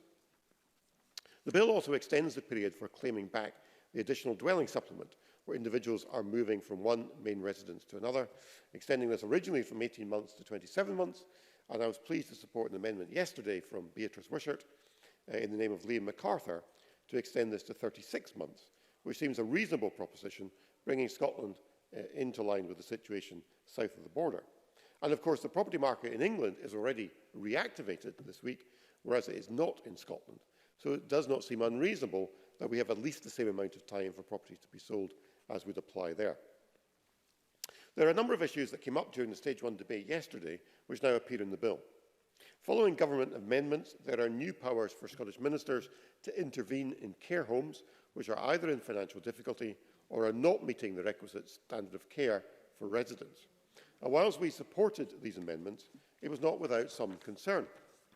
We all know there is a crisis in our care homes, with a tragic level of deaths of residents and serious questions being asked about access to testing and PPE. And I think we need to be very careful about sending any sort of message that responsibility for these failings lies at the door of the care home providers, in all but a tiny minority of cases. The great majority of care homes in Scotland, whether they're run in the private sector, by local authorities or by charities, are institutions run by people who take their responsibilities very seriously, with dedicated and hard-working staff and providing a safe and happy environment for residents. We should not be scapegoating care homes because of failures in government or elsewhere to provide them with adequate support. And there are also new provisions in the bill to allow local authorities to acquire care homes. And whilst we would not object to that, I wonder how many local authorities want to get back into the business of running care homes when so many have disposed of their care homes to the private and voluntary sector over recent decades. Both we and care home providers will look very carefully at how these new powers will be implemented. The other major area of contention in the bill at Stage 2 was around changes to the laws on freedom of information. In the original coronavirus bill, the Scottish Government substantially extended the deadlines for freedom of information requests in the teeth of opposition from all 4 non-government parties in this place. It was only due to a lack of numbers in the final Stage 3 debate that the Government was able to get its way at that point. This bill has provided the opportunity to rectify that injustice, and I'm pleased that this was taken yesterday when a combination of Conservative, Labour, Green and Lib Dem amendments were all agreed by the COVID-19 committee, removing some of the worst aspects of what was achieved in the first bill. And this is important, Presiding Officer. Freedom of information is of anything more significant at this time, when the public want to know the information that underlies vital decisions being taken by Scottish ministers on a daily basis, decisions that will have literally life and death consequences for many of our fellow citizens. I appreciate that freedom of information requests do put a burden on public servants, but that has to be weighed against the need for the public to be informed. And I'm pleased that that situation has now been reversed and the bill before us restores a proper balance. Finally, Presiding Officer, this will be the last emergency coronavirus bill, and I am glad of that. These are temporary measures which run until the end of September, and I sincerely hope, and I'm sure we all do, that they will not have to be renewed at that point. We are in unprecedented times, in a situation none of us thought we would be in, and we all, I think, want this over as quickly as possible. But this bill is necessary because of the situation we are in. These are proportionate and time-limited measures, and for these reasons we will be supporting the bill in the final vote this afternoon. Thank you. I call Alex Rowley for around 4 minutes, please. Thank you. And I would begin, Presiding Officer, by saying that Labour will be supporting the government and the bill today. I would also want to put on record and thank the bill team, the Parliament legislation team, who have equally been run off their feet over this last period, the committee for the work that they've done, and the Cabinet Secretary for the very genuine approach that he has taken to engage other people, even where we disagree. While it is right that the government are focusing on the immediate impacts of COVID-19, moving forward there also has to be a huge opportunity for the government to look at additional measures that can be brought in to address the huge inequalities that exist within Scotland. Coronavirus has quite starkly highlighted these inequalities, and people will look at the government at this time of crisis and the measures that they are taking to address the issues. It is clear from the rejection of some of the key progressive measures put forward in this bill today by the government and the Tories that much more needs to be done, and we need to be much more willing to address the big issues that's out there rather than simply saying what can't be done. The world can't simply go back to the way it was before the virus. We need to create a fairer, more equal and more just society, and it needs the political will to be able to deliver that society. There has been considerable talk from the government about learning from the mistakes and whether different decisions should have been taken in hindsight. So let me instead turn to foresight. It is easy to see that there will be very difficult times ahead for us after the coronavirus pandemic is over. Governments around the world are rightly looking at what to do in terms of economic recovery. But I would urge the Scottish Government to ensure that any measures being looked at for economic recovery here in Scotland looks at those most at risk in our society from hardship and poverty, and not simply bring forward means to protect business alone, but to support people. There will need to be a massive programme of reskilling and opportunities created, and that means clear planning and industrial strategy that will address and ensure that our economy moving forward, that people are able to take advantage of the jobs. There can be no return to austerity after this virus is over. Over a decade of austerity has left us as a country less able to deal with the impact of COVID-19, and the impacts that it has will be wide-reaching. It is vital that we protect the poorest in our society from bearing the brunt of the economic cost of coronavirus. Do we always remember, or do we all remember, the Tory Chancellor, George Osborne, who said we were all in this together as he brought in policy after policy after policy to attack the weakest, the most vulnerable. The Tories will want to do the same again, and I hope today's coming together of SNP and Tory to vote down progressive measures will not continue into the future, and that we will stand united together to fight austerity and ensure that those who suffer the most under a Tory failed austerity programme will not suffer as we move forward. Austerity did not work then, Presiding Officer. Austerity will not work now. But I genuinely put on record my thanks to the Cabinet Secretary. I do hope we can work together to actually find a way forward that protects the many instead of the few. Thank you. Call on Patrick Harvey for around 4 minutes, please. Thank you, Presiding Officer. And like others, I'd like to begin by offering my thanks to the COVID Committee, to the Parliament's officials, in particular to the legislation team. When we have normal legislation going through this Parliament, the legislation team work hard to ensure that all MSPs have the ability to bring proposals as well drafted as possible to the Chamber for debate. Doing this in an emergency bill means that those officials have been working at breakneck speed. They've done their job extremely well, and I'm grateful to them. I give way. Michael Russell. I am aware that in getting bogged down in issues of sweet potatoes and things, I did not specifically thank the committee, and I did not thank the Parliamentary Bill team, and I want to put on record my thanks to both of them. Patrick Harvey. I hope that's something that we'll all agree with. And I also thank the government for working constructively where they have chosen to do so. They haven't done that on everything, but where they have chosen to do so, I'm grateful for the effort that they've made to reach agreement. There have been a few tetchy moments in today's debate, a few tetchy moments. And, you know, perhaps some of us have been cooped up in our flats and houses for so long that we've forgotten how to play nicely together. Perhaps a few of us never were very good at it in the first place. But I suspect there's something deeper as well that's led to some of the disagreements. Because at the outset of this crisis, there was an understandable and necessary desire for consensus, for us to work together and to not politicise this consensus. Now, here we are, some way down the line, and there are real political choices to be made. Political choices that will divide us. And I suspect that some of that has been spilling out into today's debate. The First Minister has said that she believes that the rebuilding of our economy after this crisis must be about building a fairer, greener and more equal Scotland. That will not happen by wishing for it. It will not happen by stating it. It will only happen by taking the bold actions that are necessary.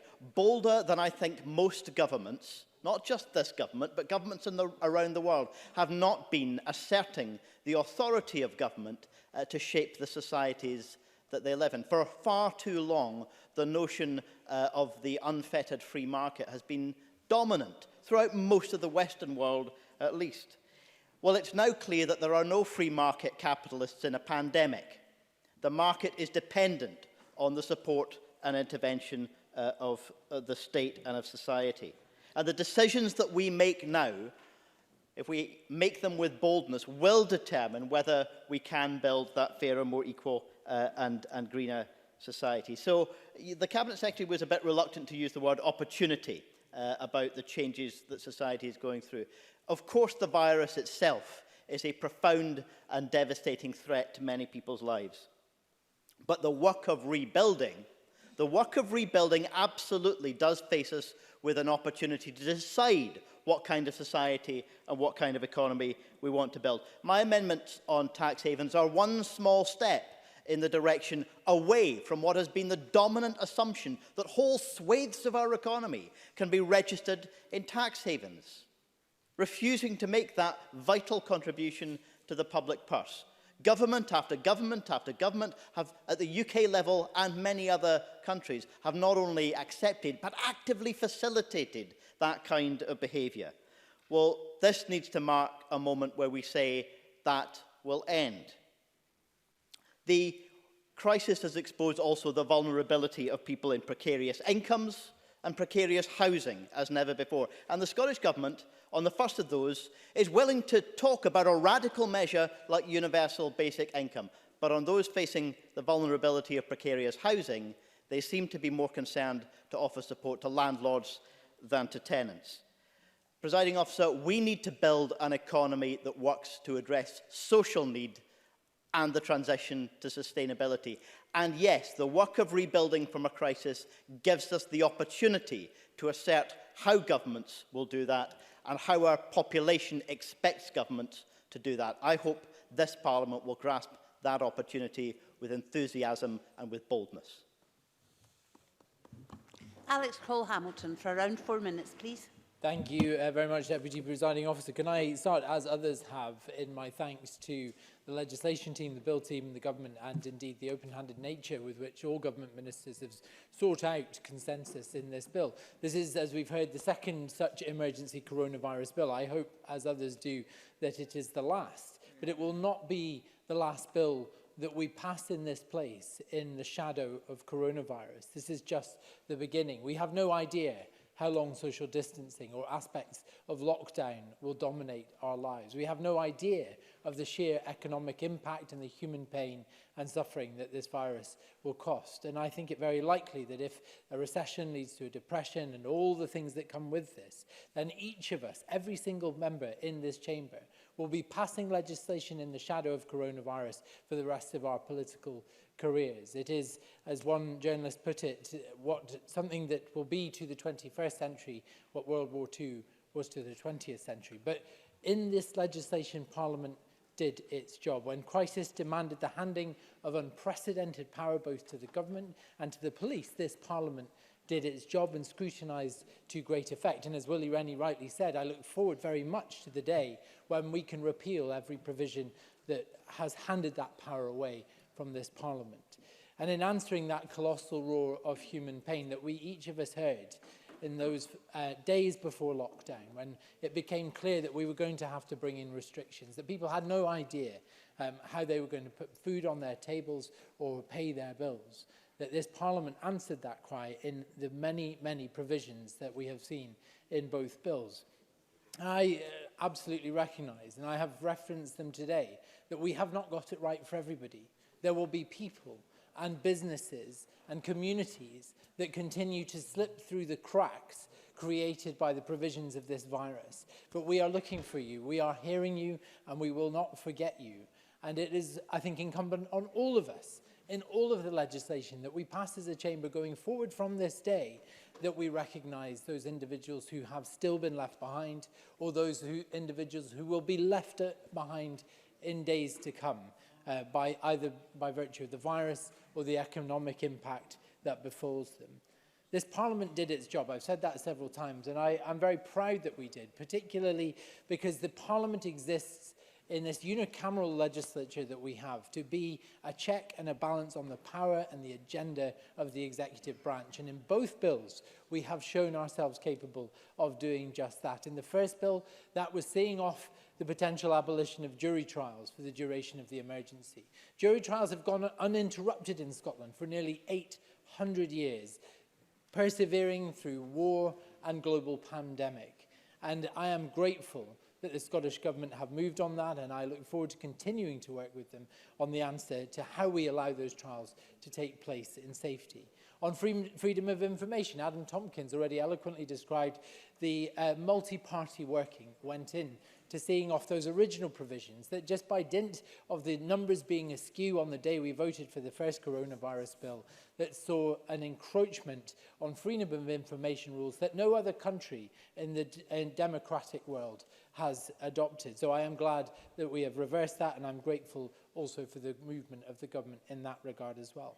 There have been some small wins, some exciting little avenues of areas of policy I'd never even really thought about before, but I've had become an expert in very short order, and things like around business rate relief, and I'm very grateful for the provisions that the Cabinet Secretary alluded to, or extending the time limit before the additional dwelling supplement kicks in, on understanding that hospitality industries need to know that there is a route out of this, and we as a Parliament are thinking about how they can get their businesses back on a paying basis, on recognising the importance but the vulnerability of our small newspapers and their necessity in this time to hold both government and the police to account. This bill and the bill before it forward have been good for people like carers, for renters, for students, but many, many more have been missed out and they have fallen behind the cracks. It is incumbent, as I said earlier, on all of us to look for them, to hear them as we go forward and pass legislation in this place. Thank you. And I call Michael Russell to close this debate for around 4 minutes, please, Cabinet Secretary. Thank you, Presiding Officer. I think that with all the difficulties, and I recognise Patrick Harvey's reference to being able to play nice again after so much time in which we have been locked away elsewhere, despite all the difficulties today, it has been a reasonable, most of the time, and consensual, most of the time, debate. And we need to remember why we are doing this. And I think I would want to conclude, Presiding Officer, on that issue with which we started this whole process when we looked at the first LCM back at the end of March. We're doing this because we're facing an unprecedented crisis. We're doing this because nothing is normal and will not revert to what we understand to be normal. We're doing this because we believe that we have to save lives, and to save lives we need to make sure that people stay at home, and we need to protect the NHS. And that means that we have to make changes in the way we do things in every part of our lives. And part of our lives in this chamber, certainly, and more widely in Scotland, is the legislating for the people of Scotland and serving them by making sure that there is a good, active, relevant statute book. And it serves nobody's interests if we allow that to decay or to be out of date or to be irrelevant to what we're trying to do. So there are some active things we've done, particularly on the social care front, and there are some things which we could not avoid if we were to have that accurate, effective statute book. So I'm pleased with the work we've done. It's not been without its difficulties, it's not been without its tensions, it's not at times been without its frustrations. But we have produced something which, if not perfect, and it is, in views of many members, not perfect, even of me, I have to say I don't think it's perfect, but it is perhaps as good as we could have done in the circumstances, and the circumstances are very severe. I think we have risen to them. I hope we will continue to do so in this chamber, and if we can recapture something, it is a spirit of working together to ensure that we are greater than the virus and able to suppress it and allow our country to move on, even if we move into very different circumstances. Thank you, Presiding Officer. Thank you very much. And that concludes our Stage 3 debate on the Coronavirus Scotland No. 2 bill. The next item of business is consideration of Business Motion 21813 in the name of Graham Day on behalf of the Parliamentary Bureau setting out a business programme. Could I call on Graham Day to move this motion? Moved, Presiding Officer. Thank you very much. And no one has asked to speak on the motion. The question, therefore, is that motion 21813 be agreed. Are we all agreed? Yes. We are agreed. The next item is consideration of business motions 21798 and 21799 on the Stage 2 timetable for 2 bills, and motions 21800, 21801 on the Stage 1 timetable for 2 bills. Could I call on Graham Day to move these 4 motions? Moved, Presiding Officer. Thank you very much. And again, no member has asked to speak on those motions. The question, therefore, is that motions 21798 to 21801 be agreed. Are we all agreed? Yes. We are agreed. Thank you very much. The next item is consideration of Parliamentary Bureau motion 21802 on approval of an SSI. Could I call on Graham Day on behalf of the Bureau to move this motion? Moved, Presiding Officer. Thank you very much. Now, I am minded to accept a motion without notice to bring forward decision time till now. Does any member object? Sorry, and could I invite the Minister to move such a motion? Thank you very much. The question is that decision time be brought forward to now. Does everybody agree? Yes. We are agreed. So, decision time. The first question is that motion 21791 in the name of Michael Russell on the Coronavirus Scotland No. 2 bill at Stage 3 be agreed. Members, because this is an act, members should cast their votes now.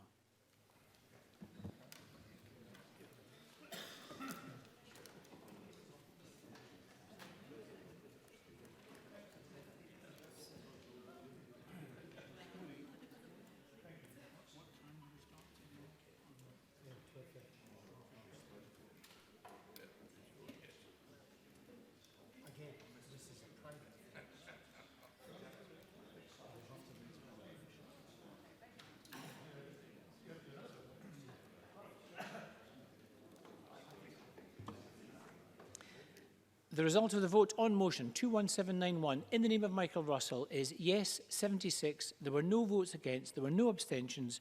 The motion is agreed and therefore the Coronavirus Scotland No. 2 bill is passed. Now the final question is that motion 21802 in the name of Graham Day on approval of an SSI be agreed. Are we all agreed? Yes. We are. That concludes decision time. We will meet again tomorrow at 12:30 and I close this meeting. I would just urge members to be careful when leaving the chamber, please. I close this meeting.